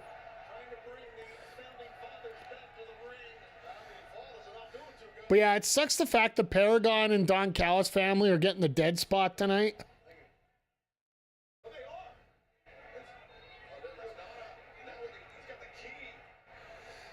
The only problem is he's drinking too much coffee, so his head's shaking so much to try and get the key in the lock.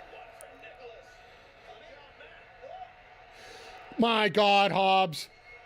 We were talking about this. This is why Wardlow isn't missed right now.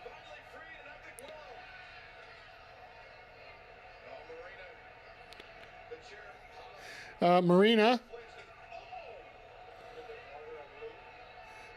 He's big, black, and jacked. Don't you read the damn shirt?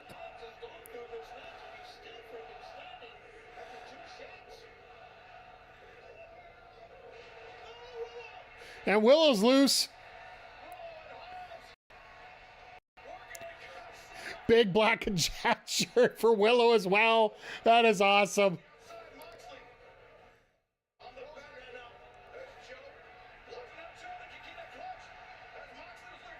Who's gonna tap out first?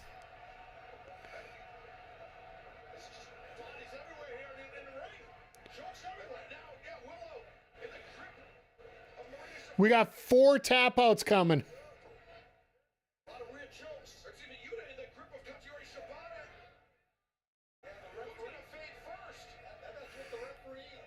They're going to try and make this a photo finish. I don't think it's going to happen.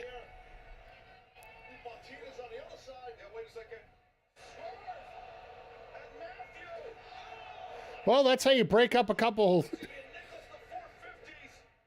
Oh, Hobbs has looked like an absolute beast all night here.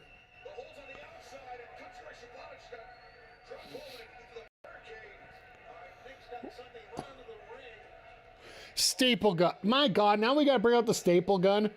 Moxley's got to be loving every second of this.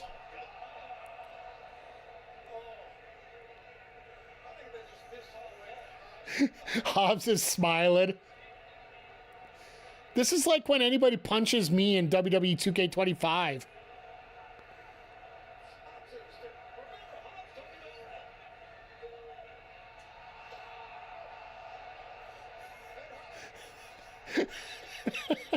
Hobbs is like, no, screw you. Oh, the king of the staple gun.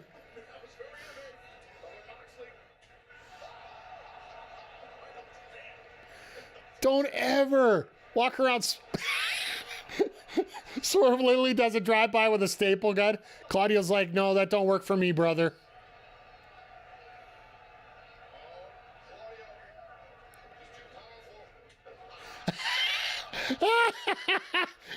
Tried to do the pop-up powerbomb and nope. Really, Matt? Your nuts are getting stapled.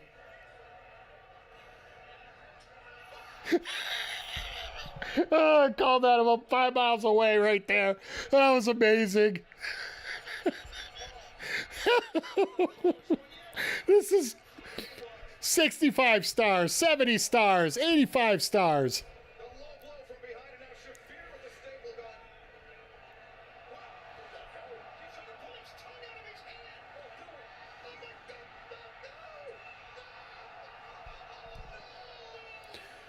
Well, there goes that feeling.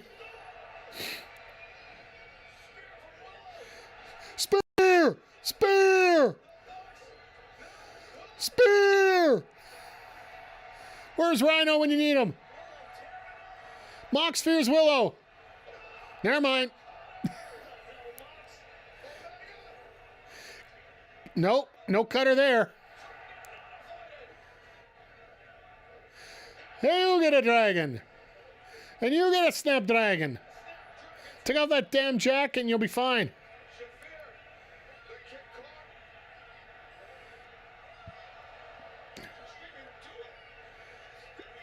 Do it, pussy.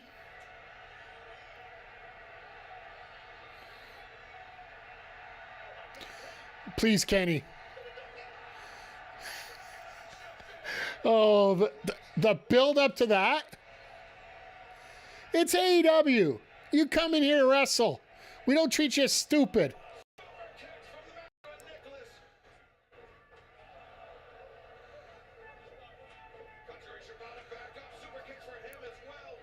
Super kicks for everybody. Not to Nana. Nana's dead. I find it funny that... Ah, goodbye, Knox.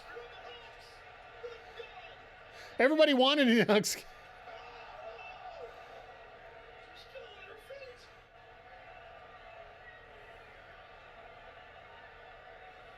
Meltzer driver to... Oh, my God.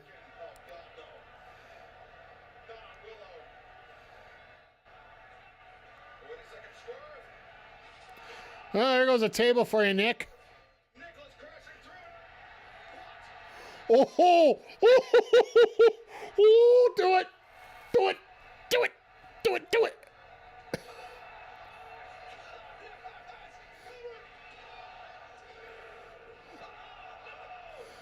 Jesus. Give Willow every belt and then give her a few that don't even exist yet. Like, look at this carnage. We're doing a...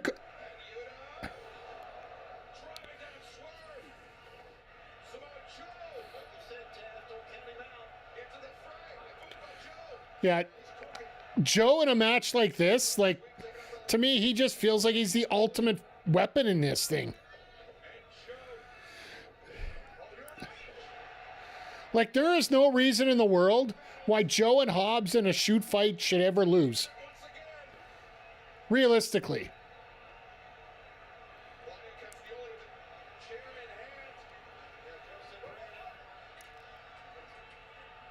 Oh, I know who that is. It's Kenny. You killed Kenny.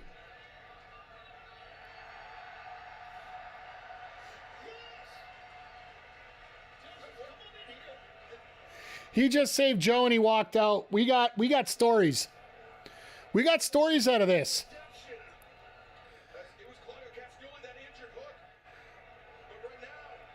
Because Joe never took care of him. He replaced him with Hobbs.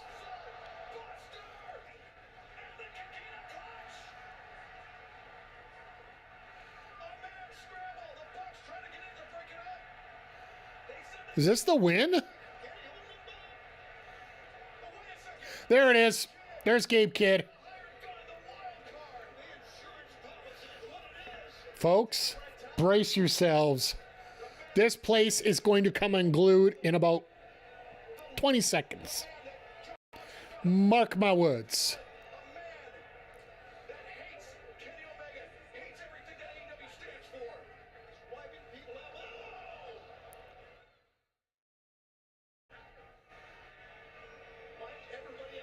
Maybe a little bit longer. Kenny Omega's in major trouble in the middle of the ring. That briefcase, which we can only presume holds the AEW World Tag Team or World Championship This whole crowd's crying for it. Tag Team of the Young Bucks. There's the Wheeler Yuta. Same way. Oh, feeding them the tax first. Tax in Kenny's mouth, in the mouth of Omega. Before the trigger, it exploded his mouth. Big trigger. That's some tax in the mouth. That's Cassioli. And Omega's gonna hit every get eaten with every finisher. This is a man's life. To the body. Kenny Omega, who just months ago, the battle diverticulitis. And now Moxley, the Bulldog, is locked in. Omega is going out. Omega, strong Bulldog choke. And nobody's there to save him. Omega at the first double or nothing. Oh, never mind. There's a save. They're gonna make us wait. They're gonna make us wait. But the numbers are in favor of John Moxley. Yeah, the Death Riders lead. We had a hook return though. From Gay Kid, and crucially to have at this point in the match, Gay Kid, a fresh man. Absolutely, that's the key thing. You're right, Excalibur, for sure. Now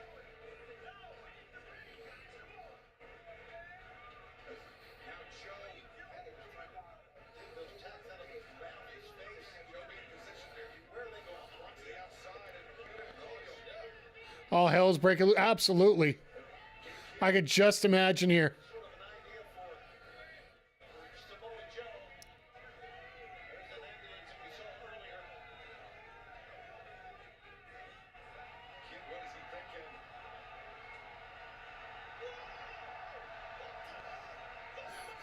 Briscoe just said, "The hell with it, I'm coming out." Briscoe, even at the odds, and going right now, Gay Kid. So they might not have had Kingston available, so they brought Briscoe out as a replacement. Gay Kid. Gay Kid is the fresh man. Yeah, well, you're right, Mark Briscoe. As you guys know, a violent match against Ricochet earlier. And it was very cool, Gay Kid. And I assume Ricochet's going to come out now. The side of the ambulance.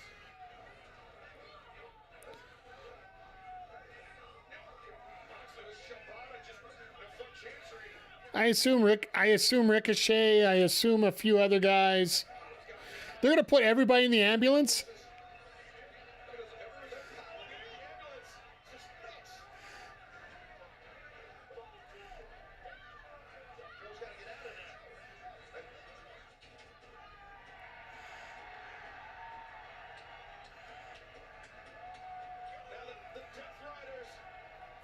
The Death Riders locked up in the ambulance. And it looks like that leaves the Founding Fathers. Yeah. You see the Death Riders through the window trying to get out. Past an hour? Now Matthew and Nicholas, This hasn't been an hour. you reap what you sow, boys. And Kenny's waiting, and so Strickland.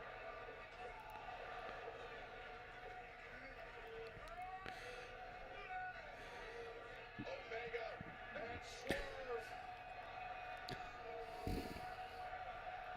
We got an hour. We got 50 minutes left and 2 matches. Fighting on the same side. House call. All right, there's a one-wing angel in the future here. And now, Oh, Omega's going outside, so it looks like Swerve's going to finish it. pairing off with Nicholas. Omega with Matthew on the outside.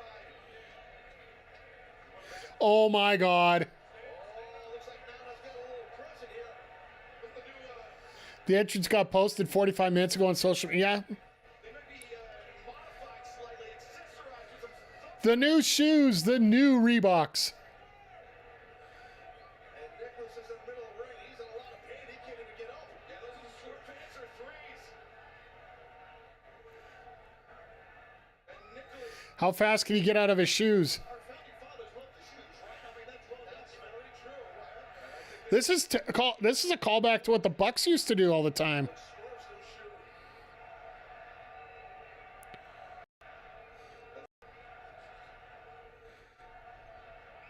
Swerve. Oh, placing Omega with Matthew up on the shoulder. Matthew. Oh no. Bucks, two separate blocks in a ring. He was looking for the one-wing Exploding table. Okay. Swerve stomp with tax. Yeah, I think we're done.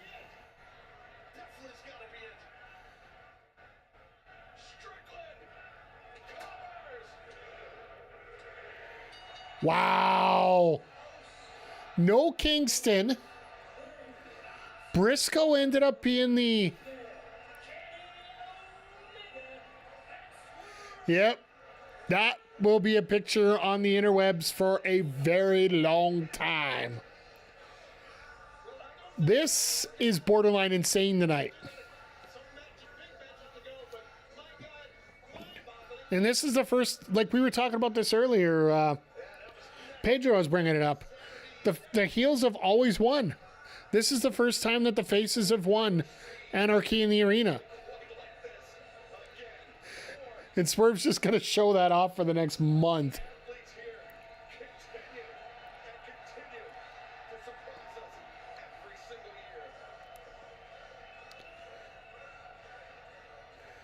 I feel bad. I feel bad for the Paragon and the Callis family for the fact that they got to match up with this. And they're probably only going to get 15 minutes. Or else they might have to bump the match altogether.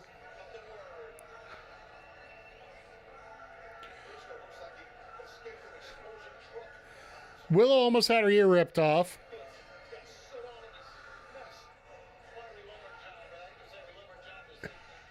Hobbs getting stapled 4 or 5 times. Now we're gonna see. Now we're gonna see what it's like when he gets him out.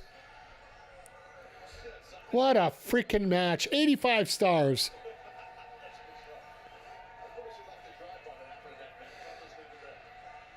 And if I get any DMCAs on this show, I'm sending the bill to Tony Khan.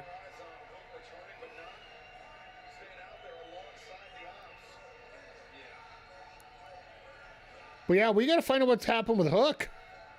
Taz ain't saying shizen.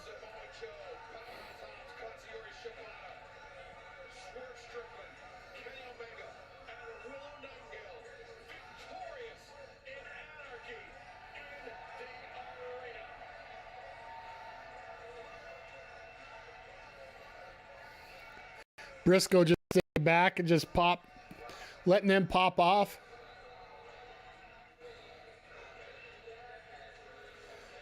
You notice Omega just kicked the world title? So much more to come tonight, including our main event, the finals of the 2025 OWEN HART Foundation Men's Tournament. Hangman Adam Page. Our main event tonight. Just think about that. We got this. Like, seriously. I call this a sucker riot. Damn it. Come on, boys. Let's take him to school. Oi! Oi! Oi! Oi! All right, I'm guessing you're tapping out at this point. Because we got, like, this is absolutely nuts. I hope you got a chance to watch that. Like, Nick has work. Fair enough, Nick. But thank you, everybody. If you're not following Nick, please give him a follow. He does a lot of WWE streaming, NXT streaming. That's why I book off the next day, Nick. Nights like this is the reason I book off. I'm actually off till Friday. I didn't get a chance to do this earlier. And Parrish, thank you for the raid. Nick, thank you for the raid. For those that are new here, my name is Mike. Hi, nice to meet you. Former referee, sports referee, and a pro wrestling commentator about 10 years. I was just saying I wish AEW would do pay-per-views on Saturdays. Well, the next pay-per-view All In is actually a Saturday afternoon thanks to WWE. So, shout out Memorial Day. Abso-freaking-lutely to you guys. Nope. Unfortunately, we are Canadian. We had our holiday last week. So,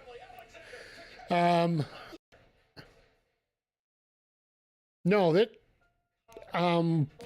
we have 2 channels that we're going on. Right now, we are actually co-streaming here as well as our wrestling channel.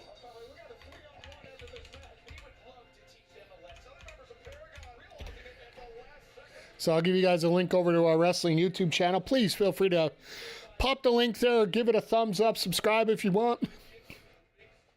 I did have a prediction show up there. And by the way, I am now officially 4-3 on my picks for tonight. Oh, Jesus. Nick, thank you for the donation as well. Really enjoyed the prediction show. Yeah.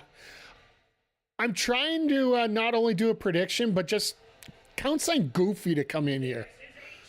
Because we're all looking for something goofy to happen. Like just saying oddball, and I'm really happy there.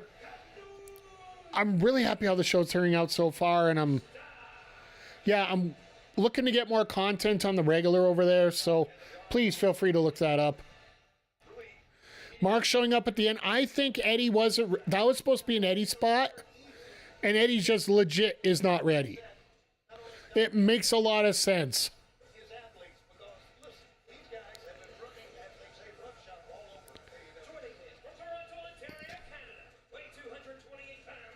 I really feel bad for these guys because this match will not last long. There is a potential, though. Either that or we're going over time. Sorry about that, McG. By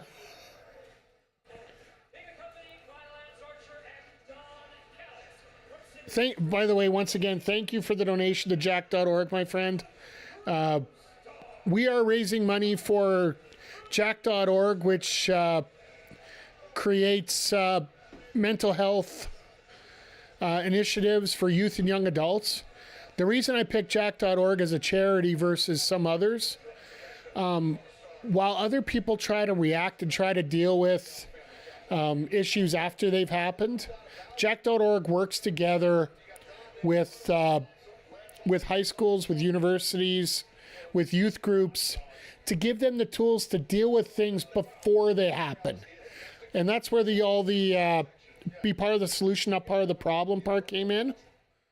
That literally is where we started with that.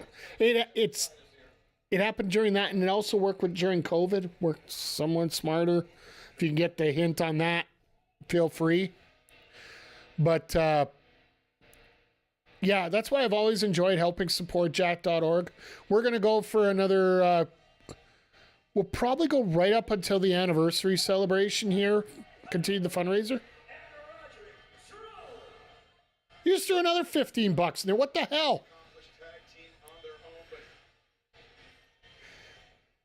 Nats, I'll throw that to that. But Jack is literally, if you take a look at the Twitch page, I've replaced the sub button with a donate button for jack.org. It's just the name of the organization. Not going to lie, I forgot about the trios. Well, Adam Cole's one of my favorites, so that's why I didn't forget about it. But at the same time, they're in the dead spot. This crowd needs a breath before we get to our main event. Because our main event, I thought this was going to be earlier. I thought Speedball and, I thought it was going to go Speedball and Okada. Then the women's title match, then the men's OWEN, then Anarchy in the arena to close it out. But the fact that Kingston isn't here, this is actually very smart how they did the order. They need a breather match. Fletcher's about to squash everyone. I don't think that's the case, but I do think the Don Callis family is going to win.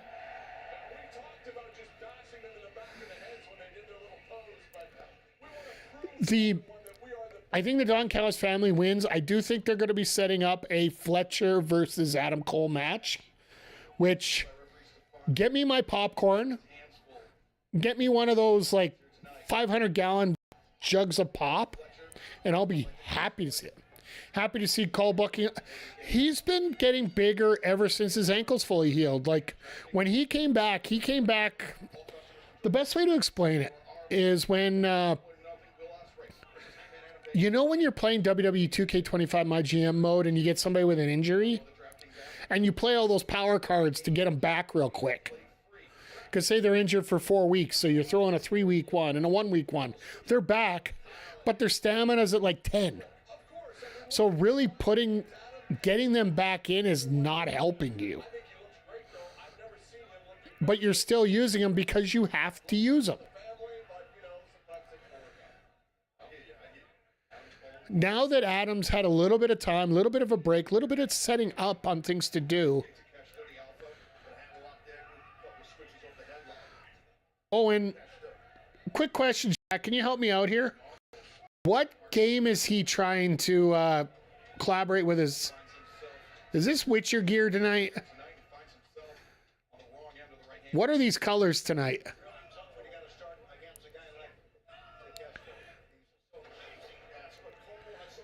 Because Adam during pay-per-views is typically a specific guy towards a game.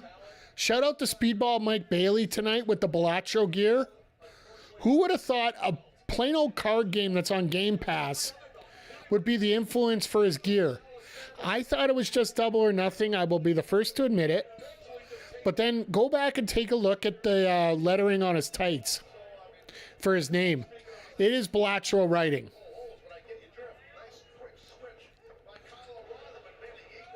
But folks, do we say that Anarchy in the Arena was the match of the night so far?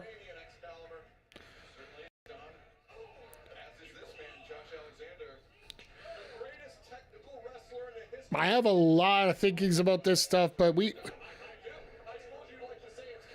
might even go with the personally I would go Anarchy, then the women's opening match.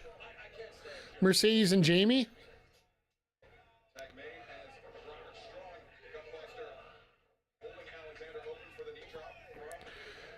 You notice nobody's really hitting a rest spot right now? Mainly because they don't have time to do it?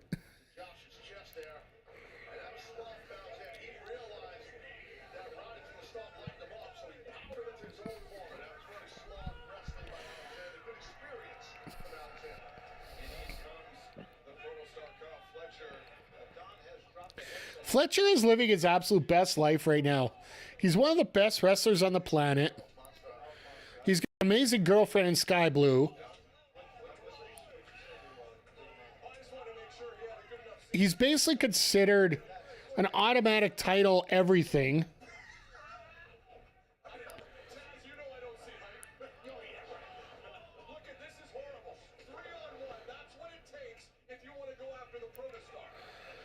Callis, it is... Callis, you have a 5 count.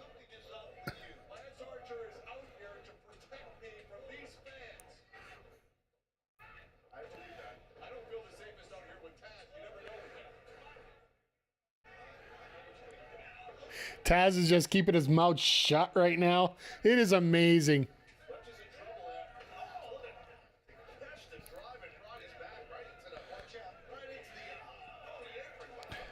Alexander throwing out all the greatest hits here.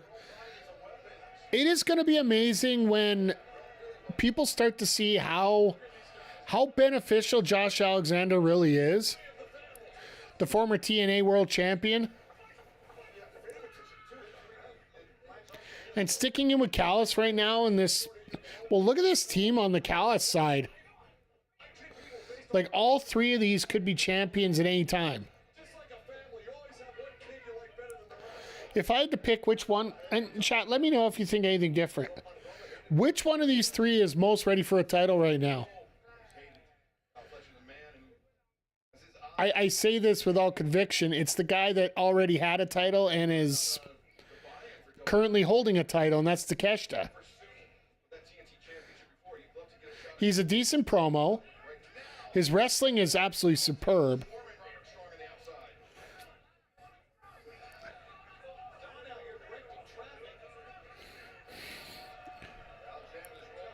Cole has a absolutely Cole has a title. I'm talking about the Callis family.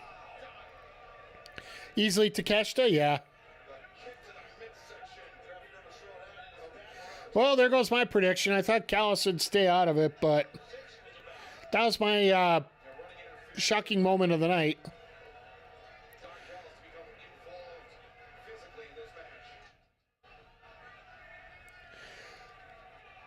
I'm pumped to see Speedball and Josh and MLP in July. Yeah, it is going to be a lot of fun having them there.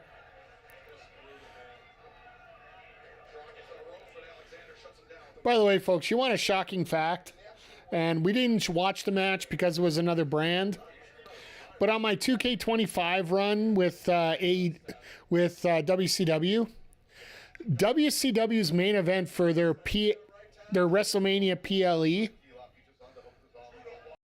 had Don Callis defeat Julius Creed.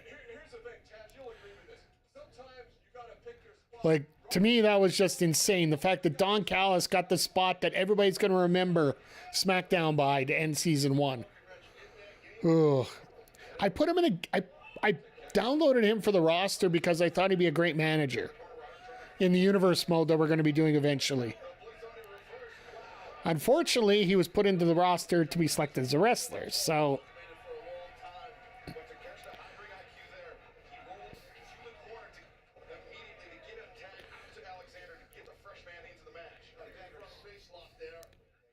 Of course, Cole didn't get hit on that shot. My eyes are so heavy. Well, I would say throw some sugar in you right now because, you know, you got a lot of stuff coming up here with this main event. Like, let's face it. The only thing I'm scared of, and I shouldn't be, but I just have this feeling. The main event has such high standards attached to it. Like, it's insane the amount of standards it has.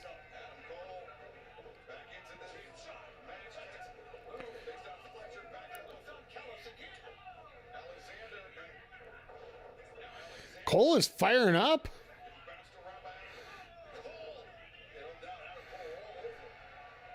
This crowd is gonna try to help, but honestly, they just need a moment to breathe.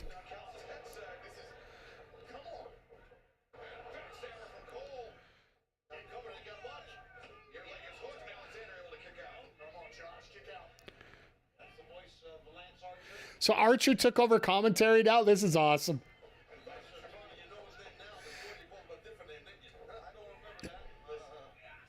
Was all outside all day. That's fair. That'll beat you up quite a bit. I know McG was talking about that earlier.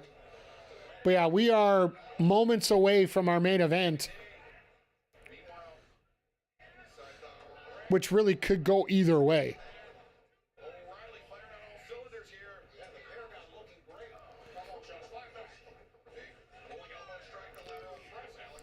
Golf and clean the car. Hey, that's fair.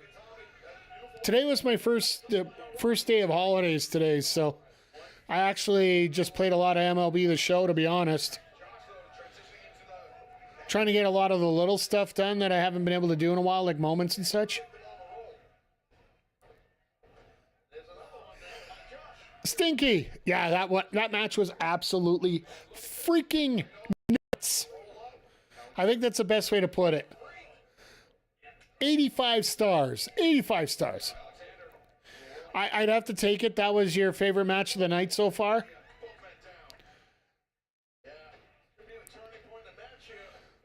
But yeah, that it is borderline one of the most. That was the craziest match you're going to see in a while. 1,085 stars if it was in the Tokyo Dome. I got you. Oh, here we go. Well, he was going to go to Panama, but that's a little bit of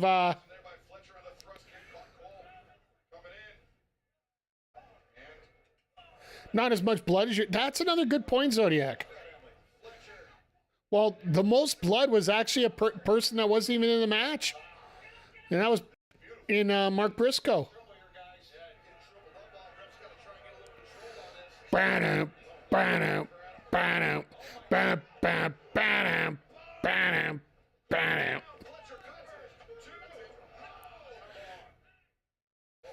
Nice breakup on the overhead cam there. Sorry, I had to bring up the Shield music whenever they try to go for the Shield bomb.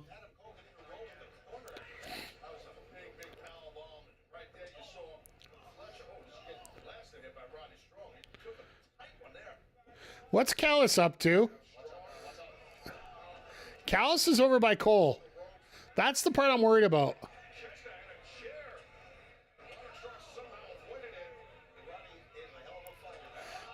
And O'Reilly just comes into camera like a missile. Alexander's half dead over the rail.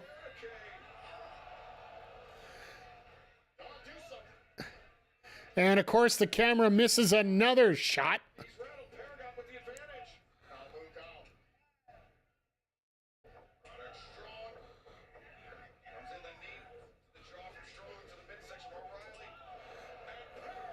Beautiful triple team there. That's the way to do it. These guys got to hurry, get their moves in.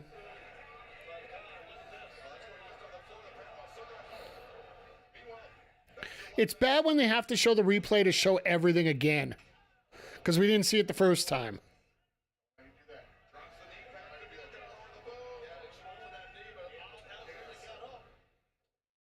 Is he going to hit the C4 spike? No. Ushikoroshi.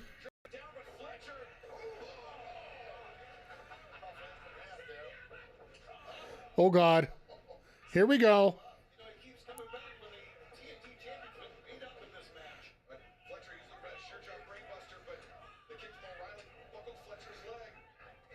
This is a match I'd like to see one-on-one. Oh, missed. That was great by Fletcher, missing that one.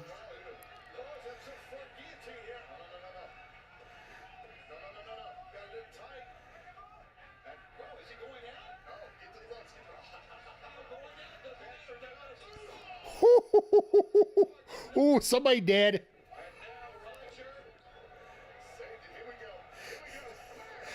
Bam is right.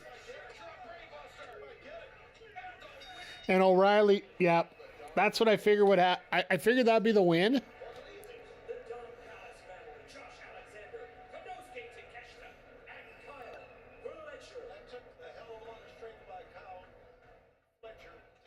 You gotta love the brown fart winning music, right? Fletcher hoisted up O'Reilly for that brainbuster. His leg buckled because of that previous kick. It did. That O'Reilly fired in, but Fletcher was able to gut it out and land that brainbuster. Very impressive win for the Callis family here. Because of that is good observation by you. You're correct. And now hold this going on here. Paragon. They're up in the Paragon. Now Lance Arch is involved. Lance Arch is struck from behind. Uh-oh. Why are we getting a beatdown at this point?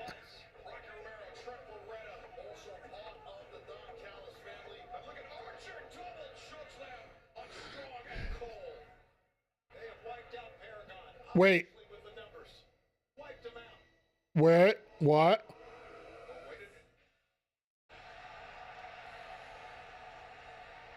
He's back.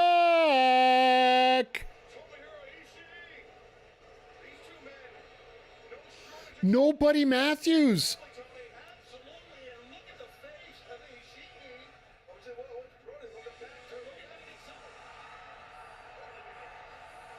What?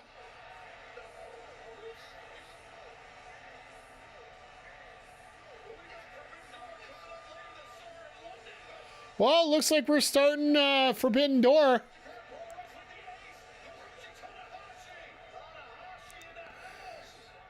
Yeah, we're 2 months away from Forbidden Door, so we might as well get started.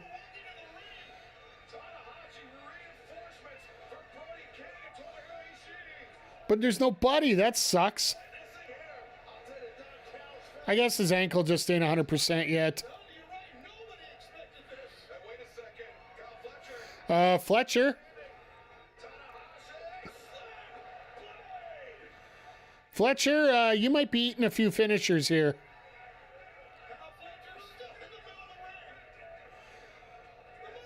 They almost did it again. Fucking cameraman. Pardon my French, but yeah, we're getting Fletcher and Cole somewhere on this.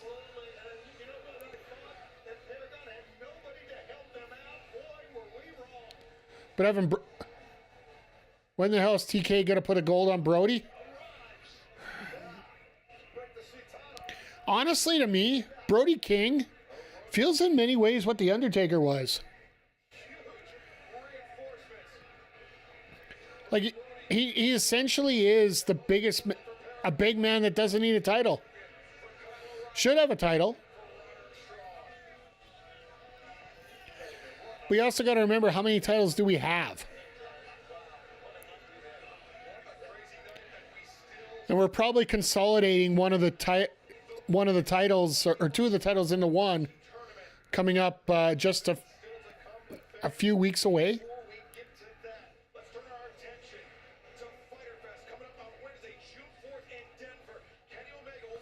Okay,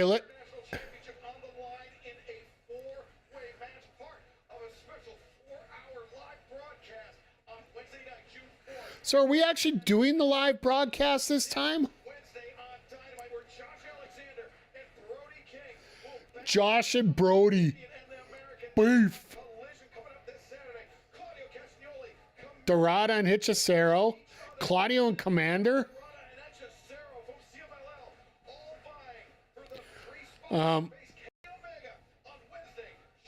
We are a week and a half away, and yeah, I do believe that is actually a 4-hour show.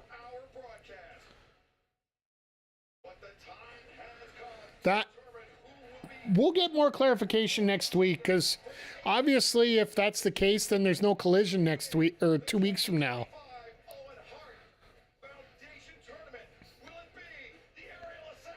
But yeah, we're getting on to our main event here.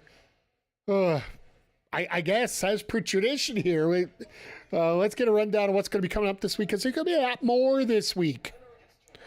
Once again, everybody, whether you're watching on YouTube or watching on Twitch, thank you for being here. I am looking to possibly expand into the vertical atmospheres, whether that be Twitter, whether that be TikTok. I'm not 100% sure which way to go yet, and I just got to get the logistics together, the overlays and everything. I just want to make sure I do it right if I'm going to do it, so just to give you a heads up. But in terms of what we're doing this week, I am going to be on Monday, Tuesday, Wednesday, Thursday this week. I got to get a hold of Kayla J when we're going to continue on with Split Fiction. Wednesday, no matter what, we are going to be here both on YouTube and on Twitch for AEW Dynamite. And then immediately following that, we will begin our online My GM, where we're going to be picking our rosters, and more than likely we'll get into week one. We'll see what the time looks like as we do this. Because, yeah, I haven't done online before, so we'll have to see how things go. I got to see who's going to be available and whatnot to join us here. I know Zodiac's automatically in. PJC has looked to be here, so is HPC Villain. If we can get all 4 guys together on Wednesday, we'll do it. If not, we'll make it work either way. We're doing online on Wednesday. And then, yeah, this Saturday, AEW Collision, as well as our Season 1 finale, WrestleMania, immediately following Collision on Saturday. So, but once again, everybody, thank you. If you're watching on YouTube, please hit the thumbs up. If you haven't hit the subscribe button, please do. We send out content all the time over on our YouTube channel. And for those on Twitch, make sure you are following to know every time we go live instantly. I try to be good on socials, but sometimes I just get on here, so. All right. As someone just pointed out online, before Toni and Mercedes kissed, looked like Mina said, what about Mariah May?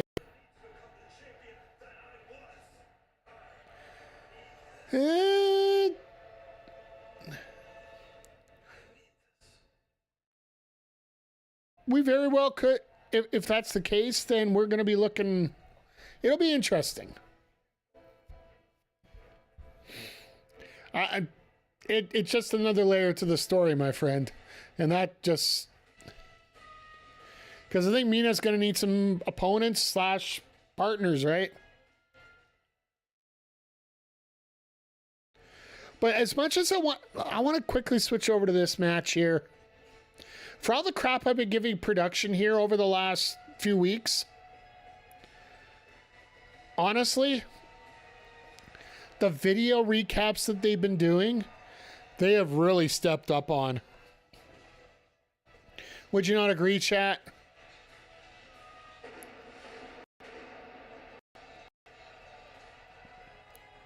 I love the pink in there, the tribute to Owen.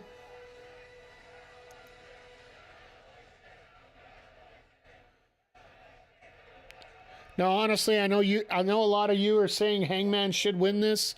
I think you got to have a little bit more tribulation here for Hangman before he truly gets redemption.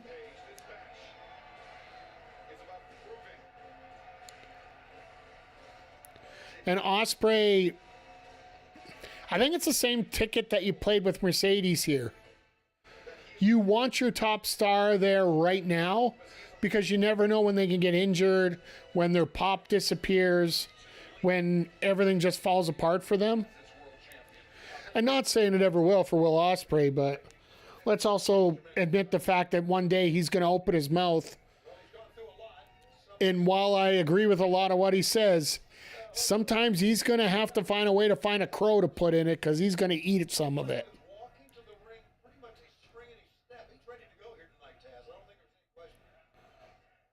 I think Hangman's just impressed that he's got a main event here like this.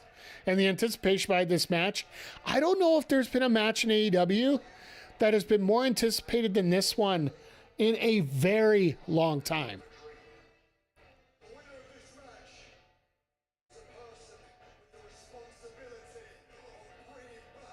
And the production crew can't get to the fucking video again.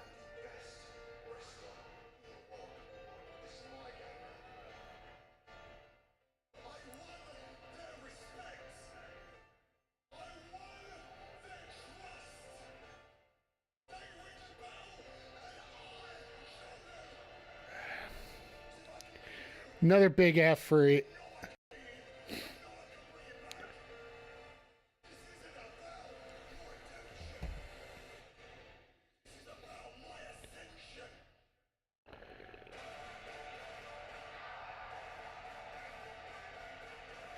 I am just so stoked for this match.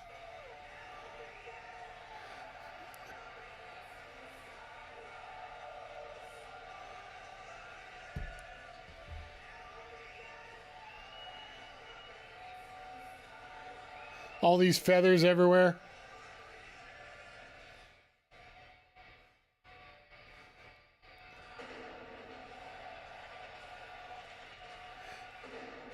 He is over. Like, he is the... Like, you want to talk about the spirit of AEW? You have pretty much... Add Swerve into the mix. And you pretty much have the spirit of AEW in these three people.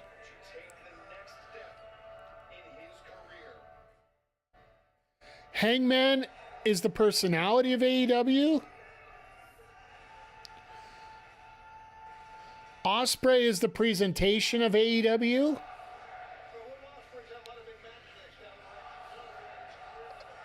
And Swerve is the heart, is the resolve of AEW.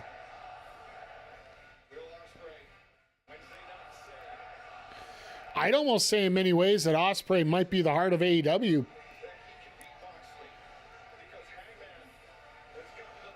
But Hangman very well could be considered that as well. Like, it is a complete toss-up. But this has been, like...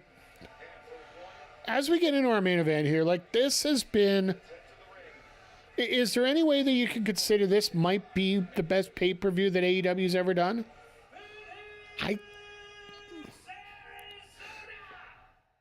I'll let Justin go through his intros first. Ads are coming up, chat, by the way, just to warn you.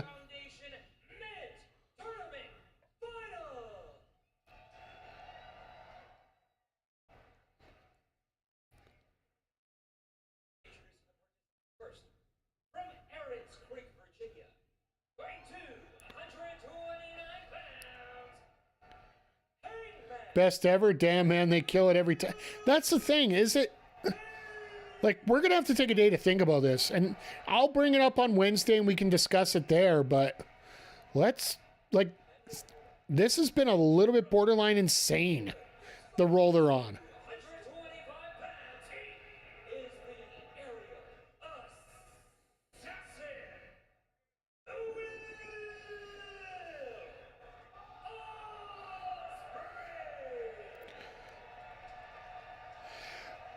Quick question, chat. Let me rephrase this and bring this around a different way here. If let's take out the Moxley Cope match from Revolution. Take that out of there and maybe put Mariah May and Toni Storm as the main event. That's what everybody considered should have happened there. Has AEW really hit a misstep in 2025 as we get into our 6th month? Kick that one scenario out of there. And have they really had that much of a misstep anywhere? That's their fault. Like, you can't blame injuries on a promotion. Honestly,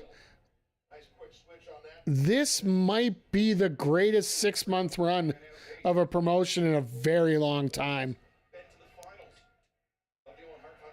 That's why the ratings are right. Yeah, like, they've had one misstep, and the fact that they're listening to their fans right away, because the best example we can give, Mina Shirikawa, when she came out for that 4-way during Dynamite with the new music. And everybody's like, what the fuck is this? And Tony Khan, not even before the match ends, he's already got the old music cued in. He's like, yeah, I'm paying for the old stuff. Let's go.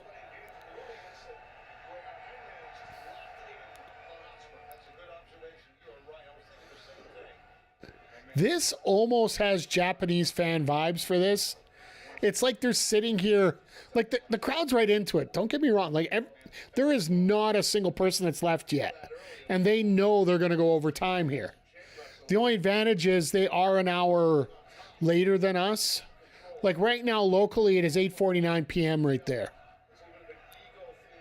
in Phoenix.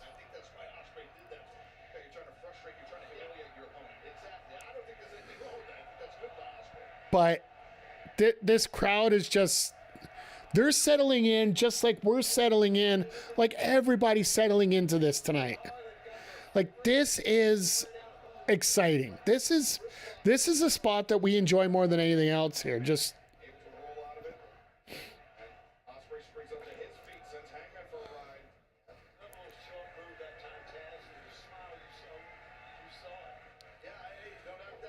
here's the best part about tonight. You cannot in any way get this in WWE. Yeah, and that's the thing. This is unique.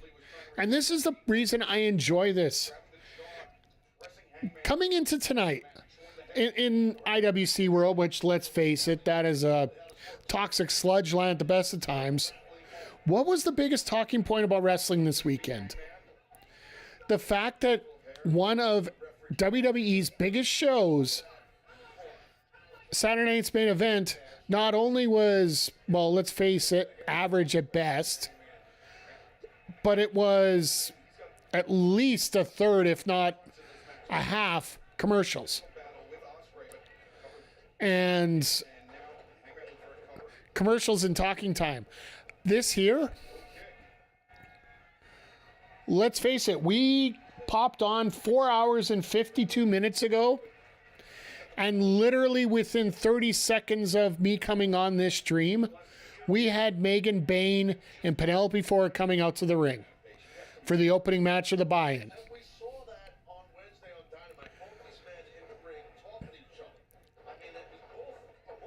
Like, everything lined up so well tonight.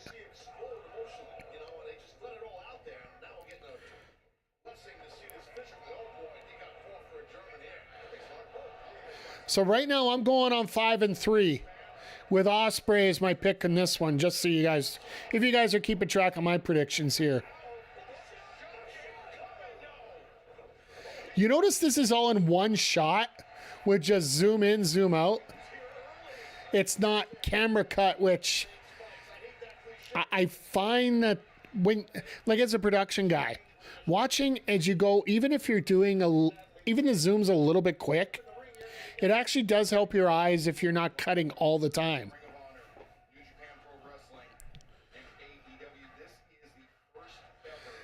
And this crowd is literally just, they're on pins and needles right now to figure out which way we're going to go with this.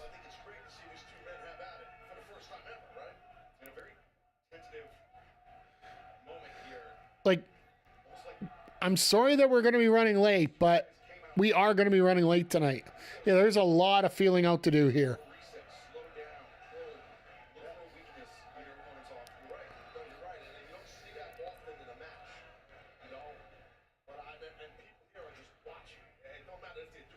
I love how they're confirming. Everybody's just watching and learning how everything's going. They're not going overboard on this.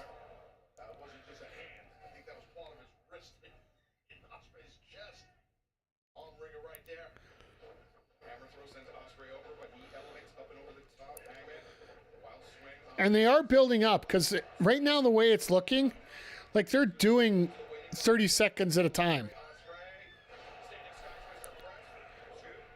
Or even a minute. They're going in, they're going out, letting the crowd absorb what's going on. And now we're just, everybody get to your feet. Let's get this settled. We're going to finish this like gentlemen here. Ospreay on the attack, right hand, Hangman backed up.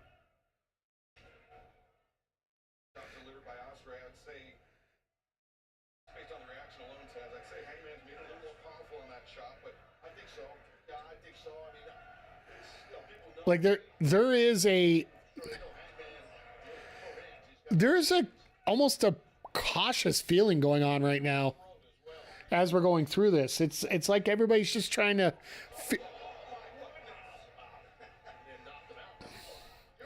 yeah, that was all right. Yeah, that was all right. Hey, JJ. Oh, this show's been absolutely amazing. Do yourself a favor and catch a replay if you can, JJ. It's been... Well, Mercedes is going to be taking on Toni Storm for the world title at All In. Right now, we're in the middle of the main event right now with Ospreay and Adam Page. Anarchy in the arena, I don't even want to explain it outside of the fact it was actually bonkers. Ricochet and Mark Briscoe was really entertaining. Considering the gimmick match I wasn't a big fan of to begin with. In every match, it felt like either team could have won easily. Thought Anarchy would be the main event. Likewise, every year it's been the main event except for this one. But frankly, right now, the anticipation that this match has had with Ospreay and Hangman and everything behind it, it really does feel like they made the right choice right now. There was no extra surprise in Anarchy either. Like, we were thinking about Kingston being the guy to show up during Anarchy, and he didn't. Mark Briscoe actually had to come in for a save for this spot, so I got a feeling that spot was actually saved for... That spot was saved for Kingston if he would have been able to make it, but obviously he couldn't. Don't be shocked if Kingston shows up during the main event of All In to take out Moxley and finish the Death Riders off. Because we have never gotten that finish between Moxley and Kingston, the two best friends.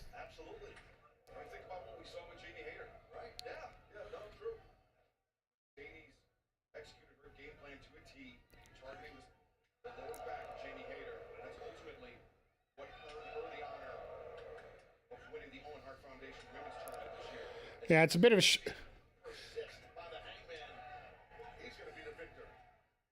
Try to catch on my off day, working sick. Hey, I get it. I'm off till Friday. I booked today off. I booked tomorrow off. Then I booked Tuesday off just because I felt like it. Wednesday, Thursday are my normal days off, so I'm enjoying a little mini vacation right now. So,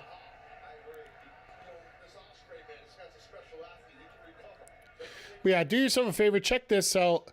I'm actually going to try and check out Battleground from tonight. Now that we have a new TNA World Champion who's an NXT guy. Reminds me of Mike Awesome in WCW.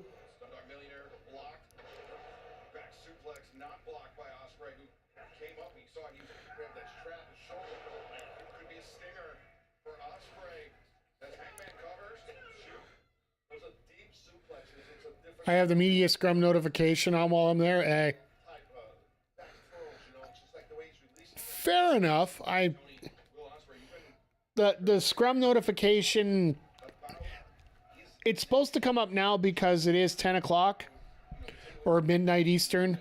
That's when the scrum is supposed to start, when the show is over.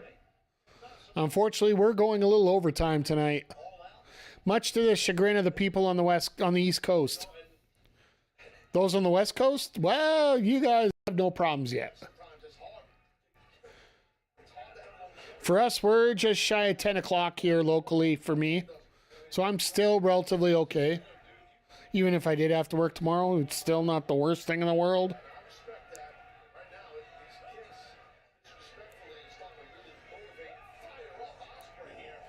Holiday, yeah, that's right. Holiday weekend. I know us here in Canada, we got our holiday weekend last weekend. And that's what AEW does. When they book their Sunday shows, they book them, a lot of them, on the holiday weekends. Like Forbidden Door is in the UK long weekend. Because they have what's called a bank holiday there. And then when it's not on a holiday, they book it on the Saturday.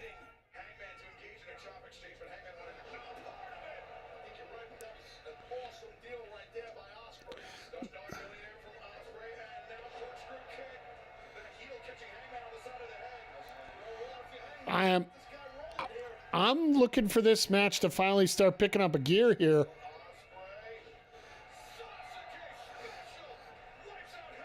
Sasuke, all right, now we got it. And speaking of got it, want to thank everybody over here on the YouTube side who's been watching and is watching. We just hit 100 views for tonight, which it's the second pay-per-view that we've gotten that. Not second in a row, but second pay-per-view. We're working on building these up. We had some momentum going, then my computer decided to die, so I'm hoping that once we start opening it up to a little bit more short form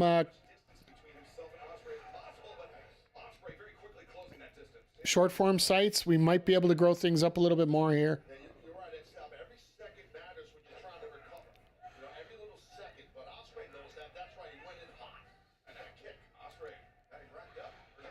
Damn! Nice job on the Blue Thunder Bomb there.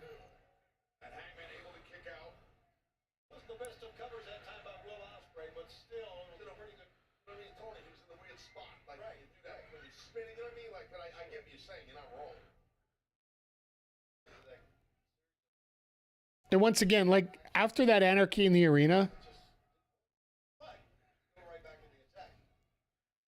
it just seems like this crowd is just, they're saving themselves because they know something's coming. And it's more of a show of respect than anything else.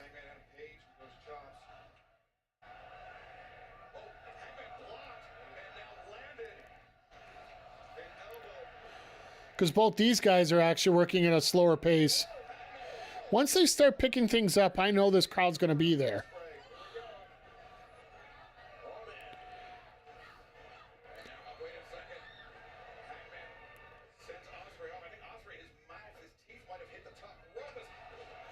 And Hangman's starting.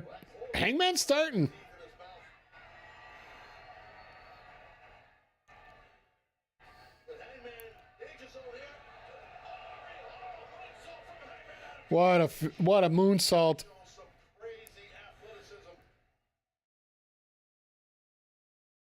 Well, you can tell both men are spent, though. I mean, good God. Could you imagine them being a double count out to finish this off or something stupid like that?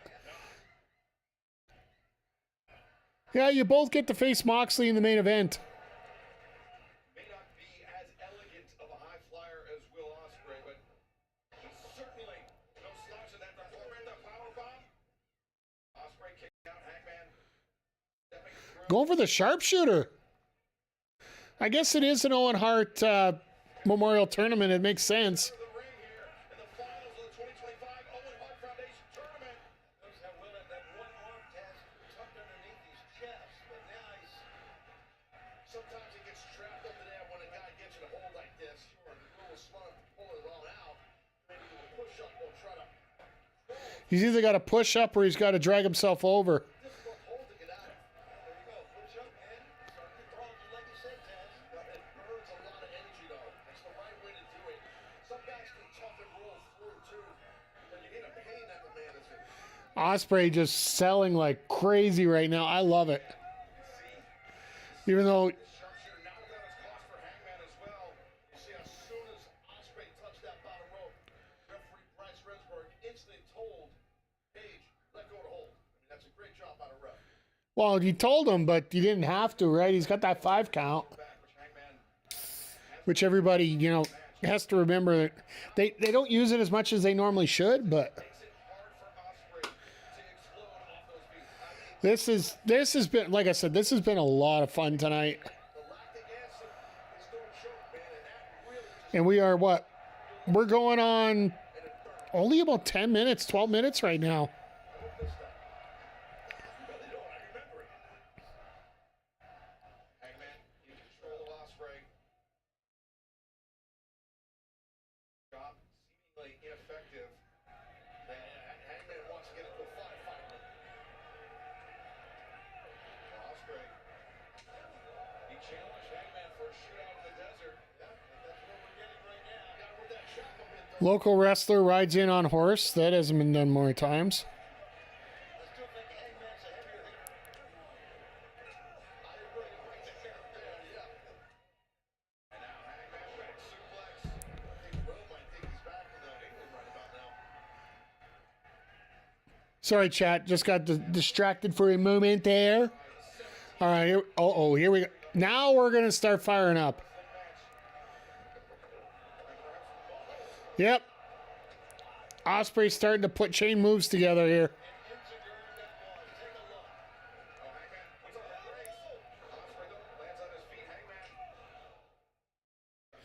As you can see, people are starting to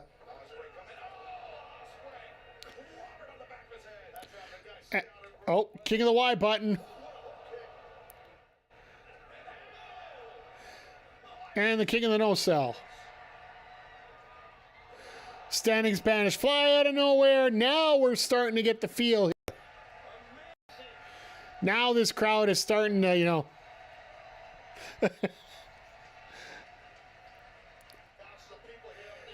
Crowd is starting to feel it. Everybody's starting to feel that, you know, they are starting to get deep into this match here.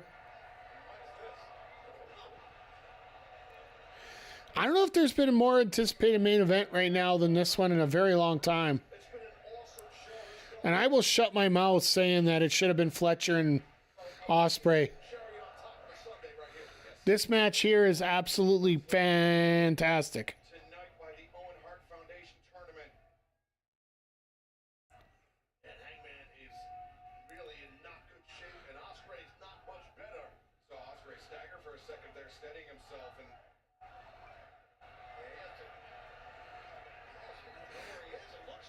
Had a bit of a concussion there for a second or what? Acting like you didn't know where he was for a moment? That's never a good sign. But yeah, as we're hitting the final points here.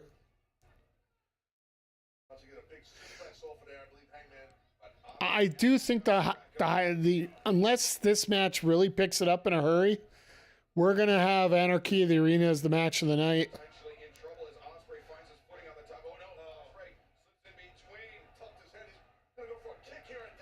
Chicken Nando's. Taste of the peri peri.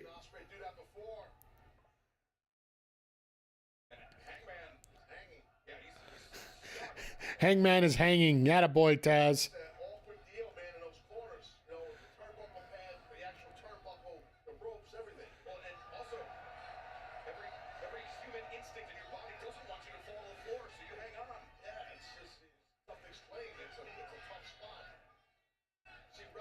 It's weird. They're down to it. Like, is Shivani gone now?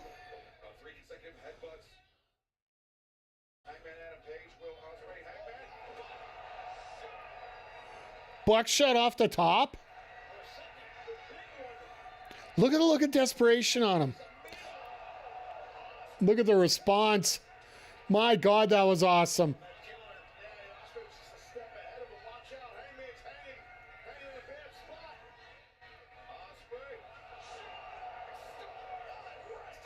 Shooting star press onto the ropes. Perfect flip over by Hangman. Only a 2. Like, Jesus, this is such an awesome match here right now. Ospreay questioning the call. But that's, I think, more wishful thinking than an actual protest. Call. I think it's more just trying to, get some air in himself and remind himself where he is. Ospreay having trouble getting his feet. Well, so is Hangman. Yeah, they beat the holy hell out of each other here. You're getting a quiet fight forever chant, but you guys got to be a lot louder for that.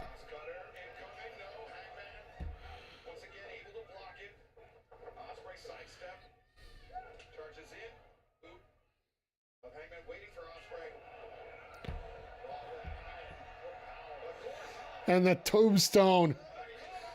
Hangman's hitting everything.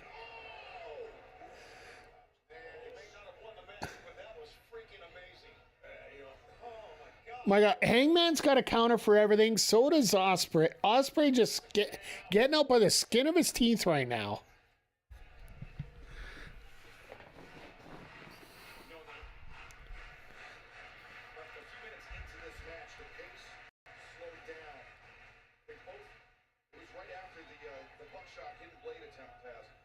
Yeah. These are two athletes that they don't need much to put an opponent away. The match could end on a moment's notice. Yeah, like these guys are the heaviest of hitters right now. Oh no, here we go.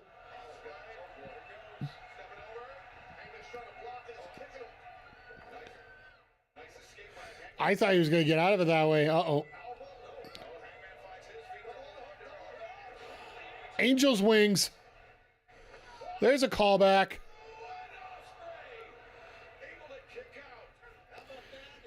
We're going to hear all the greatest hits here tonight. Instinct or an homage to Christopher Daniels? I think it was a little bit of both. I agree with Shivani. I think it definitely was a little bit of both. Balance, man. Just trying to pull themselves up. Christopher Daniels. Yeah, these guys are trying to figure out what it's going to be to finish everything off here, but...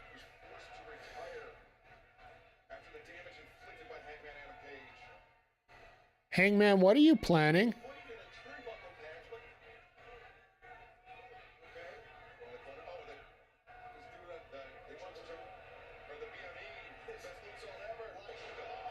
He does not know how to do the...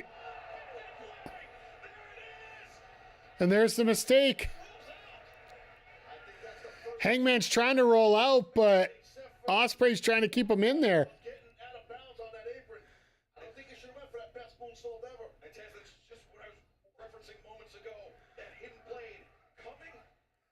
Hidden Blade literally just hit out of nowhere.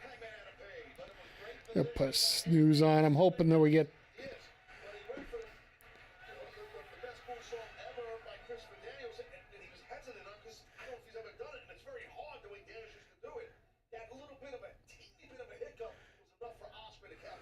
So are we going to... Uh-oh. I know what's coming over here. You know when you bring him over to the other side? Just over the apron?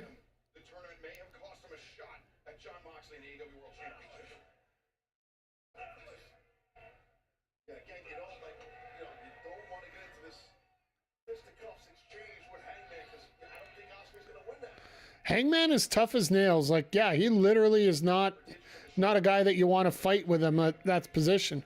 I just see a dead eye coming here. Maybe it's just me.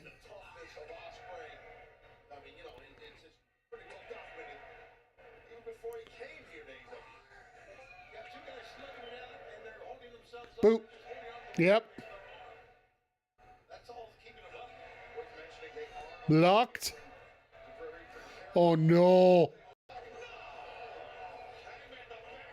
No way. Oh my God. I know it's coming. No fucking way. No fucking way.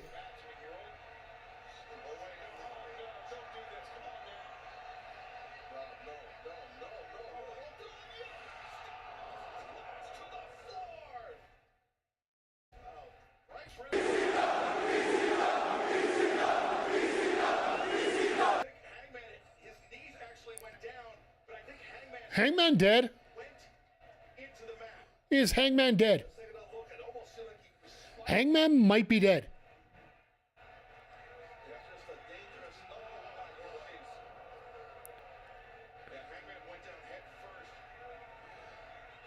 Like, that was dome.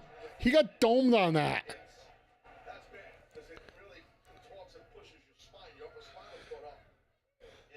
Because basically, there is a chance you could get paralyzed if you don't put your chin the right way. Now Ospreay, whether he jammed his knee or not, Ospreay has the advantage for the moment. Remsburg, you count to 10. I swear to God, I will rip your nuts off myself. Count on the outside. Not that you have much, but If Ospreay can beat the count and if Hangman cannot answer it, Ospreay will win. And the Hangman's not moving.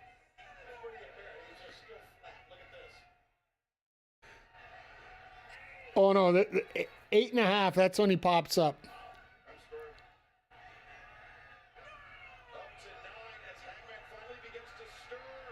That'll put it in. There you go. Yep, there it is. And the Oz cutter. It's one of the things I love about AEW. As soon as you get hit with something and you crawl back into the ring like that, that's how they save it.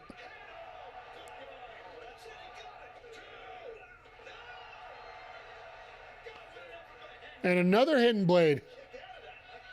The one thing I called in this match, my weird prediction of the night, like my crazy prediction, that it wasn't going to be finished with a finisher. That it was going to be some weird roll-up.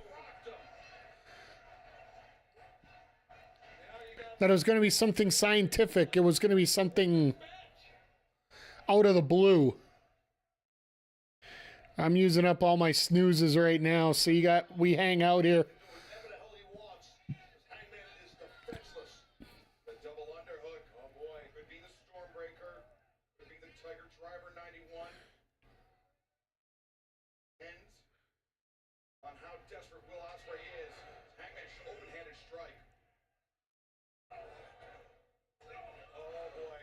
Now Ospreay's warmed up. I mean, we got a big fight. Look at this. Let's break it down. I think it's a one-sided fight, though. Yeah, I do too. Using the heel of his hand. Yeah, he sure is. And the ref is trying to stop. I think Ospreay kind of lost his cool a little bit. I think he's been tired of eating those strong forearms. By Hangman, he just started loading up Hangman with those palm strikes. Oh no, you know what's coming here. Hangman needs one shot, and everybody knows it. Could this be... Never mind. Everybody saw it coming. Everybody's sitting there. All right, here we go. Here we go. Camera work is high cinematography. They're actually doing one good job on one match. One match. Every other match tonight, they have been bullshit. Missing finishers. Missing easy spots to catch. It's like nobody learned how to cover wrestling again.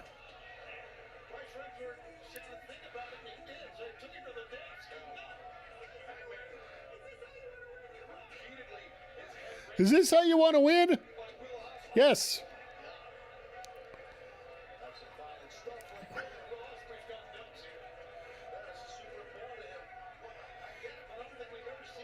Well, there goes the Spanish announce table. This is Ospreay becoming heel? Or he's doing some heelish tendencies, that's for damn sure.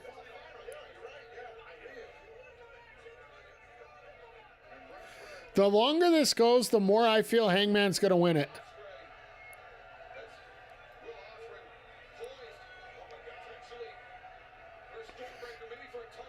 Tiger driver through the table.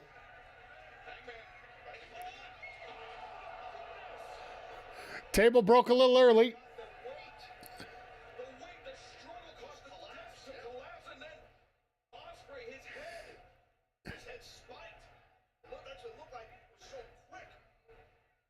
We might be going home quick here, folks. Wasn't a dead eye, it was a backdrop.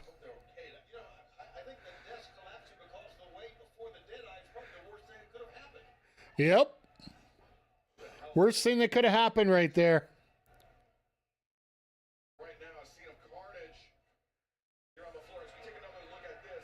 They're actually showing it. He just basically turned into a backdrop. The fact that both of these are smart enough to...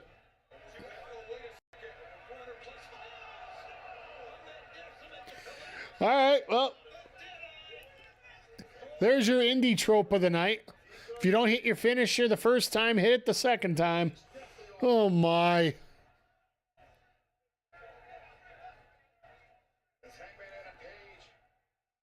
That'd be a little bit nuts here right now.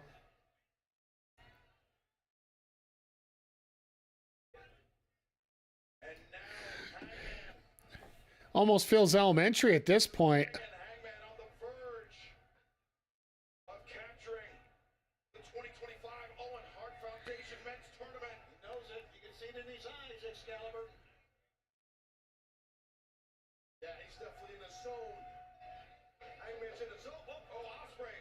Huh. Trying to get to his feet, he stumbled backwards and that was the best thing he could have ever done. Yeah, whether it was lucky or good.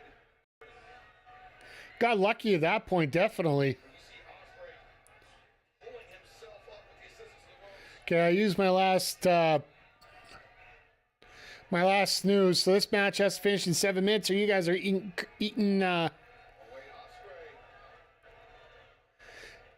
ads for a minute and a half. Sorry.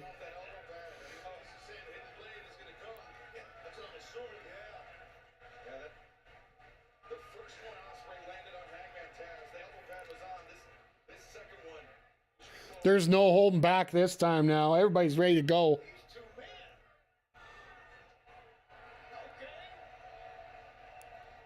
This is going to be a Texas shootout, even in Phoenix.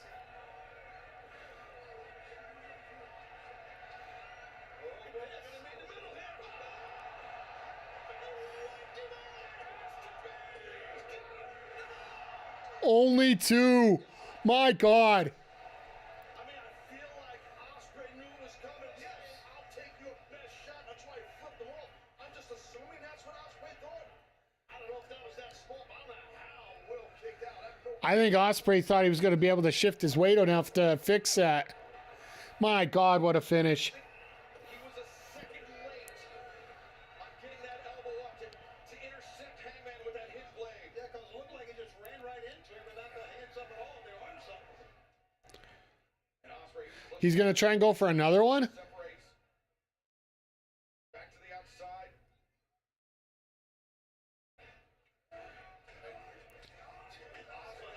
Jesus. Those open-handed shots. Hangman leads the Do not. And a hidden blade.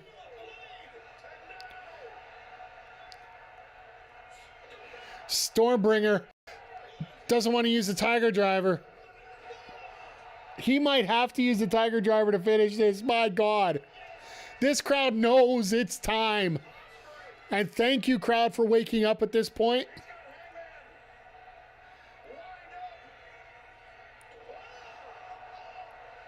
And both guys are completely down and laid out. Watch Moxley show up right now and obliterate both of them.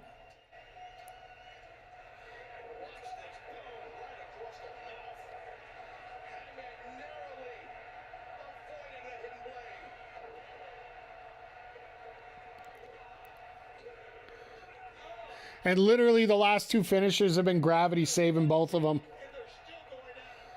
My God, what a match. Like, this is a whole different level of storytelling in terms of wrestling. Now the crowd's starting to wake up here a little bit more.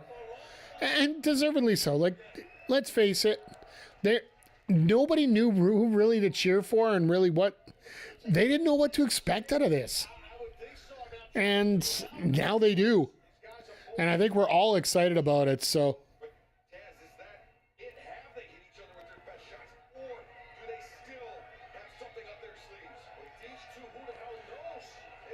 Tiger Driver, that's the only thing that's left. No.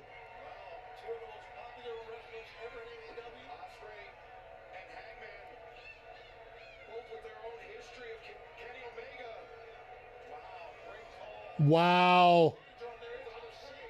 Going for a V-trigger?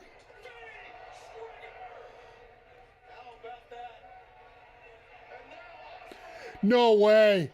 The most protected finisher in wrestling?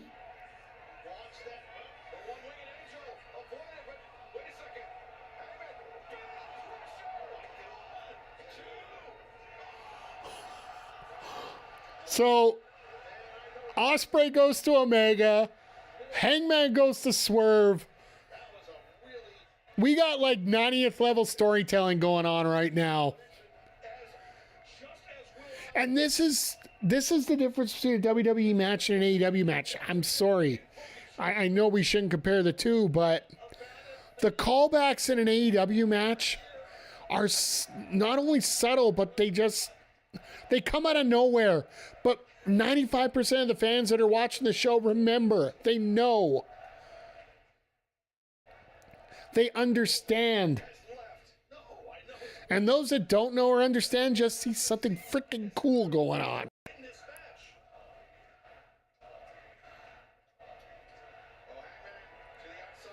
Hangman setting up.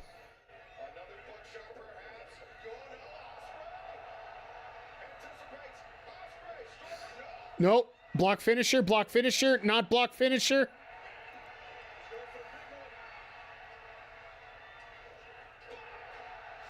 No way, let's go. Wow. I have never been so happy to go 5-4 in my predictions. The redemption story of Hangman Page.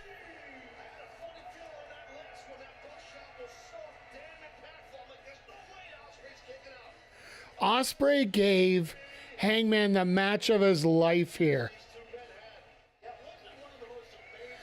Ospreay gave Hangman the match of his life here.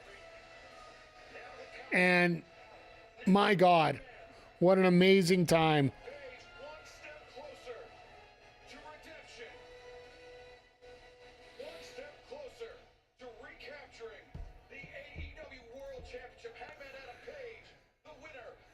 What a finish. And now Moxley could be turning out here.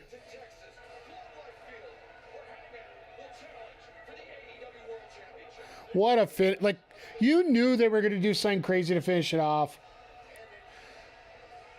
Here's the thing. And this makes a lot more sense the more you break it up and bring it back. We were always talking about Ospreay being crowned in Wembley. All In is at Wembley next year. It's not there this year. Guess Darby's getting the belt then? It very well could be Hangman. But here's the thing. Hangman winning to me guarantees we're getting a women's main event.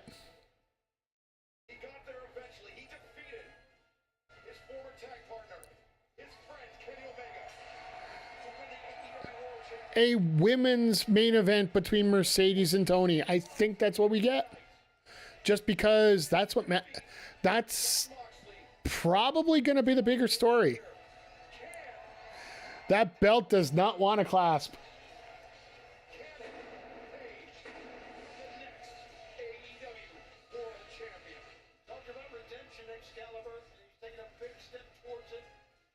What a finish. What a way to go out.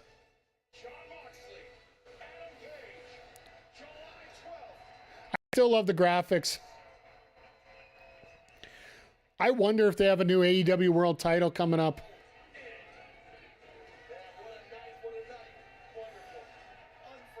The promos between Mox and Hangman might actually be... That is going to be somewhat borderline insane. But what happens to Ospreay now? He'll be fine. Don't get me wrong. Like, he's the king of...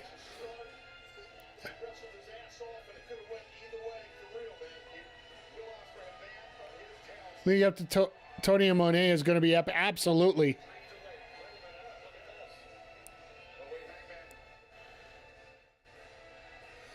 This might be the turn of Ospreay.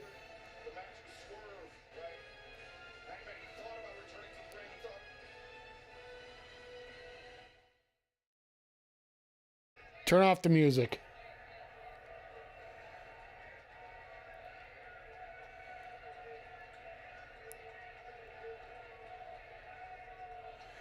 Legit crying.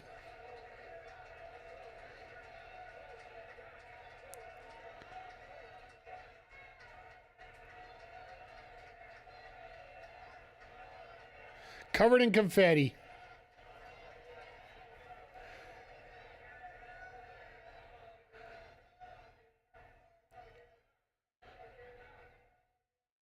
This crowd does. You could hear a pin drop.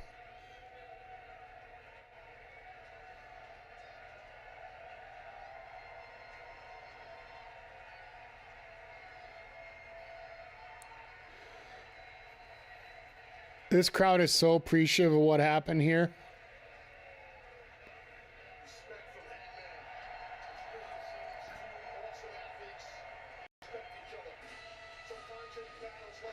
This is going to be fun.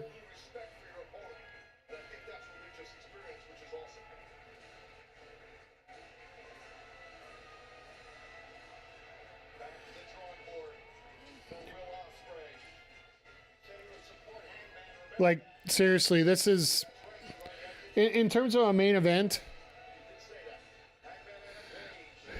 like I said, the main event of, or the top match tonight was Anarchy in the Arena. But the story that was going on through this, absolutely fantastic. An absolute great way to finish off the show. And once again, the home of professional wrestling. I love it. Hey, JJ, thank you for the compliments. Replays are available. You can watch it. We have it timed up to the main show if you want. But, yeah, it's been a long 5.5 hours, folks. And I've loved every second of it. I've enjoyed being around with all of you tonight. It's been a lot of fun, but... yeah, you know when you're at a bar and 2 o'clock hits and everybody talks about how you are such a great audience, you're so good. And then literally it's just, yeah, thanks for being here. Get the hell out. So, for those on YouTube, we're going to send you off right away here. For those on Twitch, we are going to raid out because we still got a few people available here. I'm going to send you over to the NXT review over here at our local establishment. They've always been great friends to us here, so hope you enjoy it. I will be on tomorrow. Check out on X to find out exactly when. I get to actually do the ending on both streams, so I'm actually feeling really cool right now. So, but once again, everybody, thank you for being here. Always appreciate you. Parrish, Nick, thank you for the raids. Zodiac, thank you for the sub tonight. And just for your chats, your lurks, your votes of support, your likes on YouTube, all of it. Thank you very much for being here. Always appreciate you. We'll do a roundup of all this. I might do a tape one tomorrow, but definitely we'll talk about it on Wednesday for Dynamite. But in the meantime, be part of the solution, don't be part of the problem. And we'll see all you next time on the Mike Duff Push channel. Take care, everybody.